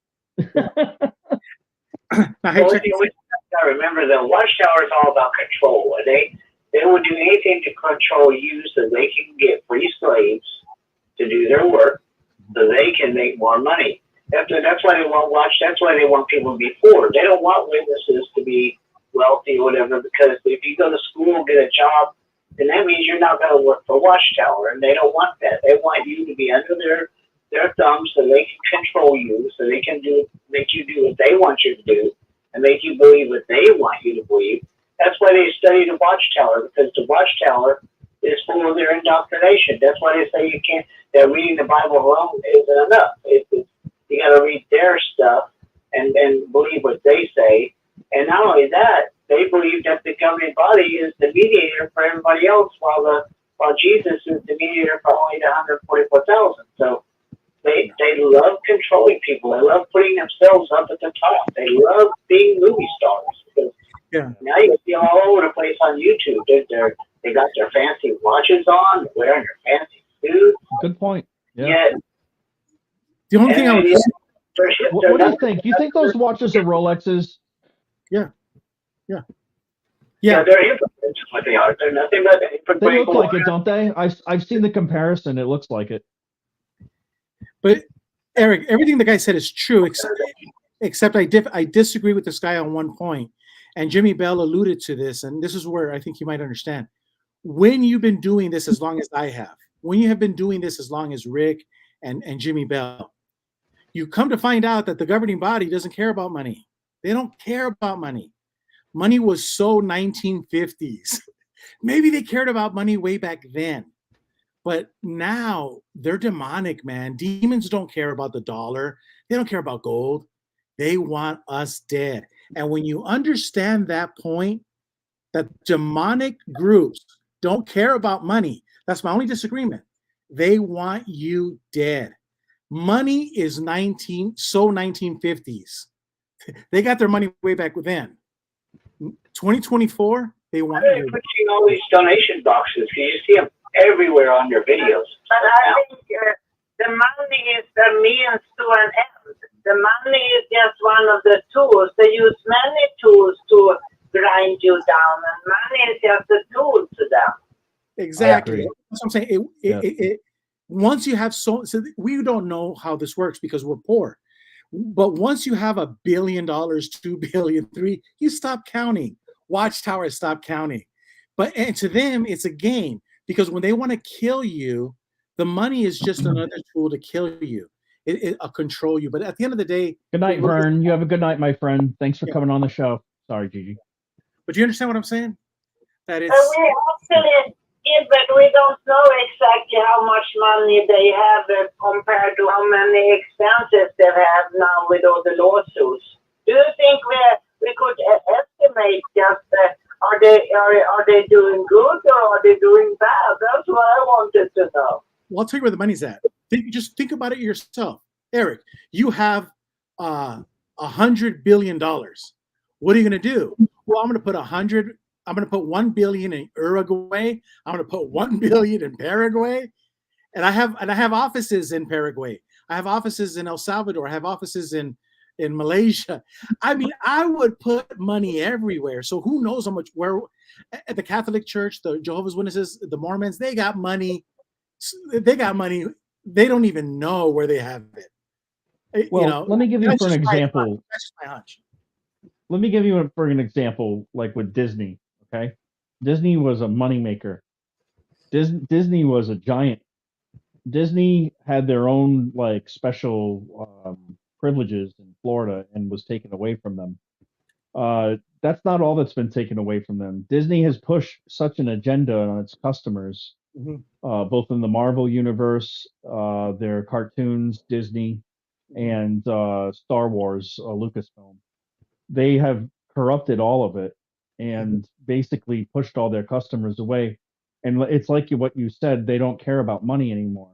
There's a power here. There's an agenda. And that's what Watchtower is. I don't think that Watchtower wants their members to die, but whatever their agenda is, it's an agenda and they're pushing it. It's control, in my opinion, is the most important thing that they have, because what is talked about more, money with Watchtower or control? Control. Obey, listen, obey, and be blessed. Obey. I mean, God, it's in everything. So, do you remember Emeril Lagasse would always say, "It's not Jesus; it's obey the governing body." Yes. Yeah. But see, at the end and of the day, they even said, Gary Bro said, the governing body are future kings. It's like, nope, no man is my king. No man. Jesus Christ is my king, and that's it. Christ is king. Candace Owens said it. Yep, she got fired for it. Christ is king, and that's it. I'm not bending. I'll bend my knee to the authorities and respect the law, but I'm not bending my knee, as a worship, as an act of worship. Good job, Ruby Quinn. The governing body wants you to worship them. Yeah. When we were younger, what's his name? Emeril would say, Lagasse, kick it up a notch. And that's what I'm telling you guys. You have to kick it up a notch. Whatever you think of Watchtower and all those arguments, they're fine. I'm not knocking you guys, but throw it out the window. Kick it up a notch. These guys are demonic. They're demonic. Everything about it is demonic. The way you think, because I know how you think, because I used to think that way back when I left Watchtower. But no, I've left Watchtower a long time ago, and I've been doing this business for a long time. They're demonic. They're on a totally different scale. My wife and I tell each other all the time that they're demonic. I agree with you being demonic, because think about where they got their Bible. Johannes Reaper. I mean, that guy, his wife was a spirit medium. Why are you sorry, brother? You don't have to be sorry. I'm sorry. So sorry. You always got these weird names that you put on. I know somebody was channeling me today. Who was that? Give her Barbara Anderson did the same thing. Barbara Anderson didn't put her. Yeah, she went just like Jesse. Go back and look at Barbara Anderson's video. What was okay? I have to go back and look. I didn't even see it. I was listening. I didn't watch it. She was imitating Jesse. Yeah. What did she put? I am legend. Yeah. Did she? I am legend. Hey, I'll put Beardo. That's what I'm called by my friend Brad from Australia. He calls me Beardo. That works. Weirdo with a beard. Why don't you go Barba? Barba is beard. Hey, it's usually shake and bake. You know, Ricky Bobby. Shake and bake. You could be My family calls me Ricky, and then that happens. So whatever. I'm repetitive. Vladimir Putin? No, Barba Azul, Bluebeard. Oh, what is that? It's just a. I think that's a pirate's name. Oh, okay, Barba cool. Azul. Yeah, all right, nice. Blackbeard, that works too. Mm-hmm. I got like nice black hair in the bottom of my head, but I can't grow anything on the top. Why is that? Well, you got a nice head of hair, Jesse. You know Gilbert, what? Gilbert does too, but you're all gray. Yeah, I'm all gray. You know what? I had. But you still got your hair. Since I was a little kid, I can't wear a baseball hat or can't wear nothing on my hair because it will develop like a bald spot. And you know what has helped me? You're not gonna believe this. I don't wear hats. Apricot seeds. Yeah, I'm serious. So I eat them, and it's helped me. Is that what you got right there, Gigi? I read that it was good for that, and now I got hair growing everywhere. Do you toast them? No, just eat them raw. Okay. Hey Jesse, can we just change the subject and talk about me? Because in the comment section, Doug is saying Gigi loves to hear himself speak. So who said that? I'm gonna let you speak about me. Well, you know what? Can I ask you a question, Gigi, for GB? Oh, yeah. I've been thinking about this. You told me to mark my calendar about the Leather King. So what's the mark for? I don't understand. And now my calendar has moved forward a lot. I haven't heard from him in about 2 months. I was on his. I hung out on his channel for a little bit, but it had nothing to do with religion. Hey, Gigi, you know what you and I have in common? Basically. That I love to hear you speak too. Okay. I love to hear you all speak, Jesse. Grace, everybody here. We had a meeting tonight. We had a judicial committee, and yeah, who got this fellowship? No. We're looking for a VP because the election is coming up, and I think Gilbert, when he served in the governing body of Jehovah's Witnesses, and he got impeached the first time, he vowed to come back with a strong VP this time in this election. And, we're coming in on the November Jehovah's election. So we're looking for a VP. A good That's VP. not you? No. I'm behind the scenes. Oh, okay.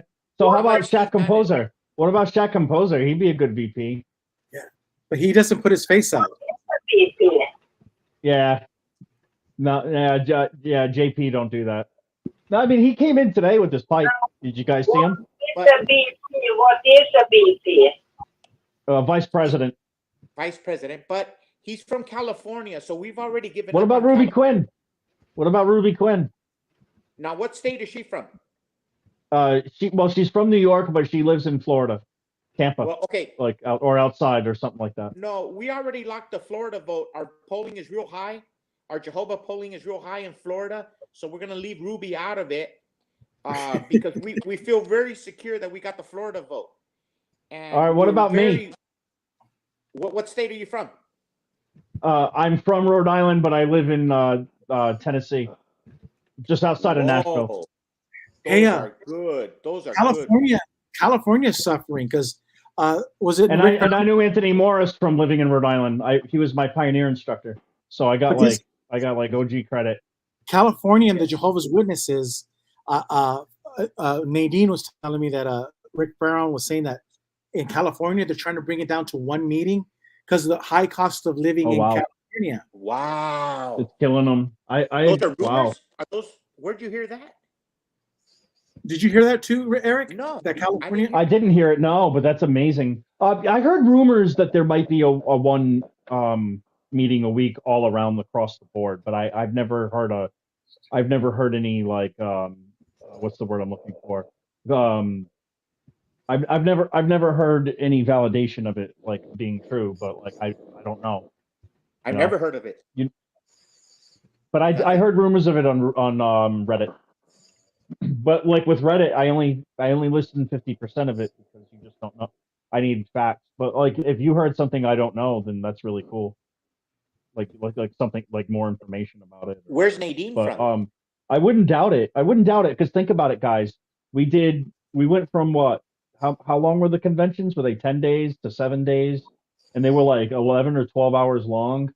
And I just then remember they the cut 4 days. that. Then they cut that all the way down to 7 hours with 3 days.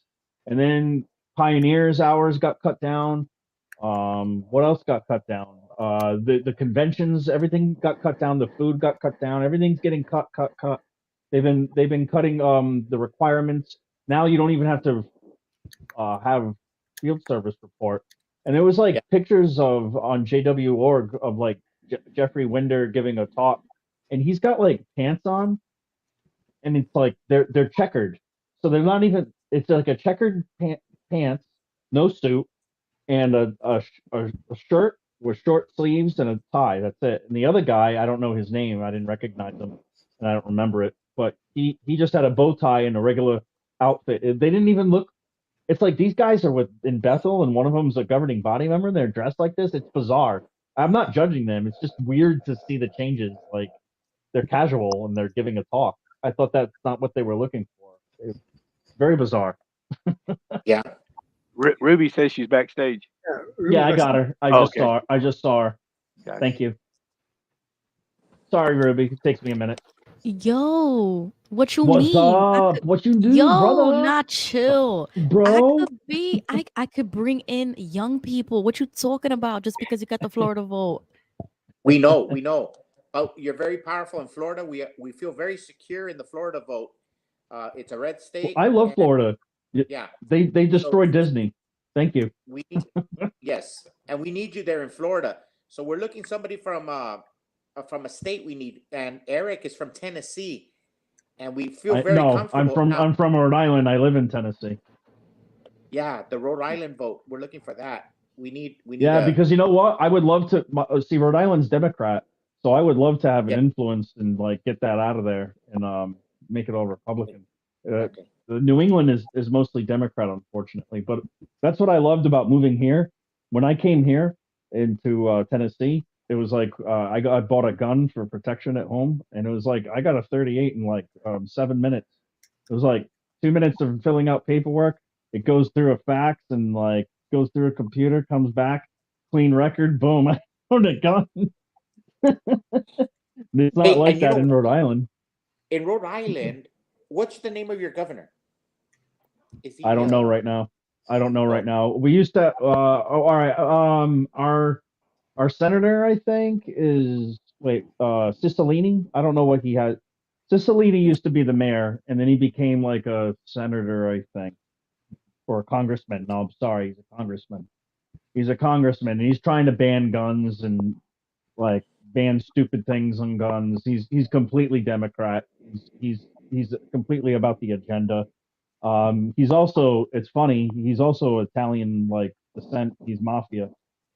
They're embarrassed by him because he's gay, but they let it go because he has power, and they use him.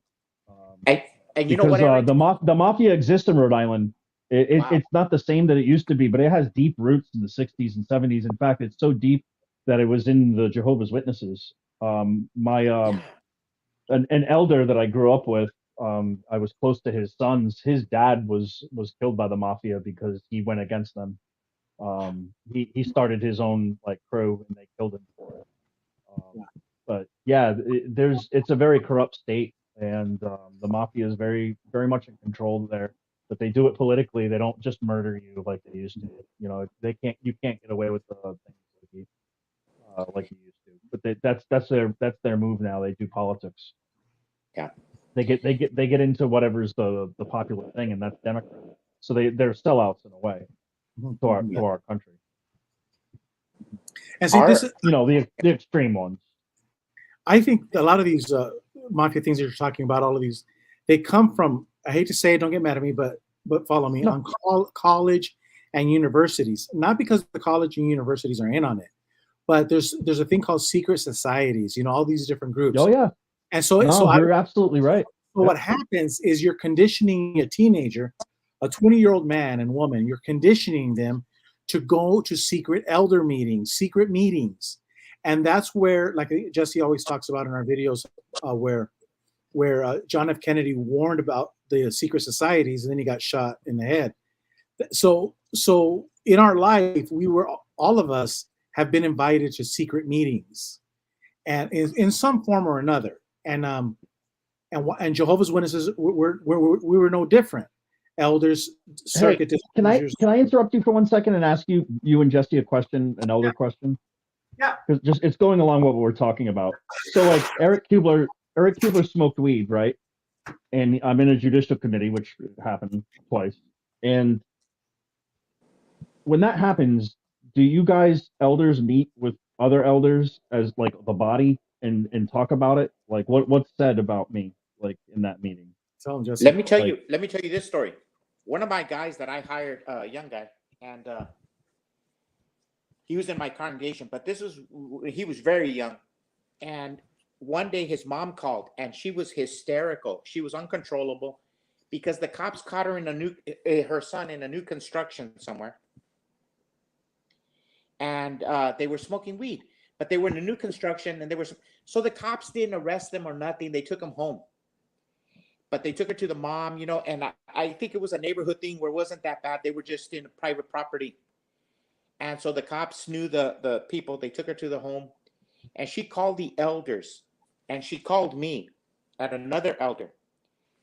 And I talked to the kid, and I couldn't get a confession out of the kid. And I just left it at that.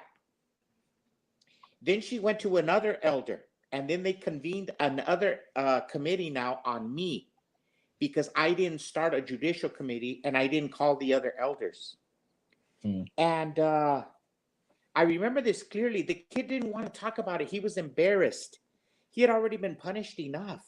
And he was a young kid.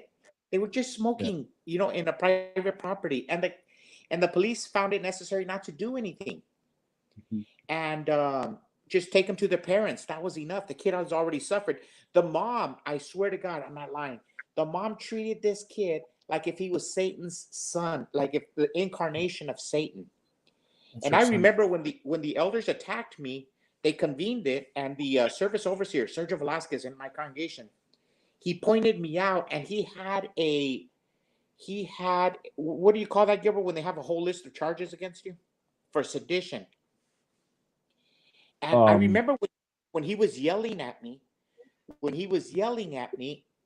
I looked at the Kobe and I told him, "Can I be excused? I feel that the Holy Spirit is not here."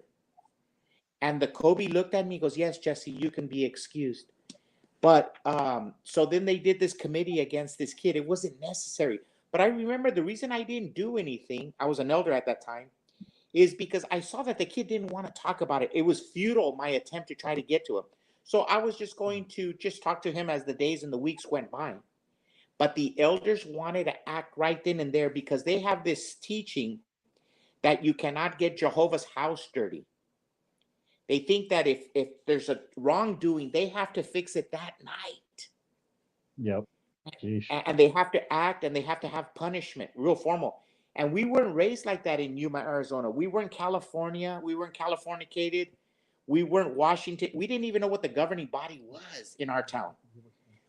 So we treated it like a different, maybe old school Christianity, old school Jehovah's Witnesses, where we handled it internally. And we weren't going to disfellowship this kid for smoking.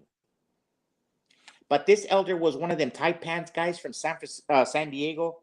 They moved to Arizona. All these California gay bobs that move over here, they wear tight pants and pretty suits, double-breasted suits. But we weren't like that in Arizona, And so they started following all this Bethel advice that you have to handle it now. And what it did, it just chased the young kids away. They were so strict, it chased them away. Now they're probably all smoking and doing God knows what, It was the least of the sins. So let me answer your question. The old elders would have handled it by talking to the young guy. The new elders, they have strict and fast procedures that they have to follow. Yeah. Now you went to. It's weird. It's weird because like when I went to get reinstated for the second time, like because I got disfellowship twice, they didn't have a problem with me having my medical marijuana card, which I had. I showed them the proof. They didn't. They looked at it and dismissed it immediately. They were, we don't care.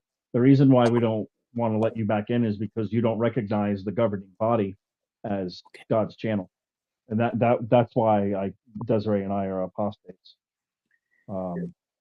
You know what? So it just shows it's not even about sin. It's not about keeping the congregation clean. None of that matters. It's obedience to the overlords. You know, that's all that matters, guys. Do you know what it's called? You just fellowship twice. You were just fellowship twice, right? You know what that is? Yeah. That's a glutton for punishment. Wow. Yes. Yeah. Well, how so? I mean, like, why did you go back? It's not like I asked for it. They give you one, like, he goes, "Sir, can I have another?" Yes, sir. May I have another? You were like Kevin Bacon. It's not like I asked for it. I wasn't like, yeah, disfellowship me. I mean, all right, listen. The first time that I got disfellowshipped, right, I got caught with weed, and the elder could tell I wasn't repentant, and he's like, "What would you do if I was in your case?" And I'm like, "I would disfellowship me." So I'll take that one. The second one, I didn't want that one at all. I was like, "Nah, man, you're not hearing me." And now I don't even see it as a sin, and I didn't do anything wrong. It's like, all right, I smoked pot, I smoked a cigarette. How the hell is that fornication or adultery or the things that it warns about in the Bible? Like, get F. It's not even drunkenness. Did you smoke? Did you smoke after you got this fellowship? After I got disfellowshipped, I did not smoke right away because I had to get a drug test at a very good job where I was working on Highline cars, like Bentleys. I never worked on the Bentleys, but we had Bentley. It went to another guy, but I worked on Porsches, Audis, Mercedes, BMW. They had like this massive amount of dealerships. So I stayed clean for a while, and then I started smoking weed again because like I have such a problem with anxiety and PTSD from all the abuse that I got from my parents and in the organization, and I have a cutting disorder. My arms are like completely loaded with scars from me cutting myself with a razor blade because everything that I did was never good enough, and it drove me mad, and I had to like let it out somehow. So then when I started smoking weed again, I my cutting disorder kind of went away, and now I haven't cut in about 4 or 5 years, and a lot of that was all Watchtower. Even a therapist that I talked to told me it came from my mother and from the cult that I was raised in. She understood that like everything that I did was futile. It was never enough, and it was a subject I was going to talk about tonight. I was going to talk about self-esteem, but I'm going to save it for another night. But that's what it does to you.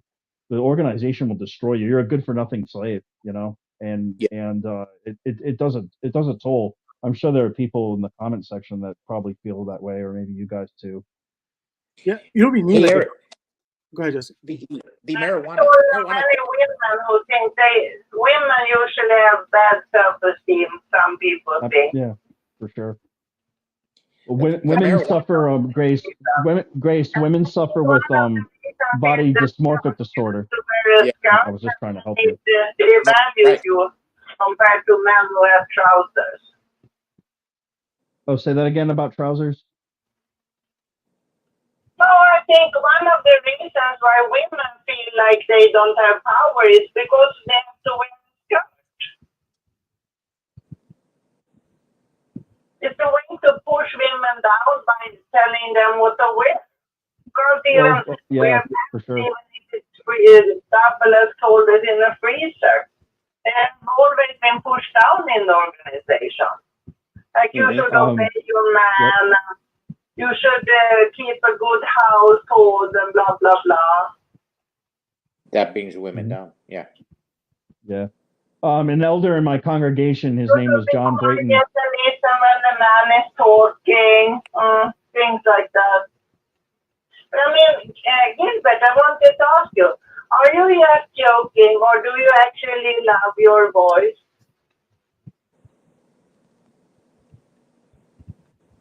Gilbert? Well, he loves his voice because he's right 99.99% of the time, where most humans and politicians that are running for the governing body are probably right 50% of the time. So it's very important that we have a leader like Gigi for GB. And because he's right most of the time, unlike other people, it's very important that he listens to himself. He learns a lot. Okay. I have the same privilege because I'm in love with my voice. It's nothing that can make me so happy except for thinking about my mother. Then my voice. It's just calming to me. If I listen to myself, I can get happy, I can get sad, I can get sleepy. It's just always interesting. Even when I'm angry, I like to listen to myself. It's a bit feisty and inspiring, I feel. Mm-hmm. You have a slight Australian accent. Not at all. She's Swedish. No. Okay. Okay, that's Central Europe or Western Europe? It's Northern Europe, Sweden. Now, in Sweden, are they mostly... If you're thinking Australian, you're not even close. It's more like this, I think. They kind of draw things out, if you know what I mean. If you want to go to Macca's. She was breaking up. Now, in Sweden, you're neutral in Sweden, correct? Yes, but we joined the NATO now, so we're not neutral anymore. Okay, so you're wrong 50% of the time, and you're right 50% of the time. See, so Gigi for GB is mostly right 99.9% of the time, documented, peer-reviewed research. And so it's very important that you listen. Are you talking about me or about Sweden or what? Who is wrong? No, we're just joking. No, we're just joking. No. If we're gonna Why do you think I'm laughing? You think I'm taking these guys seriously? Yes, I understand you. That's why I got the hammer ready. Still, even if it's a joke, I don't understand whether you're referring to me or to Sweden. No. It's just a joke in general. It's just a joke, honey. And It's a joke, but I still don't understand who is him referring to. I can't even remember that far. But I wanted to, because you were talking about smoking, right? This girl right here, the girl from Florida, Ruby. Ruby. So if she took up smoking, from what I heard, I think in the Burn show. Wow, you couldn't even remember my name? That's so messed up. Yeah, right? Come on, Ruby. Grill him, Ruby. Grill him. Yo, for real? Get him. The reason I was asking is what's that chick's name from Florida again? Is if Ruby's getting disfellowship, like picture this. Ruby's getting disfellowship, right? I'm being an instigator, sorry. They announce it, and she's sitting down in the audience. And when they announce the disfellowshipping, she lights up a cigarette. She goes, "Was it good for you as it was for me?" Now that would be an awesome disfellowshipping video. So you say light up after a judicial committee? Yeah. Wow. Yeah, and then wear the Sharon Stone outfit and do the leg cross. No, I'm just kidding. Is it good for you? That would be neat. Sorry, I had to go there and make it weird. That would be neat, huh? If you light up right after the judicial committee, you got to go out in a bang. Wow, yeah. Right there in the Kingdom Hall. Light up. Yeah, no, I'm gonna have to go because this elder keeps telling me. I tried to text him again because I called Bethel and I said, listen, I don't want to go to that hole and I'm socially awkward. And the last interaction that I had with this elder was not so nice. I told him, don't come to my house anymore. You know, every time we talk, it's always one-sided and that's not, I don't feel like I'm gonna waste my time anymore. So I said, you know what, nice.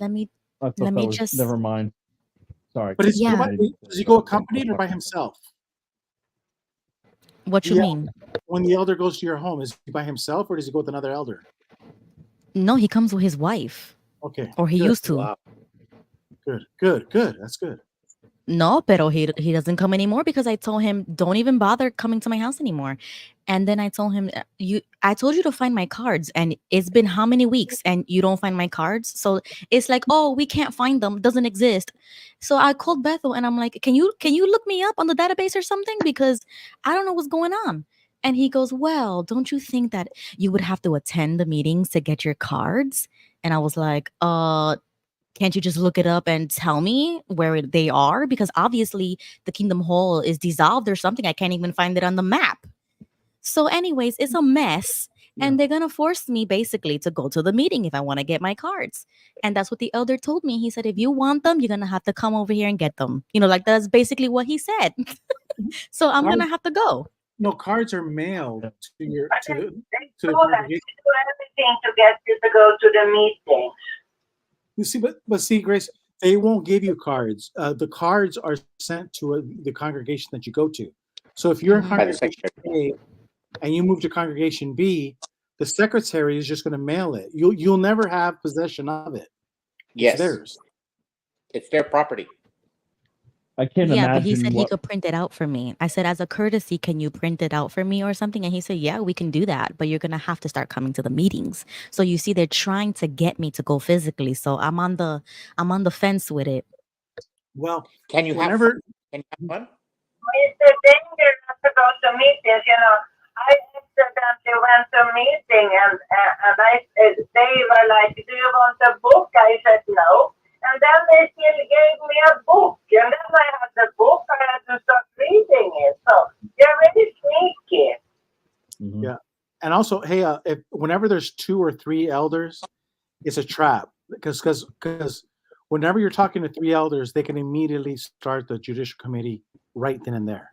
It's a trap, just so you know. I don't mind that. Okay. I No, The don't you mind judicial it. committee is a trap. should Is that what you're saying? you should have a recording device. If you do it, Yeah. have a recording device, and also you might be able to make a couple $1,000s on YouTube royalty. Well, Hey, Gilbert, you hey, don't know. you guys were elders, and I want to run this by you, right? Something that happened to me. So when Desiree and I were both trying to get reinstated, the elders came downstairs, right?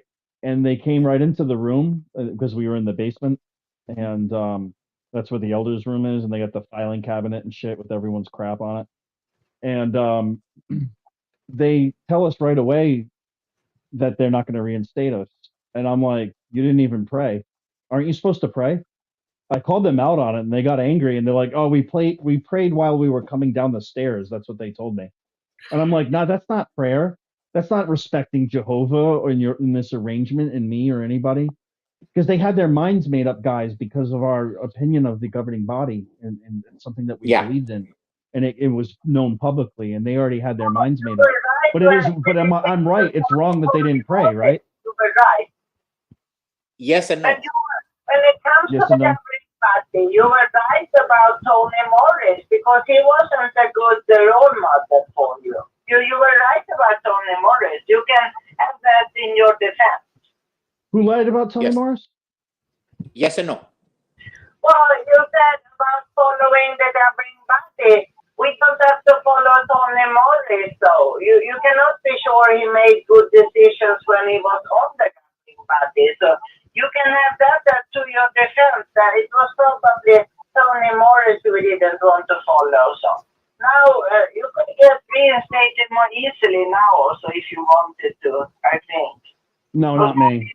That doesn't apply. It doesn't apply to apostates, Grace. Exactly. And here's the thing: if the start of the committee, they know you have prayed. They know that you are on the channel. What's that?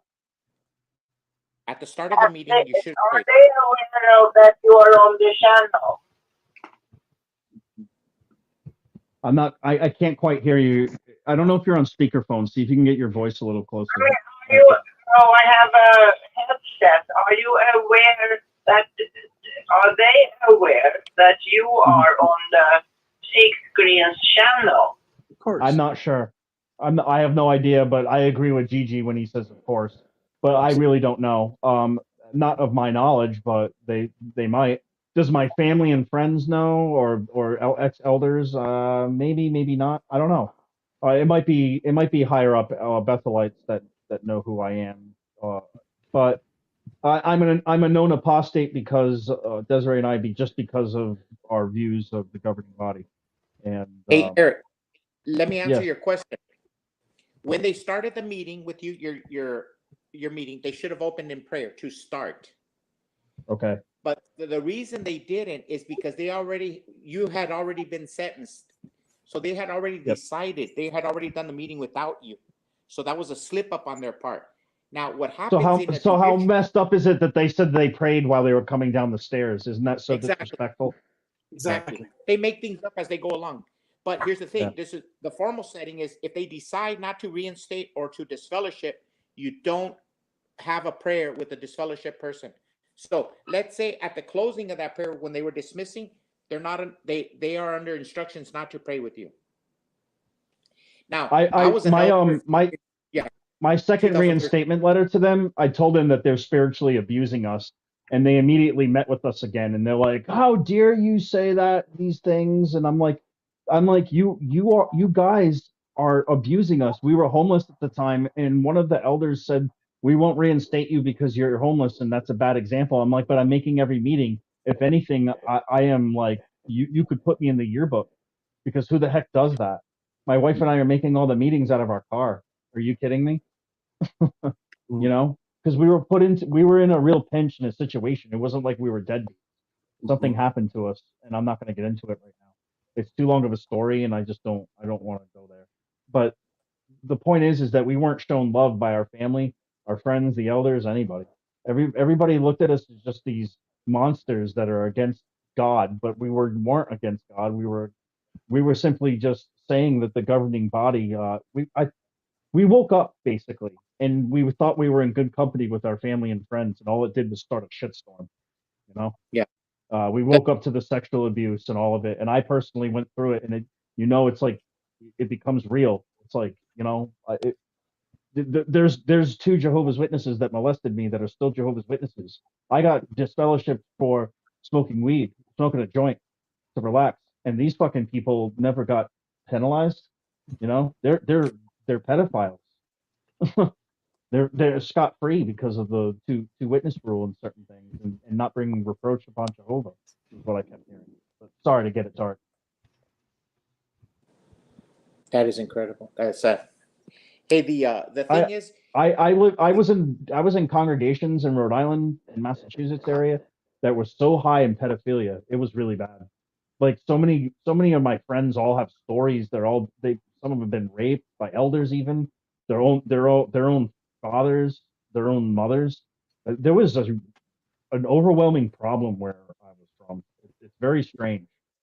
so there's no Strange. respect. It's There's no bad. respect of the elders. In fact, it's so bad. The pedophilia is so bad that even when I was like 15 years old, I went to the bathroom, and there was a guy in there, bald-headed dude, whatever, and maybe in his 50s, and I don't know who he is, but then a brother came in, Nathan Dancero, who I knew really well, and he just stood there like this in the bathroom, wasn't using anything, he just stood there, and then the other brother left, and then I'm washing my hands, and he said, "That guy right there," and I go, "Yeah."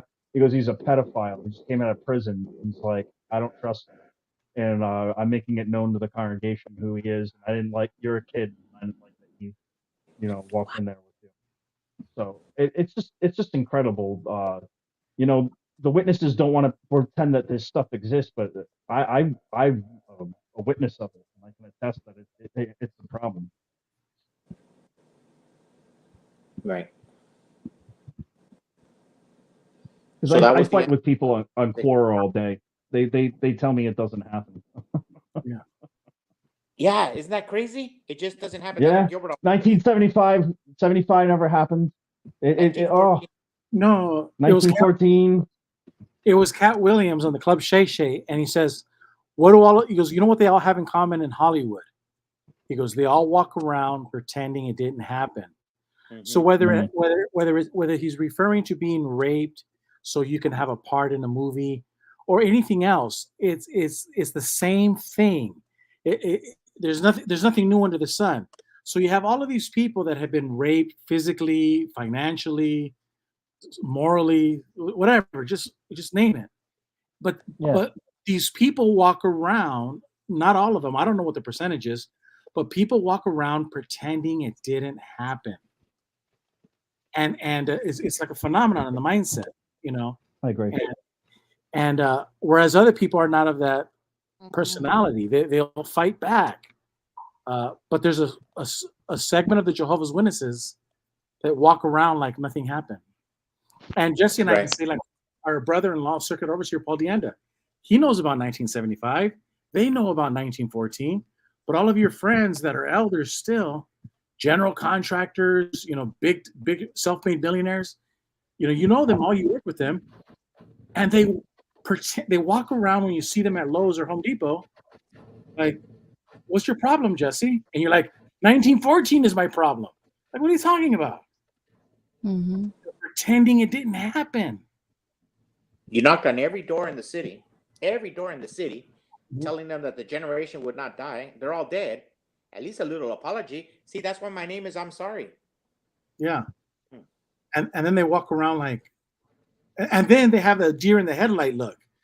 Like when you mentioned that about knocking on everybody's door and no apology, the Jehovah's Witness was like this, like the deer in the headlight. Like, what are you talking about? And that's what Cat Williams was saying. There's a lot of people that just pretend it didn't happen. See no But evil, hear. I told you the last meeting, with Jesus, he gave his life. And so he's the founder of the church. And in the founder of the true church, the leader gives his life for everybody. In an organization, which is false, it's not a church, an organization, you can't sacrifice enough people to make amends. Where Jesus, one sacrifice covered an entire creation. An artificial construct, you can't sacrifice enough human beings to satisfy their organization.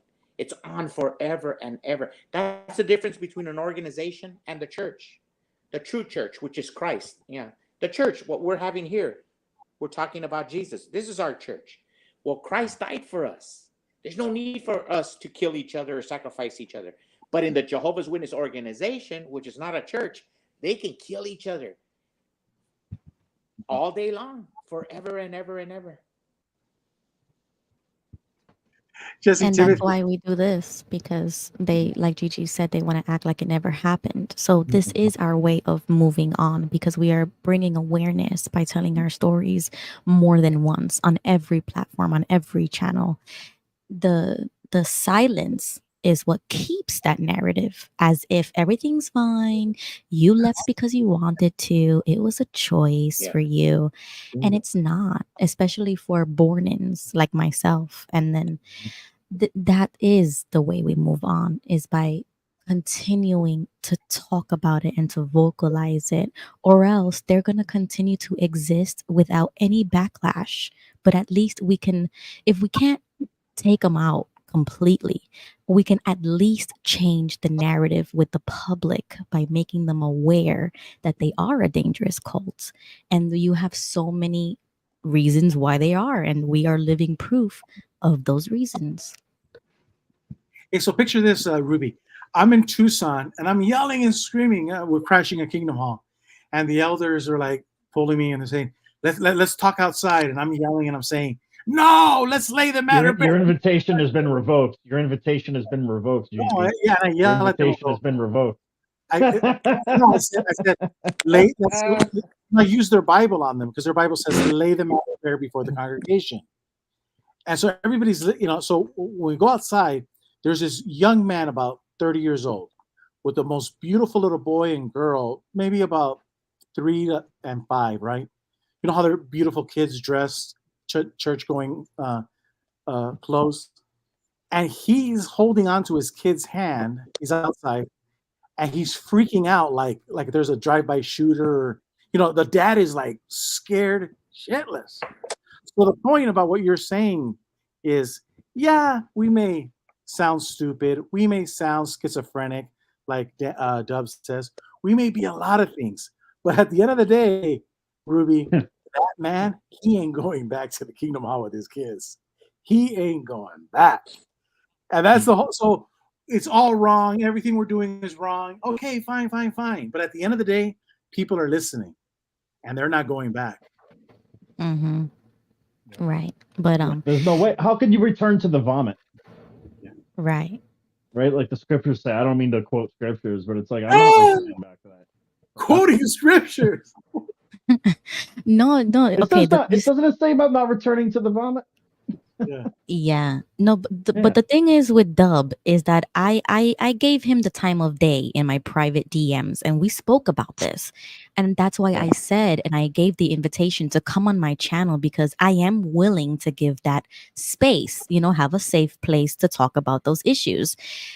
Different platforms within the XJW community are not receptive to certain topics, and you just have to respect that. Even within the XJW community, I have also dealt with people who are not willing to talk about certain things, and I'm an XJW. So if they could do it to me, imagine anybody else in the street. So if somebody's willing to give you that space, which I am definitely willing to do that, I already told him, come on my channel, we'll talk about it. Just letting him know and everybody else know, yes, this might not be the way to do it, but on my channel we can be spicy, we can be controversial, there's no rules, you know what I mean? Like, I'm all for it because I love those conversations. Yeah, I don't mind them, but like, to be honest with you, once you start quoting scriptures, I start to fall asleep. I start to just get bored. I like go into like la la land, like, because it just triggers like, I mean, I don't mind a little scripture talk, but once you start pushing and, oh, are you a Trinitarian? Are you a this? Or you believe in heaven? I get sick of people pushing opinions of the Bible on me. I've done a lifetime. We've all done a lifetime of it. We graduated. I graduated from Jehovah's Witnesses. I don't want to do Saturday nights. You know what? They're Rick's rules, and I agree with them because I don't even tune into Six Screen Sunday that much. I'll listen to like Scott and Jody a little bit, and Anne Marie's show when she interviews people, and Rick's Sunday, and that's it. I can't listen to preachers. Like, it's not my thing. But I like to help heal people from Watchtower and expose Watchtower. That's my racket. Yeah, but I mean, I don't think he wants to come on a spiritual Sunday and like talk to Jay Hess or something. He wants to annoy us on Saturdays. And here's what I was thinking about that way back, was it a year ago or something? Then Rick said that Saturdays is going to be more relaxing and having fun or something. Do you remember that? Yeah. Well, it's not relaxing to me when he's hitting me with the Bible. And I mean, maybe I wouldn't mind, but I have to think about if we are 4 or 5 people here and nobody wants to talk about it, you have to also tune in to what the other people want to talk about. But so check this out, Grace. What happens is this. I don't like these phrases and these words that are fancy, but they're true, like post-traumatic stress disorder. I'm not a fan of stuff like that, but it's true because what's his name? Eric alluded to this because people don't understand, like when they say, when in Rome, do as the Romans do. People do not understand that when you're in an ex-Jehovah's Witness channel, the ex-Jehovah's Witnesses have given so many meeting hours. They've gone to so many meetings, they've been to so many church services that they say, you know what? I've given enough for a lifetime. And the same thing with being lectured with the Bible. So it's not that the great majority of people don't have a problem with the Bible. They don't have a problem with it. What they have a problem with is that they get post-traumatic stress disorder. And I remember when I was doing videos, first started out, I would throw a couple Bible texts here and there, and it would trigger the hell out of a lot of people. And Jesse and I, we talked about it a lot, and it's because of what I said. A lot of Jehovah's Witnesses have post-traumatic stress disorders, and here come Christians from other denominations, and I know who they are because they come in here thinking that they're going to fish out Jehovah's Witnesses for their religion. They do the same thing with the Mormons. They do the same thing with the Seventh-day Adventists. There's a lot of people, and I don't want to. Yeah. Oh, look at that. So So there's a man. What the Yeah. I fuck? mean, I Okay, think it it's was gone. the other weekend. I asked Sorry, guys. Dab, like, how come you're here? Are you ex-Jehovah's Witness? He's not Or coming your back in. parents' witness or something? But they didn't answer. This is the downside of having StreamYard. Yeah. At Now that late was at a night. for everybody. That was a Jehovah's Witness elder. That was a Bethelite. That was disgusting. Oh, I'm so sorry, everyone. So I have I mean, is PTSD the from that. Dab, he doesn't answer what is he? Is he ex-Jehovah's? Is he this or that? He couldn't answer me. Like I asked him, are your parents Jehovah's Witness? He refused to answer me. Yeah. But see, that's the whole thing, is that a lot of people don't understand the Jehovah's Witness channels because they don't understand. I hate to say that word, but it's true. The post-traumatic stress disorder. It was hell, like Ruby says. Unless you're born in, man, you don't know the hell. It is, and they get triggered. I bet you I could trigger Ruby if I give it enough thought. I could trigger her because certain things are going to trigger ex Jehovah's Witnesses more than others. And there's some ex Jehovah's Witnesses that never want to hear a word about anything.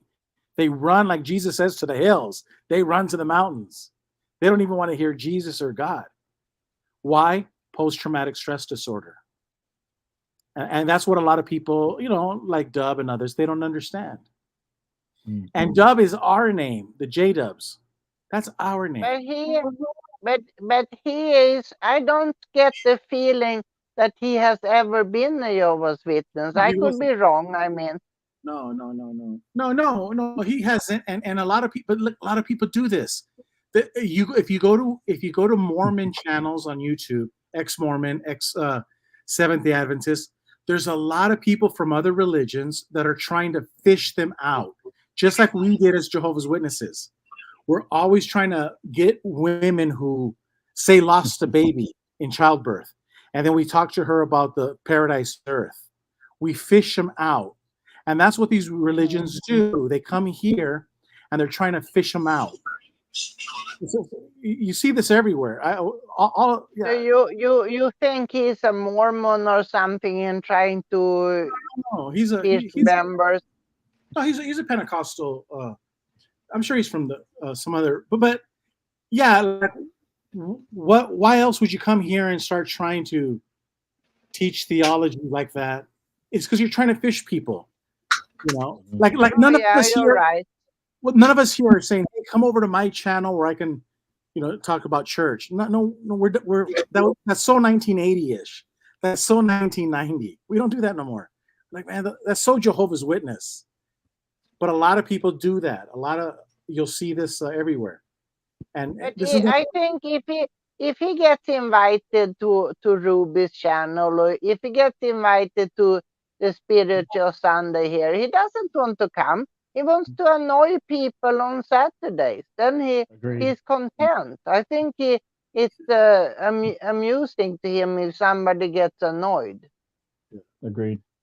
Good night, Ruby. Yeah, she says, Ruby, good night. And also, Grace, I wanted to say that I was actually interested what you were talking about before you were interrupted by him, because you were talking about how you have access to the code to listen to the meetings. Oh, and yeah. I actually wish. Here is the I deal. think that's cool because you could tell us the announcements and stuff like that. What's going on. Well, what I noticed lately is that they are pushing the blood issue.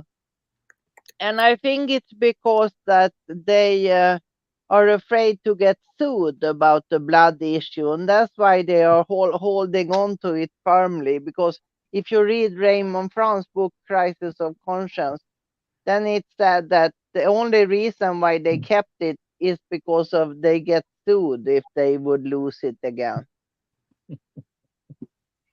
Well, that's interesting. Well, they are already getting sued for all the pedophilia, so it's all about the money, money, money, money. They don't care about people, they just want money. It's how you say shareholder company, what's it called. Mm-hmm. Yeah, that's crazy. Yeah, I would agree. like It to is all know about money. who Money and power. owns Jehovah's Witness really. Can you find that? You Well, can't I'm sure find there's this owner. I'm sure there's shareholders. Well, the answer is real simple. Yes and no. Yes, it's possible. No, it's expensive. Vladimir Putin knows who the owners are. Why? Because that's what countries do. They have lawyers. So I learned this from a lawyer friend of mine, and the great majority of lawyers that are out there, they don't go to court. What they do is they sit in cubicles in these high-rise offices in downtown or wherever. And you know what they do? They do research. And so like and it costs money. So what they do is they research like Watchtower and the different corporations that they have. And that's all they do is they start compiling names, who's this guy, and they start building like a big picture of what this organization is all about. But it takes a lot of money because these lawyers charge money per hour. So the U.S. government does it. The U.S. government knows who owns Watchtower. I mean, because they have a dossier. Like the best example to help you understand is in Casablanca when Rick is at the cafe and the Germans come in. He has a little book and he's talking about them. They have a dossier on him. They have an outline. So what happens is when say there's a mass shooting in Bethel, then the governor and the president will get a dossier. Like, okay, guys, give me the file on the Jehovah's Witness. Okay, Mr. President, the Jehovah's Witnesses, and they'll just name everything. The government has a dossier, a file on all of these major organizations. They know who owns it, its structure, and everything. Do you and I know? No, we do not have the financial resources to dig that deep. Putin does. Kicked them out of the country. He knows they're not a religion, technically. Yeah. But hey, can I bring some? I don't even want to focus on it really, but I am going to bring it up. I probably don't want to go on, and she will know why. You don't care for scripture. You want to figure out stupid stuff and listen to Gigi like right now. You know what? I do like listening to Gigi because Gigi and I, and Jesse and others, we disagree on certain things, but we do have like-mindedness, and we're respectful of each other, and we're respectful of each other to disagree, agree to disagree. And that's what true Christianity is that it's okay to disagree, and we have peace and love. What happens is when you disagree and you fight and you're bitter and just bicker about it, and it just being brash doesn't prove your point. It just makes things awkward, and it brings the energy down in the room. So it's nothing personal. It's not dumb, but it's like we want positive energy. So Eric, what do you think about that thing about the dossier where but the lawyers? What about the energy right now, or are you talking about Dub and his energy, or what? Dub is so. I was talking yesterday. Dub is yeah, so. I know. We should just move on. So I got sucked into being trolled against, basically. But I understand this. He's trolling me, and I bought it. So you're thinking Dub is trolling you, or what? Yeah. Oh, you too. He's trolling you too because he was interrupting. He's trolling Gigi. He's trolling everybody. Yeah. He's trying to win. And I don't. It's taking away from our show talking about it. You are supposed to be the leader here. Why are you allowing him on if he's not? I mean, this should be for ex-Jehovah's Witness who feels sick. He's gone. I kicked him off. He's in the comments. But you have him on 2 weekends. You had him on for 2 weekends. Well, I didn't know who he was, but I do now. Yeah. It takes time.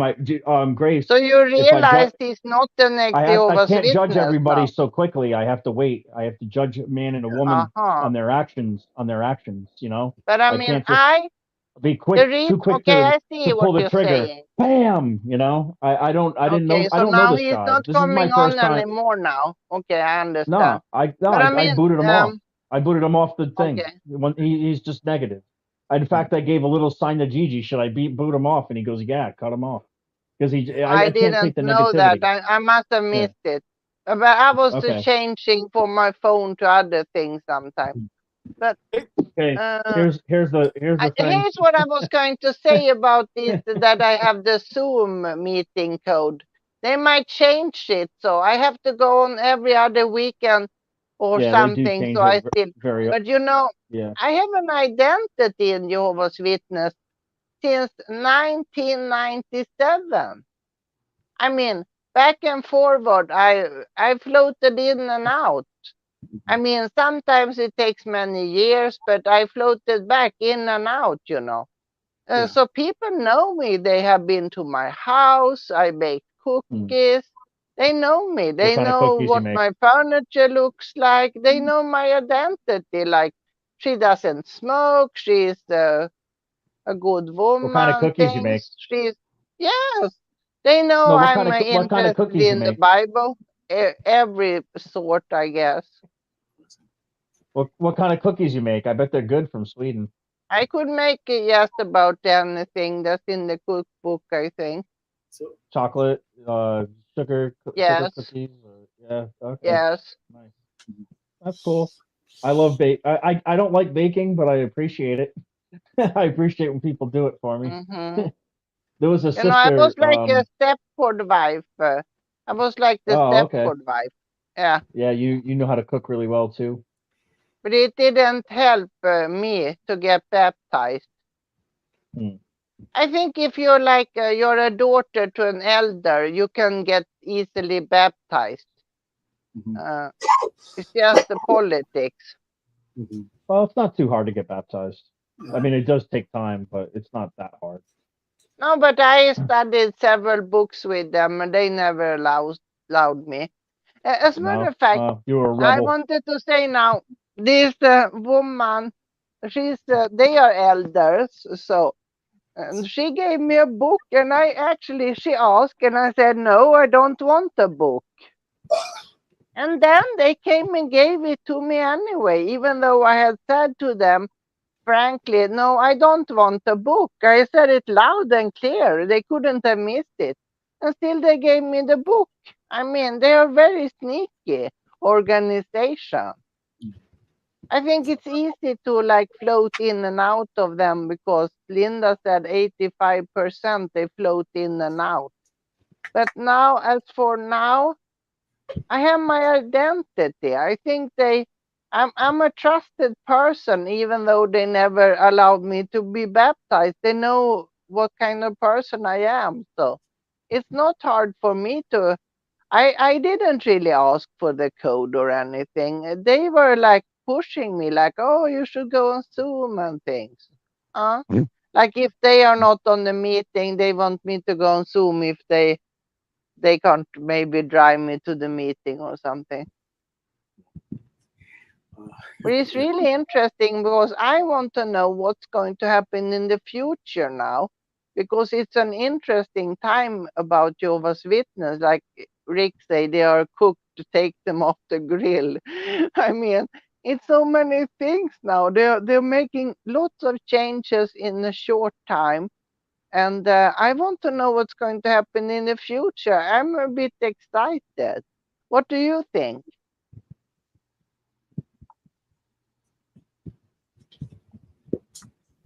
Who? You. Me? What do I think? Yes, Eric. What do you think, Eric? What do I think is going to happen in the future Mm-hmm. with Watchtower? Mm-hmm. Well, my theme tonight was kind of how they're in decline, and I don't know. Their convention video, they're showing how the people are all packing their shit up and leaving, and they're they're seeing on the TV simultaneously that Watchtower is being locked down and closed down. There's locks on Bethel. It's all shut down.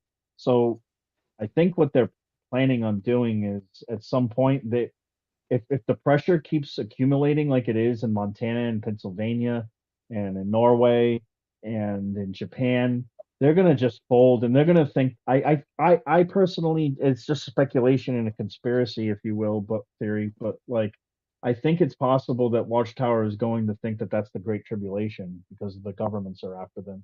They're preparing the people for something, that's for sure, and they're showing it in video. So that's my take on it. And that they're going to want the people to listen to them and give them some kind of advice. That's probably going to be like sending the bull to the slaughter.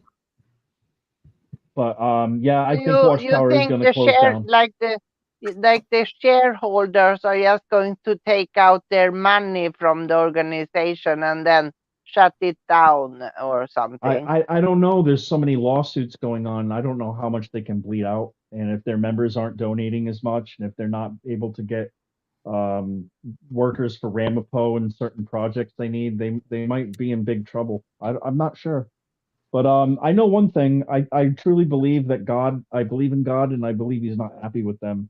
And I believe that His blessing is actually the opposite. He's not with them at all. He's not blessing them in the slightest. I think He's cursing them. I think they're doomed to succeed at this point.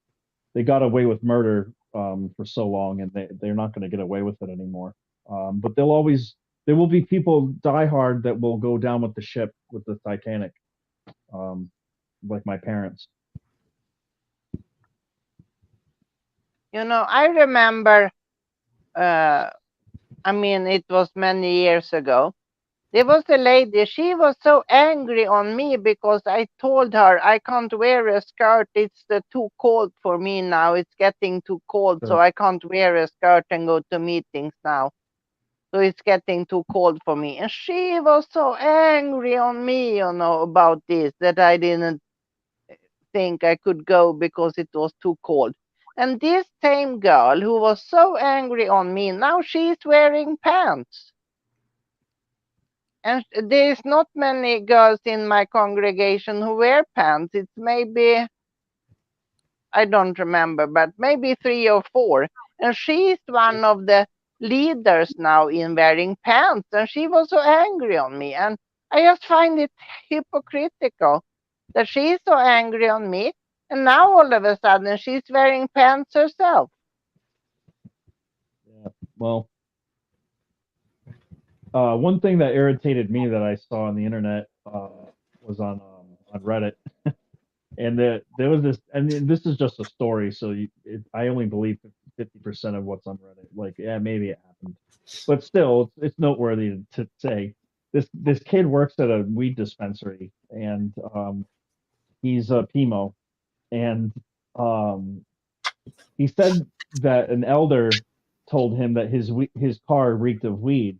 And he's like, well, that's weird because I do work at a weed dispensary, but at that time he was not smoking weed. He didn't do it. And so he just thought it was weird that he even knew what it would smell like just because his car was near the place. And time went on, and as he was working in the dispensary, who shows up? It's that very elder and his wife, and they got flour and like a few pre-rolls, like pre-rolled marijuana joints. And so he got like really curious, and so he looked up all the elders, and out of the 5 elders in the congregation, all 4 of them had registry in there and had registry in their system. And I just got enraged about it because it's like these elders are above the law. I've been persecuted from this law so badly, but you guys just sweep it under the rugs for yourselves, you corrupt mother effers. Like it angered me so mad I got physically like not physically, but like angry, like like I was mad. I'm like the hypocrisy because it's just like I got tormented for it, but you guys are doing it. You're not even doing edibles from what this kid says, if it's valid, if it's true.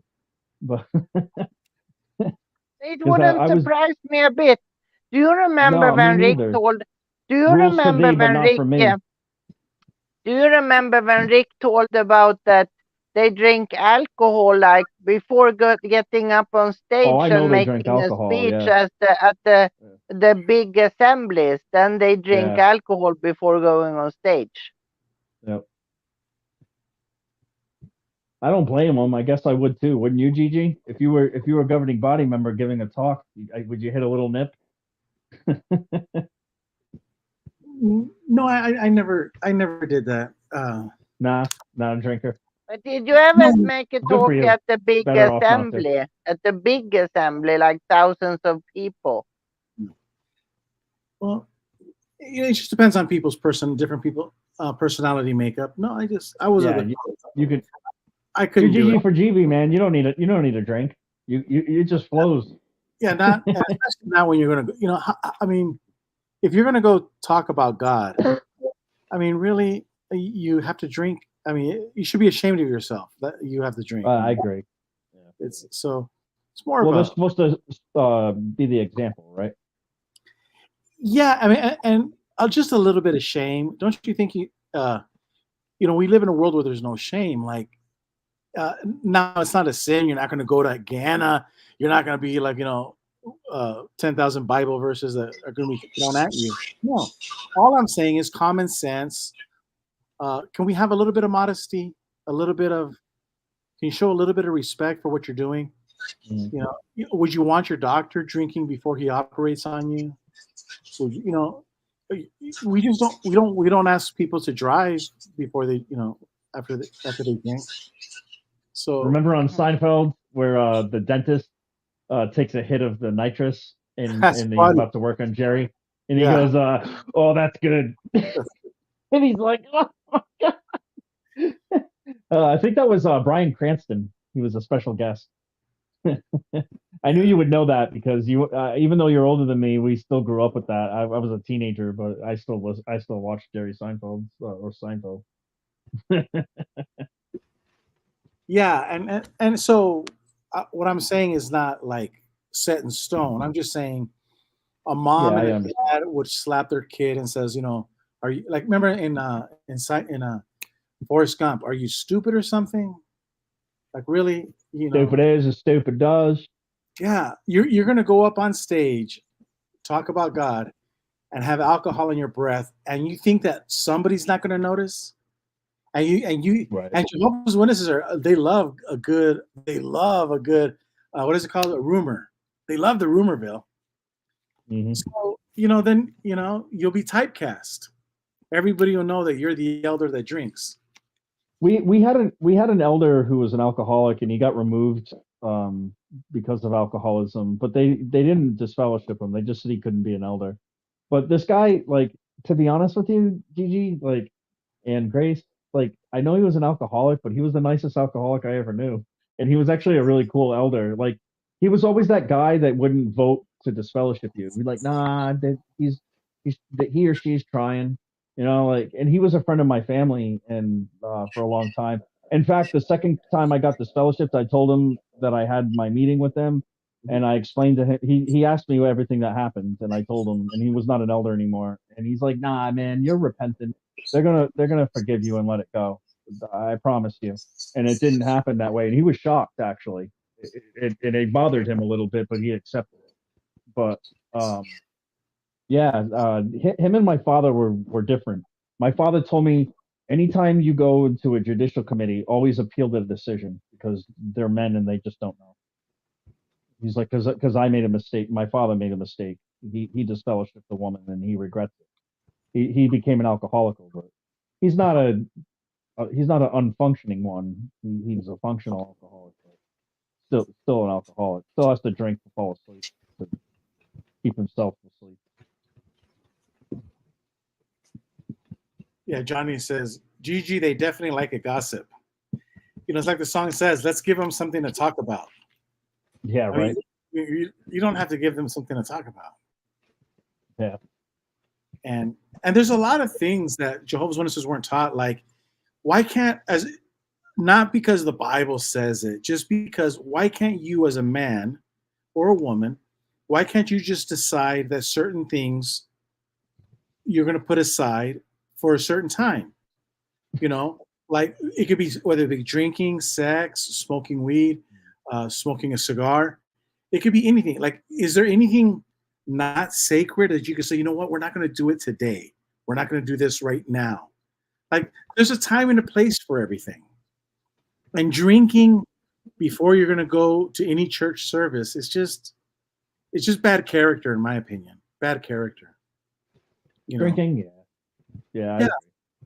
It's better to, like, if you're gonna smoke weed and say I got a headache, I can't go to the meeting. You stay home. Same thing with drinking. If you're gonna have sex, do the same thing. Have sex, and I'm unclean. I'm unclean, like the Bible says, and then don't go.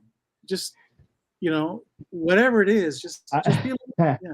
I've been high. yet, I've been high more at the meetings more than I can count on my hands. yeah, and yet with wine, it's the very thing they pass around to I'm a memorial. bad boy, Gigi. That's a good point. Yeah, there's a lot of times you can have wine and other Yeah. drinks, and it be totally appropriate for religious functions. One of them would Yes. be the memorial, and then Yep. I don't want to quote scriptures just like we told Dub, but I agree with something Gigi said earlier about you can talk about the Bible and it appeal to everybody. Do you realize that? Yeah. Yeah. Such as this scripture here. I'm not going to tell you Absolutely. exactly where it's found, but we've all used this before as iron sharpens iron, so one man sharpens the face of another. Everybody can agree with that. It don't matter whether you're a Christian, Muslim, atheist, agnostic. It's just that we learn from each other. That's all that scripture means. So even with religious drinking, as long as you're not getting drunk, if you need a little bit, I have no objection to talking to people. But it's the same way. I've actually dealt with people that had too much to eat, borderline gluttony, and their mind couldn't be sharp, they couldn't focus, and I'd rather spoke to a person that drunk one or two sips and not got drunk than that person that eat too much, because they was just so fatigued and mentally lazy because they had abundance on that. So I do think it's balance in all things once again. And you don't get this fellowship for gluttony, but you Right. get this fellowship for smoking a cigarette, and it's like, gee, which one is worse for you? I don't know. They're both maybe equally bad because one can give you cancer, but the other one gives you cancer. They both get. They can get diabetes from obesity. There's a lot of warning from gluttony. Well, I hate to put it this way, Eric, but And look at gluttony is just not food either. It's also money and riches and other things, like the unhealthy desire to have more and more and more. Right. Look at the governing body. Look at the governing body. I don't want to pick on them, but really, if they harped on gluttony, don't you think a lot of them would need to get back into exercising and eating properly? And if your body is a temple to God, I think they better start on that. And but they harp on other people. Oh, was you talking to me, Gigi? Yeah. What's your name? Wild Wall. That's what I go by on here. Wild Wall, yeah. Yeah. So where are you from in the South, buddy? Oh yeah, I'm deep South. But where are you from? Where are you from in the South? North Carolina right now. Oh, okay, North Carolina. I'm in Tennessee. Oh, you can visit Anthony Morris for us. Yeah, there you go. You need a lumber, or what is it, Lumberton? Yeah, well, I'm really a long ways from Lumberton. I'm not as close as Jimmy Bell, I'll put it that way. But can I take just a moment real quick and say something to GG? I disrupted his channel one time, not long ago, about a week or so ago, but I did it purposely because as soon as he told me he used to be an elder, I think they're zeroing in on me, and I was just wanting to see if I could get under their skin. And I was joking at the time, but I was wanting to see how far it would go in the comments. I don't know if GG remembers this. I think by the end of it, certain ones was thinking I was a Judas or something, but I was laughing about it. But I like to try to see if I can get under elder skins or former, because I've did it before, and they try to act all composed at the judicial committee. And when I go in this time, I'm gonna walk in as I own the place. I won't be that young boy many decades ago that they harped on everything they said and thought they were directly speaking for God. So, as I said, I'm hiding in plain sight. I don't even like using the word hide, but anybody that looks at my handle can easily tell what my last name is. Joe and Fran know who I am. They know exactly where I am. So does many other people. But I know who you are too from Joe and Fran show. Yeah, I think you do, Eric. And like I I know, say, I do. I just I had to refresh, but like I know the name. Right. But this GG for GB, you can never make him angry. He never gets angry, no matter what you say to him. He never gets angry on anybody on I think he did exceptionally well, because what was happening, let me set the stage. Gigi was asking people, he's like, it's kind of, it's quiet in my chat. And I'm like, well, I can always bring people out of chat. I'm going to say something either I'll say it in a good way or a bad way, just see if I can get people talking. But once he said that he was a former elder, I'm like, I got to test this out. I mean, I got to see. And I had heard bits and pieces of other stuff, so I was bringing up anything just to see if I could rattle him. And I didn't realize his brother was a former elder. That was like double nice. I was just seeing. I want to go back now and watch the video and just see. But when I walk into the Kingdom Hall this next time, I will walk in there as I own the place. I will not be at all nervous.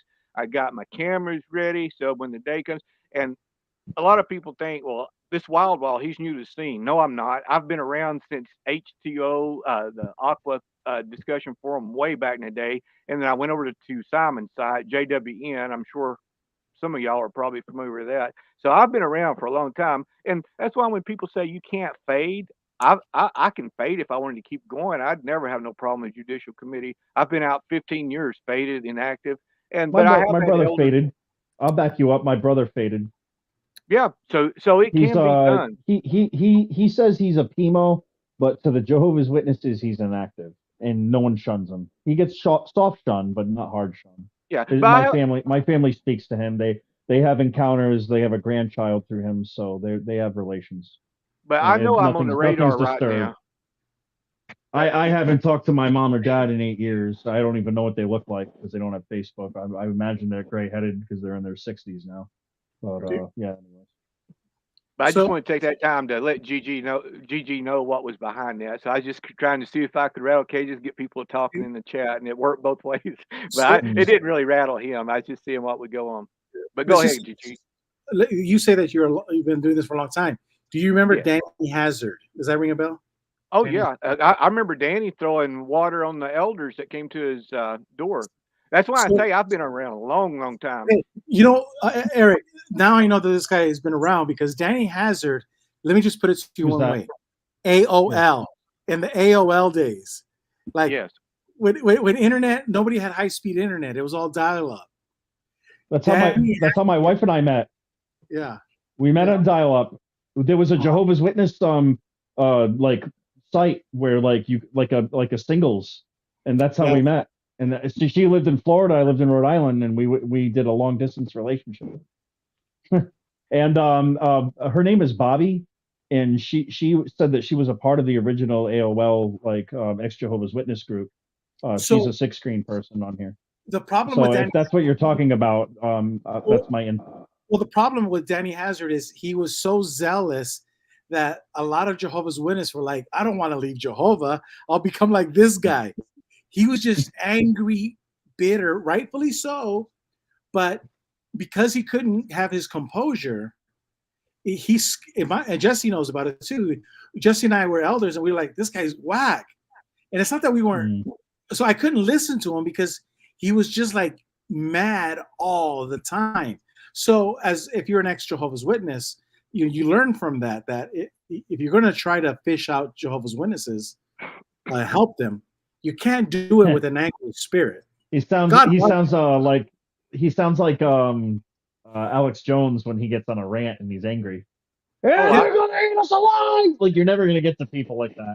Yeah, I can mention another name that I bet Gigi remembers along them same lines, and he actually helped people out, believe it or not, but a lot of other people couldn't handle his presentation or his way of doing it, and that was Derek O'Hare, and he's dead now.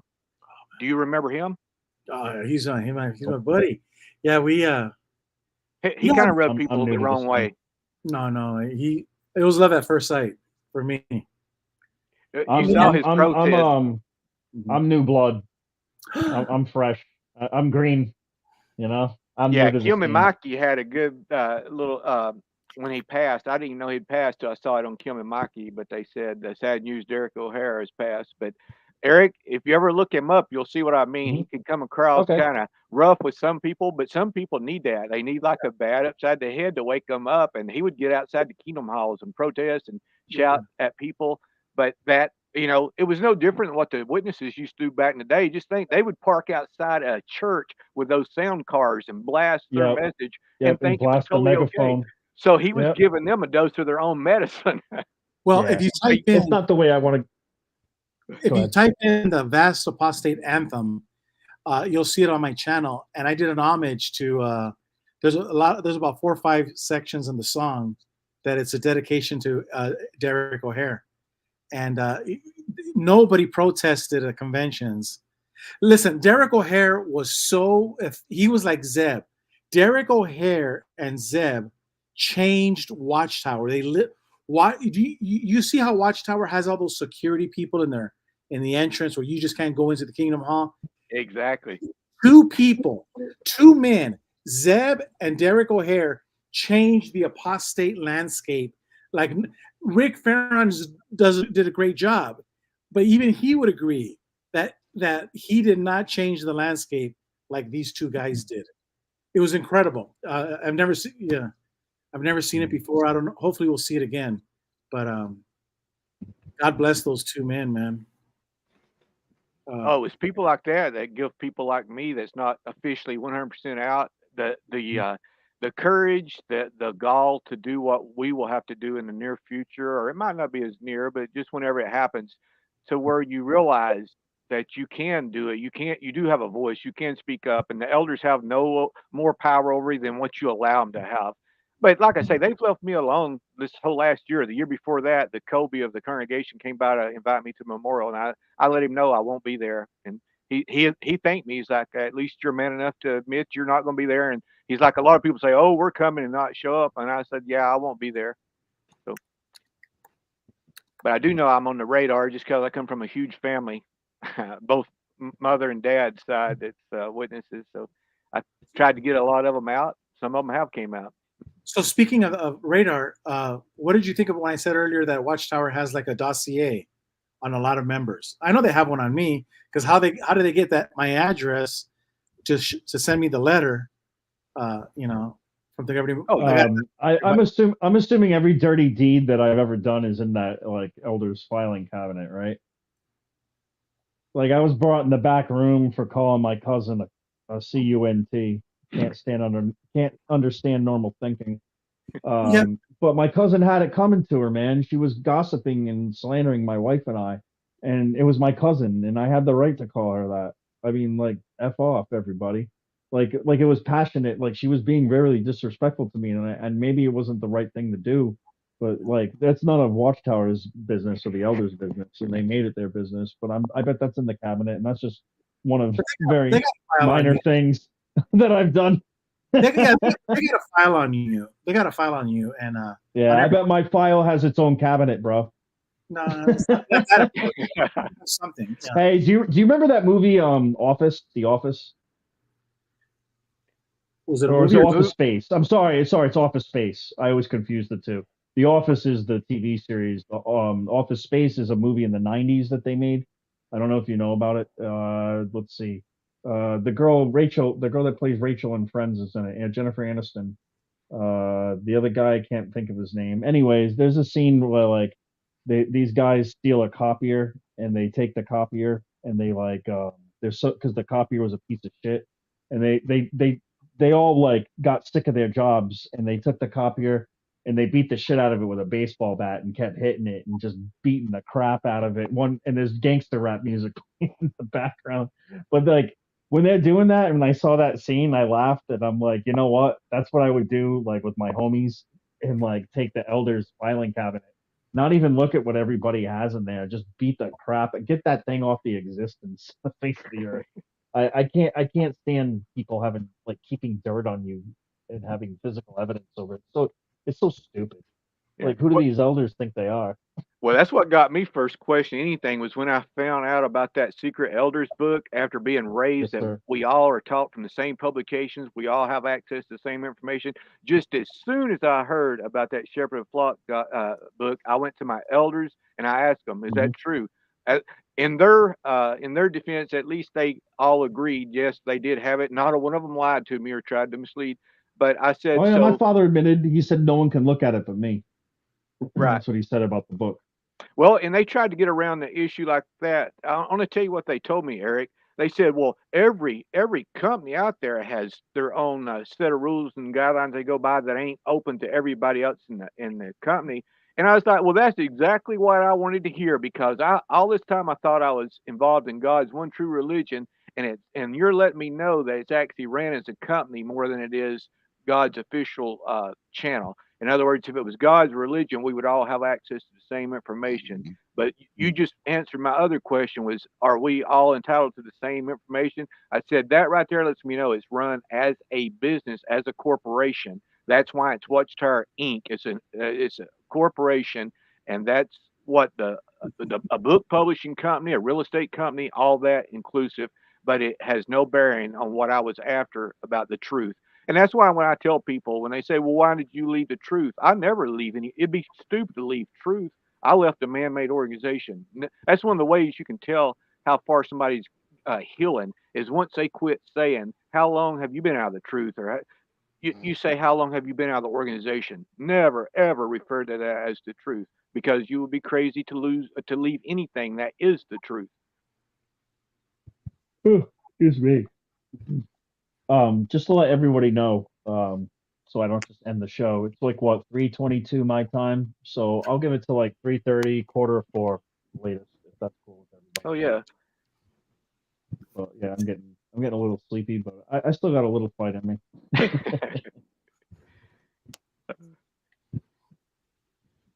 But going back to what we were talking about earlier, Eric, Yes, it's like I have no problem talking with anybody. It don't matter if they do quote scripture, and I'm like you. We build our time. I don't really want to go through that, but I will talk with anybody about anything as long as it ain't a one-sided conversation. Like with witnesses, we only could tell people stuff. We couldn't listen to what they had to say or any different opinions. But I mean, even like with the Quran, there's certain verses I've read in the Quran which are really awesome about helping the poor and stuff. But then there's also stuff that I don't agree with one iota, and I don't want to be under a Sharia law, however they want to pronounce it. Do not want to be under that. I don't even want to be under a so-called Christian government. I still want to be a secular government, and it seems to be not that anything is perfect, but it seems to be the better society that we have when it's flourishing, and doing well. Yeah. I don't mind talking about scripture. It's your intentions on it, and if you're using scripture to just kind of put out negative vibes and just like that's not what I'm looking for, I agree. Yeah. I don't mind talking a little scripture. Actually, I don't at all. But if you're pushing it and pushing nobody wants to be told what a scripture means or what we might disagree.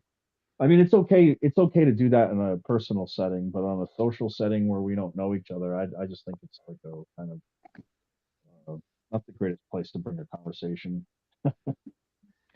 Yeah. And if you listen to a lot but there's nothing wrong with talking about the Bible even on Saturdays. That wasn't my point. It's just that it was argumentative using the Bible, right? And that triggers people. That when you make it argumentative using scripture, it's like everybody is sick of that. Yeah, and also when you actually read what Jesus actually said, in the red letter Bibles, right? You're actually just listening to him. A lot of the stuff that he talked about a lot is just common sense stuff. Yeah. So when you think of it that way, not everything has to be based on, like when he said, you invalidate the word of God because of your tradition. That's the problem with religious people. They turn everything, their tradition is so important. They have to cross the T's and dot the I's. Everything has to just be perfect. You have to believe the perfect way, the perfect teaching and everything. And you invalidate everything. And it just makes common sense that when you listen to what Jesus says in a lot of the words, I'm not trying to minimize the word Jesus saying that it's not a gospel. It is gospel, but like, let your yes be yes and your no be no. Anything outside of that's from the wicked one. I mean, that's just common sense, right? Right, and it's just like anybody can agree. Basically, how can you go wrong with showing love to everybody? I mean, by Jesus said, "By this love, all will know you are my disciples." But you can apply that to Buddhists or any of them. You go back and read some of their teachings. A lot of people think that Jesus took some of their teachings and incorporated into his, but I will give them credit. The Buddhists, a lot of the stuff is very similar to what's in the Bible, real close. And that's when they refer to being enlightened. The Buddha and stuff, because I've researched some of that, and I really have to say I agree with a lot of their philosophy through and through about treating people well, no different than what the what the Bible teaches and stuff. And as I said, even some of the verses I've been showed out of the Quran, which I've read, you can see where there's a close parallel between Buddha and the Yeah. Quran and the Bible. I mean, and it's stuff that applies to all of us. So sort of like what Gigi was saying, it's just common sense. It's what's good for all. It ain't just what's good for me, but what's good for all. And That's why, like, I always quote when Gandhi, because he was trained as a lawyer in London, and he's talking to the viceroy of India. You know, the viceroy is the head person that reports to the queen. And he said, when your country lives by the words of Jesus on the Sermon on the Mount, we will not have only solved our problems, but that of the entire world. And it makes sense because basically he was telling the English people, hey, stop looking at the straw in our eyes when you can't see the rafter in yours. Here you guys are coming into India, call yourselves Christians, and you're raping and pillaging us. You know, come on. And so even Gandhi, you know, who also believe, you know, they were what, Buddhist over there? No, Hindu. yes, You know, even they understood the common sense of a lot of these words. And then so when they asked Gandhi if he was a Christian, he says, like Kat in the comment section says, if Gandhi said, if I had to just live by the words of Jesus on the Sermon on the Mount and my interpretation of it, he goes, I don't hesitate to say, yes, I'm a Christian. Like, yeah, because at the end of the day, it's common sense, you know. And so what happens is we become overzealous as Christians, you know, and that's how we invalidate. That's how we invalidate the Word of God, because we become overzealous, and it's like we don't know how to tone it down. Hey, tone it down, buddy, tone it down. yeah, and that, like I say, that's the good thing about where I'm currently at on my journey. That's why I don't even. I know most of y'all guys are still Christian. To me, I'm still looking. Uh, I'm not an atheist by no means, because I'll always remember what the Bible said about only the fool says there is no God in his heart. So I don't see me ever get to that point. The worst I guess I could be would be agnostic if somebody labeled me that, but I don't even really like labels. It's the same way with, I think it was I don't Cat like B. labels either. Yeah, I think Cat B mentioned in the comments. I really like that where they're pitting both sides against the middle. That's why I don't refer to myself as a Democrat or as a Republican. I'm independent. I want to make up my own mind.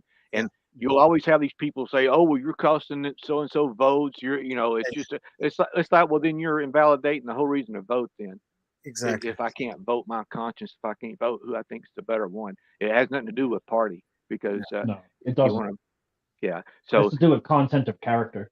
there you Of the go. Yeah, character. the character of the individual you're speaking about or with. And it's like I don't think none of us are going to agree 100% on anything. And that's the Right. beauty, is we can agree to disagree, as they said. And still, you know, we can hug each other at a meetup and say, "Oh, how you doing? How long you been out of the organization?" Not out of the truth, but out of the organization, and have a great conversation. We got a common ground right I there. can't remember. Did you meet Joe and Fran? I haven't met them yet, but I've talked You to haven't them. been. Oh, but you guys might have it in Yeah, the we works. talk a lot on the phone, and I talk I know on you their do. Yeah, yeah. you're a big time supporter of them, which is cool. Yeah, Man. well, I They're good love what people. they stand for, about not necessarily pushing anything, and they're a bit older than I am. I'm getting up there, but They're very wise. They're very wise people. right. Yeah. And And Joe, It's like they left the organization and deprogrammed like right away. They're like doing radio interviews within a year that they've been out. I know it. They went fast. I love it. Yeah, they it's like the Matrix. They unplugged it, like that thing that was attached to their head, and just disposed of it. We're wide awake like Neo. Yeah, and Saw everything in code. that's the other thing that inspires me about them, is Mm, that they were willing. They knew it was going to be coming at a cost, right? It cost them their 4 children for right now. I'm hoping that changes later in the future, me but too. they were still even willing to make that sacrifice to actually be able to look at for the truth, for what is true, not what they've been told is truth, but what actually is true. And they're still searching, and that's how I am. I'm always open to any uh, any discussion. If somebody can prove me wrong, I'll be one of the first ones to admit, yes, I was wrong. That's the view I did hold. But now that I have more knowledge about something, then I Mhm. totally changed my view. But that's what I hold against the Watchtower. I think Gigi alluded to it earlier. They'll never admit they're wrong, even when we can prove it through Nope. their own publications. Jeffrey That's Winder told us we don't have to apologize. That's there what he you said. go, and they won't. They will not do it. Mhm. That's where the narcissistic tendency in all of us Yes. come from, is from the Watchtower, yeah, because we all went out Yep. in field service and we never gave the householder really an opportunity to voice their opinion or their objection. It was either, or if they wanted to offer their literature, we were not allowed to accept it. But we expected them to take the Watchtower and Awake, right, or whatever else we offered. So there's that narcissistic tendency we all have to keep fighting against. That we're right, everybody else is wrong. So it's a know-it-all attitude. Exactly. And what did the reasoning book say? And it is narcissistic. Excuse me. So the reasoning book on the service meeting, and the reasoning book said, ask the householder this question, let him answer, and then reply with this. Yeah. See, every single page had that same format. The whole reasoning book is just filled with let them answer and then come back with this. So we always came back with something. We didn't give it a rat's behind what they thought. We really didn't care. Did they get rid of the reasoning book? They should have. Yeah. They didn't. They didn't. They still have it. I don't know. I think they still have it, but they don't refer to it as much as they did in the past. And isn't it interesting that my brother Jesse, he's right, because he says how it's the boomerang. They're into Bibles. The they sewed it into a Bible. That used to piss a lot of people off. Yeah, that used to really. But here's the thing. So my brother Jesse, we talk about the boomerang effect, like the frogs of Egypt, the 10 plagues. So isn't it interesting how Watchtower writes a book called The Reasoning from the Scriptures, and yet they are the most unreasonable people out there. Why? Because it's a boomerang effect. So God has plagued the Watchtower with the very book that they wrote. So Watchtower writes another book, The Secret to Family Happiness. Watchtower is now plagued with divided, destroyed families. And the list goes on and on. You can live forever in a paradise on. Oh, no. Millions now living will never die.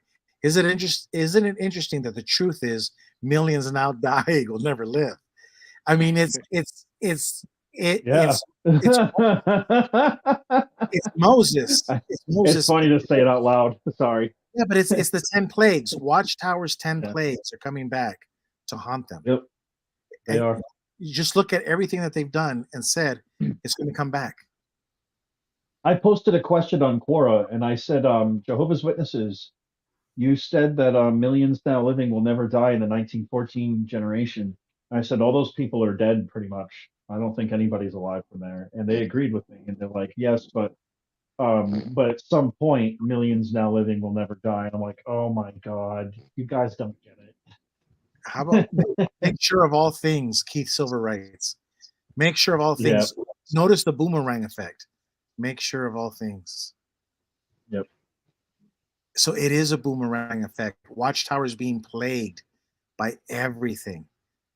Just and the more you think about it, like tonight, you'll be thinking about it. Tomorrow, you'll be thinking about it, and you're going to be like, "Holy cow, that's a boomerang!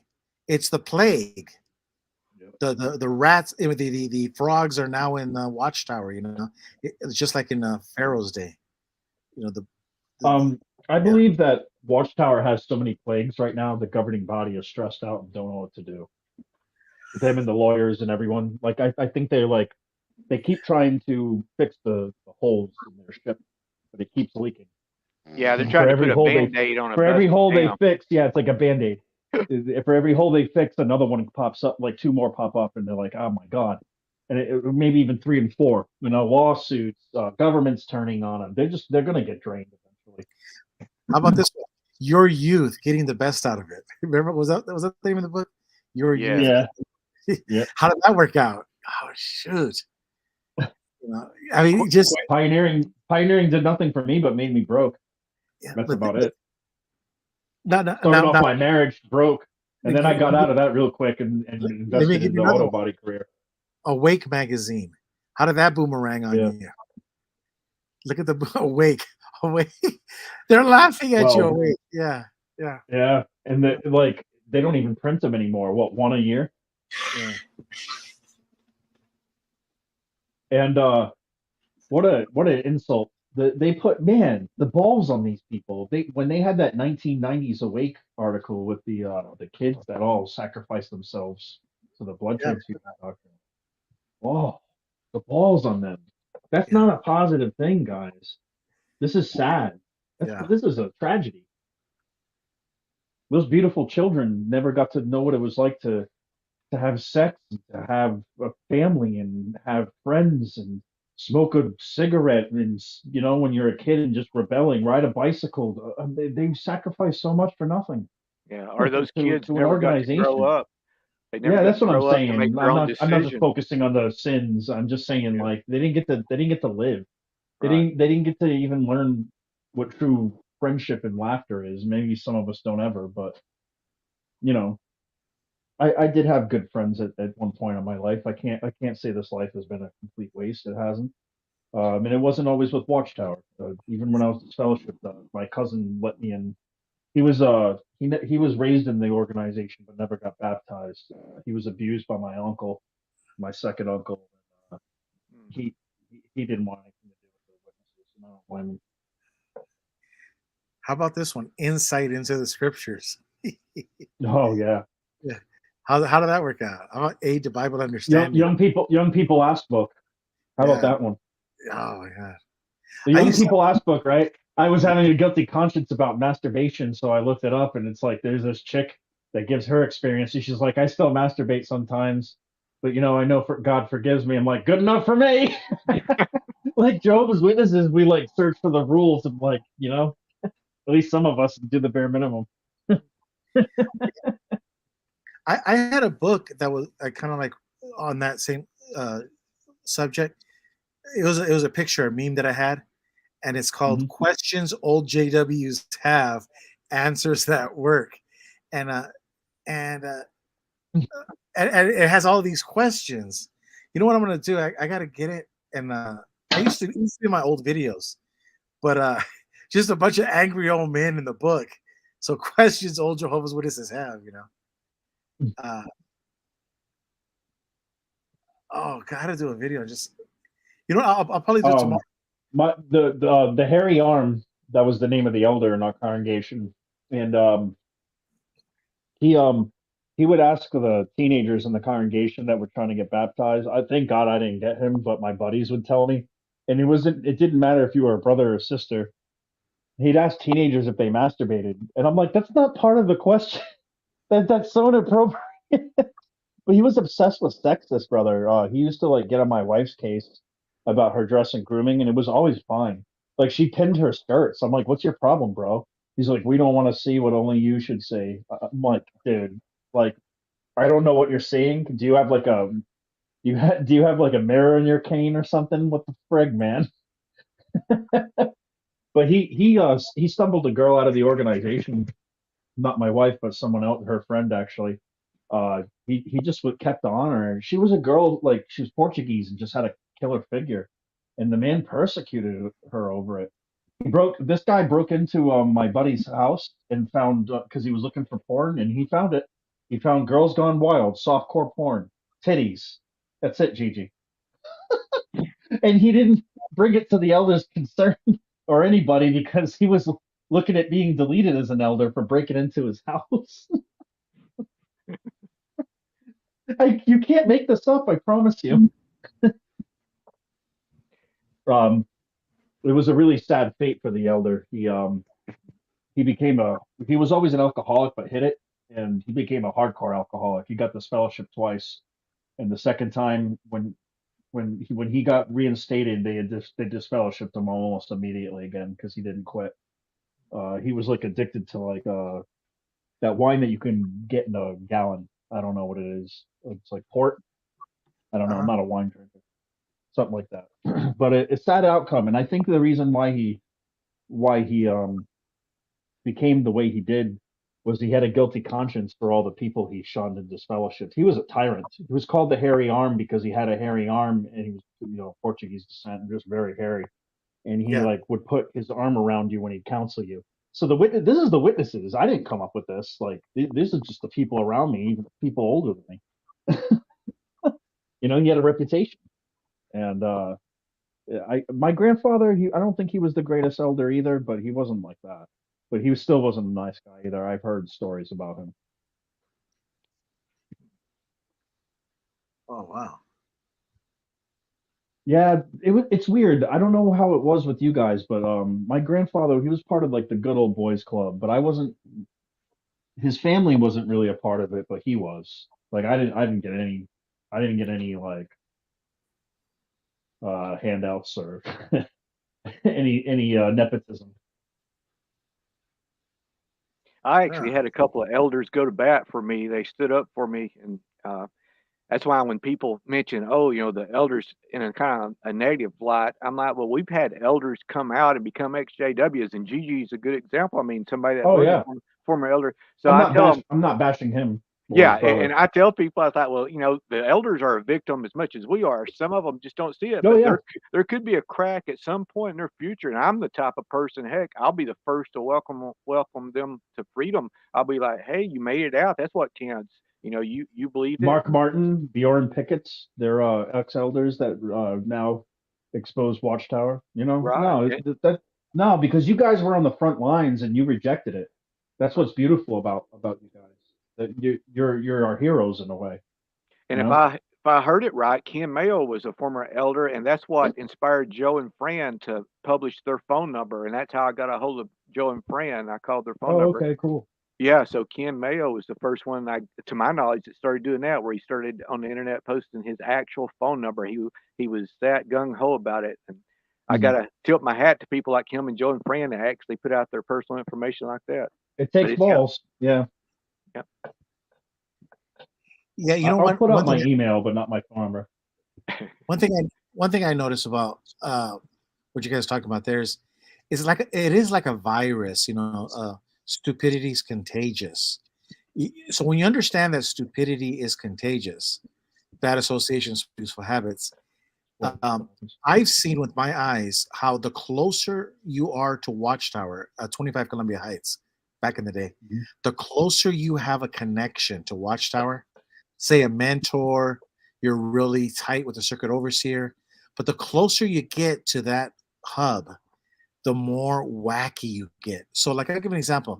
What's his name? Rick Farron on the show.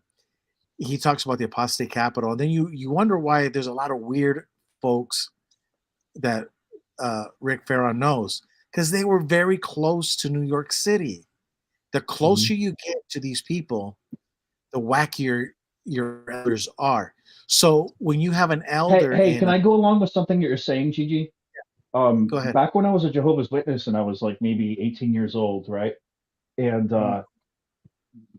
me and my friends who are all witnesses, we went to New Hampshire, and we went to Hampton Park, Hampton Beach, excuse me. And it was like fireworks season. It was beautiful. We were there with sisters, with brothers. Like it was nice, good mix of men and women, or gals and guys. And subject came up, and it was like, why is it that because some of us were from the South, like my family's from the South, and like we know the difference of what it was like back in the 90s and 2000s between the South and the North with Jehovah's Witnesses doctrine. And we all said, why is it so more laid back in the South? Like if you have like a committee problem, like my dad, he had 3 strikes before he got the scholarship for smoking marijuana. He got 3. He got private, public reproof, and then like the scholarship. And like in congregations where my wife is from, there's this guy Jeremy. They brought him in the room like 10 times. They're like, no, I mean, just keep trying harder. You're gonna be okay. And the guy's like, you should disfellowship. You're like, you'll be all right. Just do the right thing. And then in Rhode Island, in Massachusetts, New York, completely different. So the conclusion was amongst all of us that the closer you are to Bethel is the more like accurate, or the better understanding, the more things are done correctly. But it's not like that.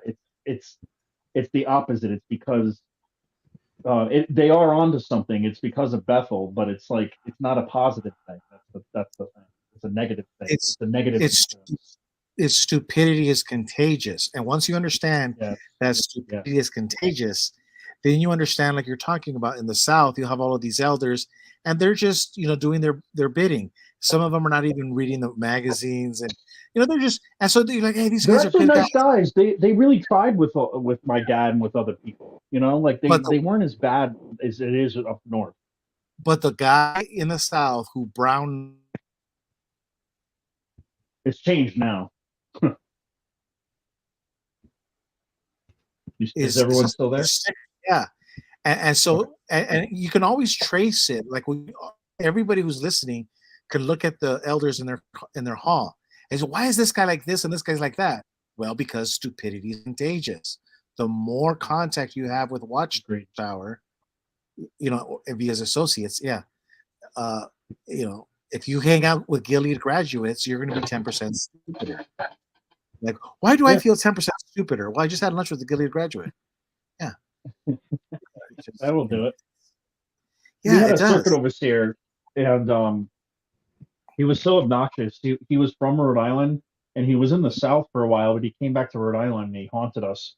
It's like if you get a dictator and he's like, you don't like him, and he just like decides to stay in office for 4 years or 4 years longer than he's supposed to be.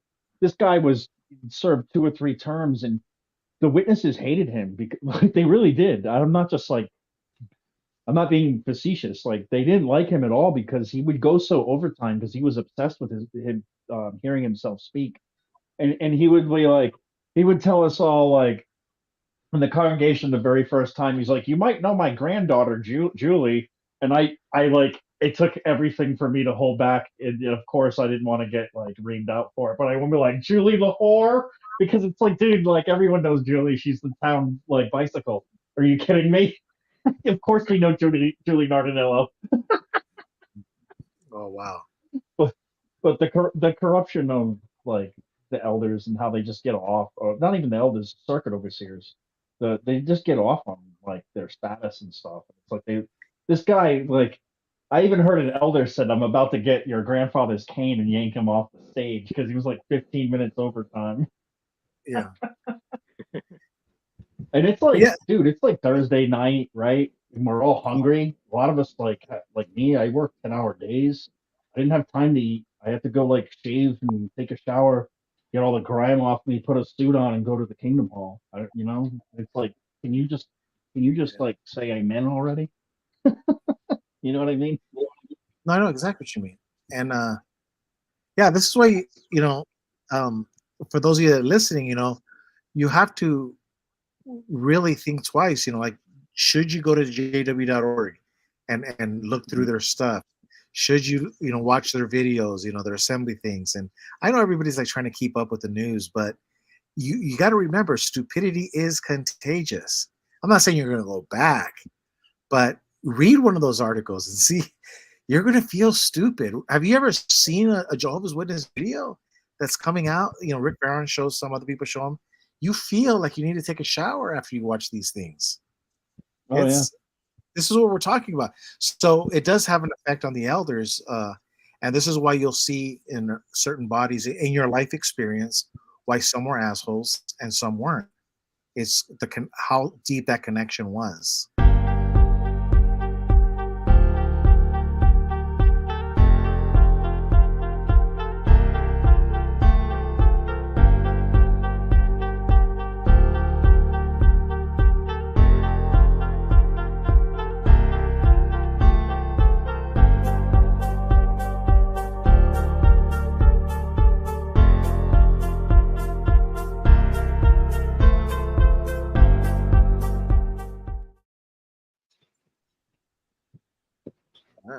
What was that?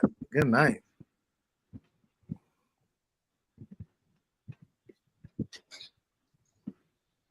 You gonna close it up, Eric?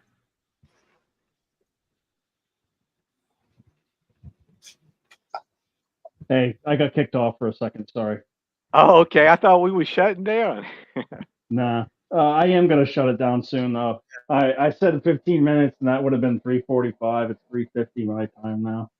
But yeah, I'm getting sleepy, guys. All right, man. Well, am I crashing too soon? You want me to go another 10 minutes? You guys want to wrap anything up?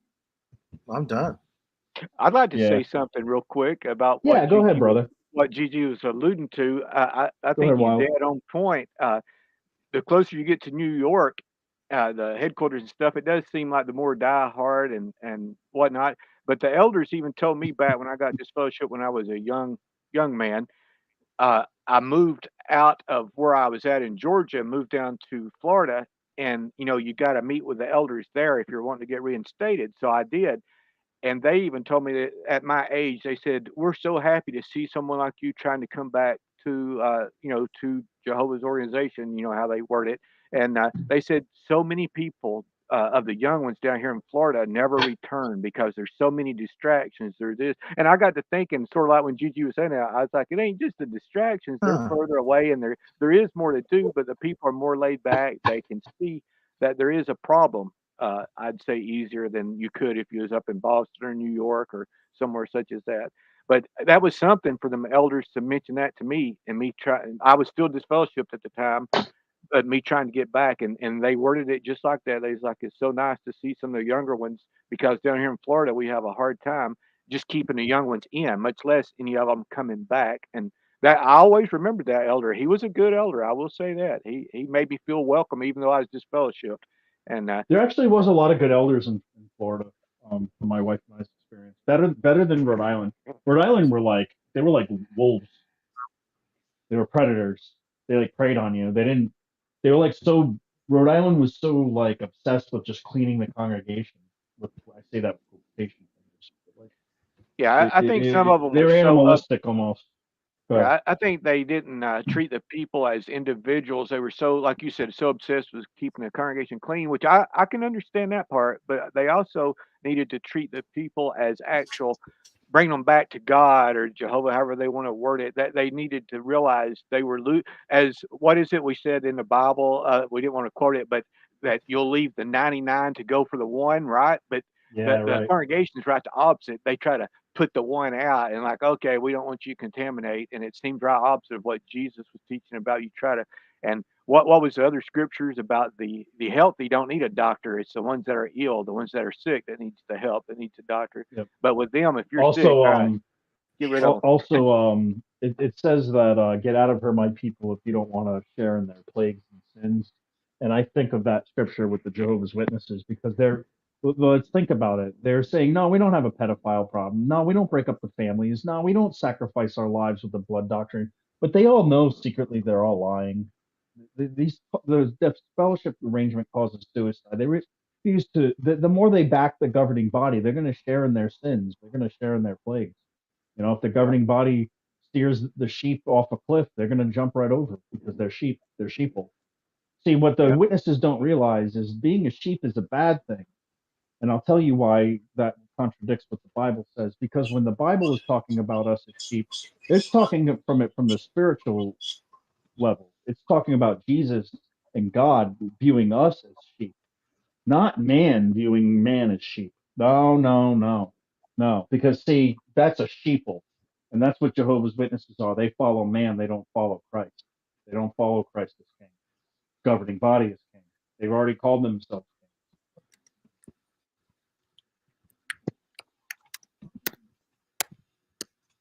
That's a good point. But anyways, y'all, I'm gonna shut it down. It's 4 o'clock my time. I'm ready to. All right. I'm ready to Good call night, it a night. everybody. I Yeah, guess it's good morning thank for you some of us. everyone for calling in. And I'm sorry if I let some a little bit of drama happen on the show. I should have ended that a little while ago, but I've learned my lesson. It won't happens, right? won't burn my hand again. But Right. thank you everybody for coming on. Thank you Wild Wall. Thank you Gigi and Ruby and anybody that I'm missing. Shaq came on too a little bit. Thanks, buddy. Thanks, Jerry. But Jesse and everybody that called in, I appreciate you all. Anybody I'm forgetting, I'm sorry. But I love everybody, and it's been a great show. And I love talking to you all. It's a great place to heal, and that's what we want. We just want to have positivity, And I wish you all a really good night and a lazy Sunday tomorrow. You all have a great one. Love you. Same to you. Yeah, take care, everyone. I love you all. And let's pray for Debbie and hope she gets better. I know she's sick right now, but I love you, Mama. I think she tuned out. But take care, everyone. God bless.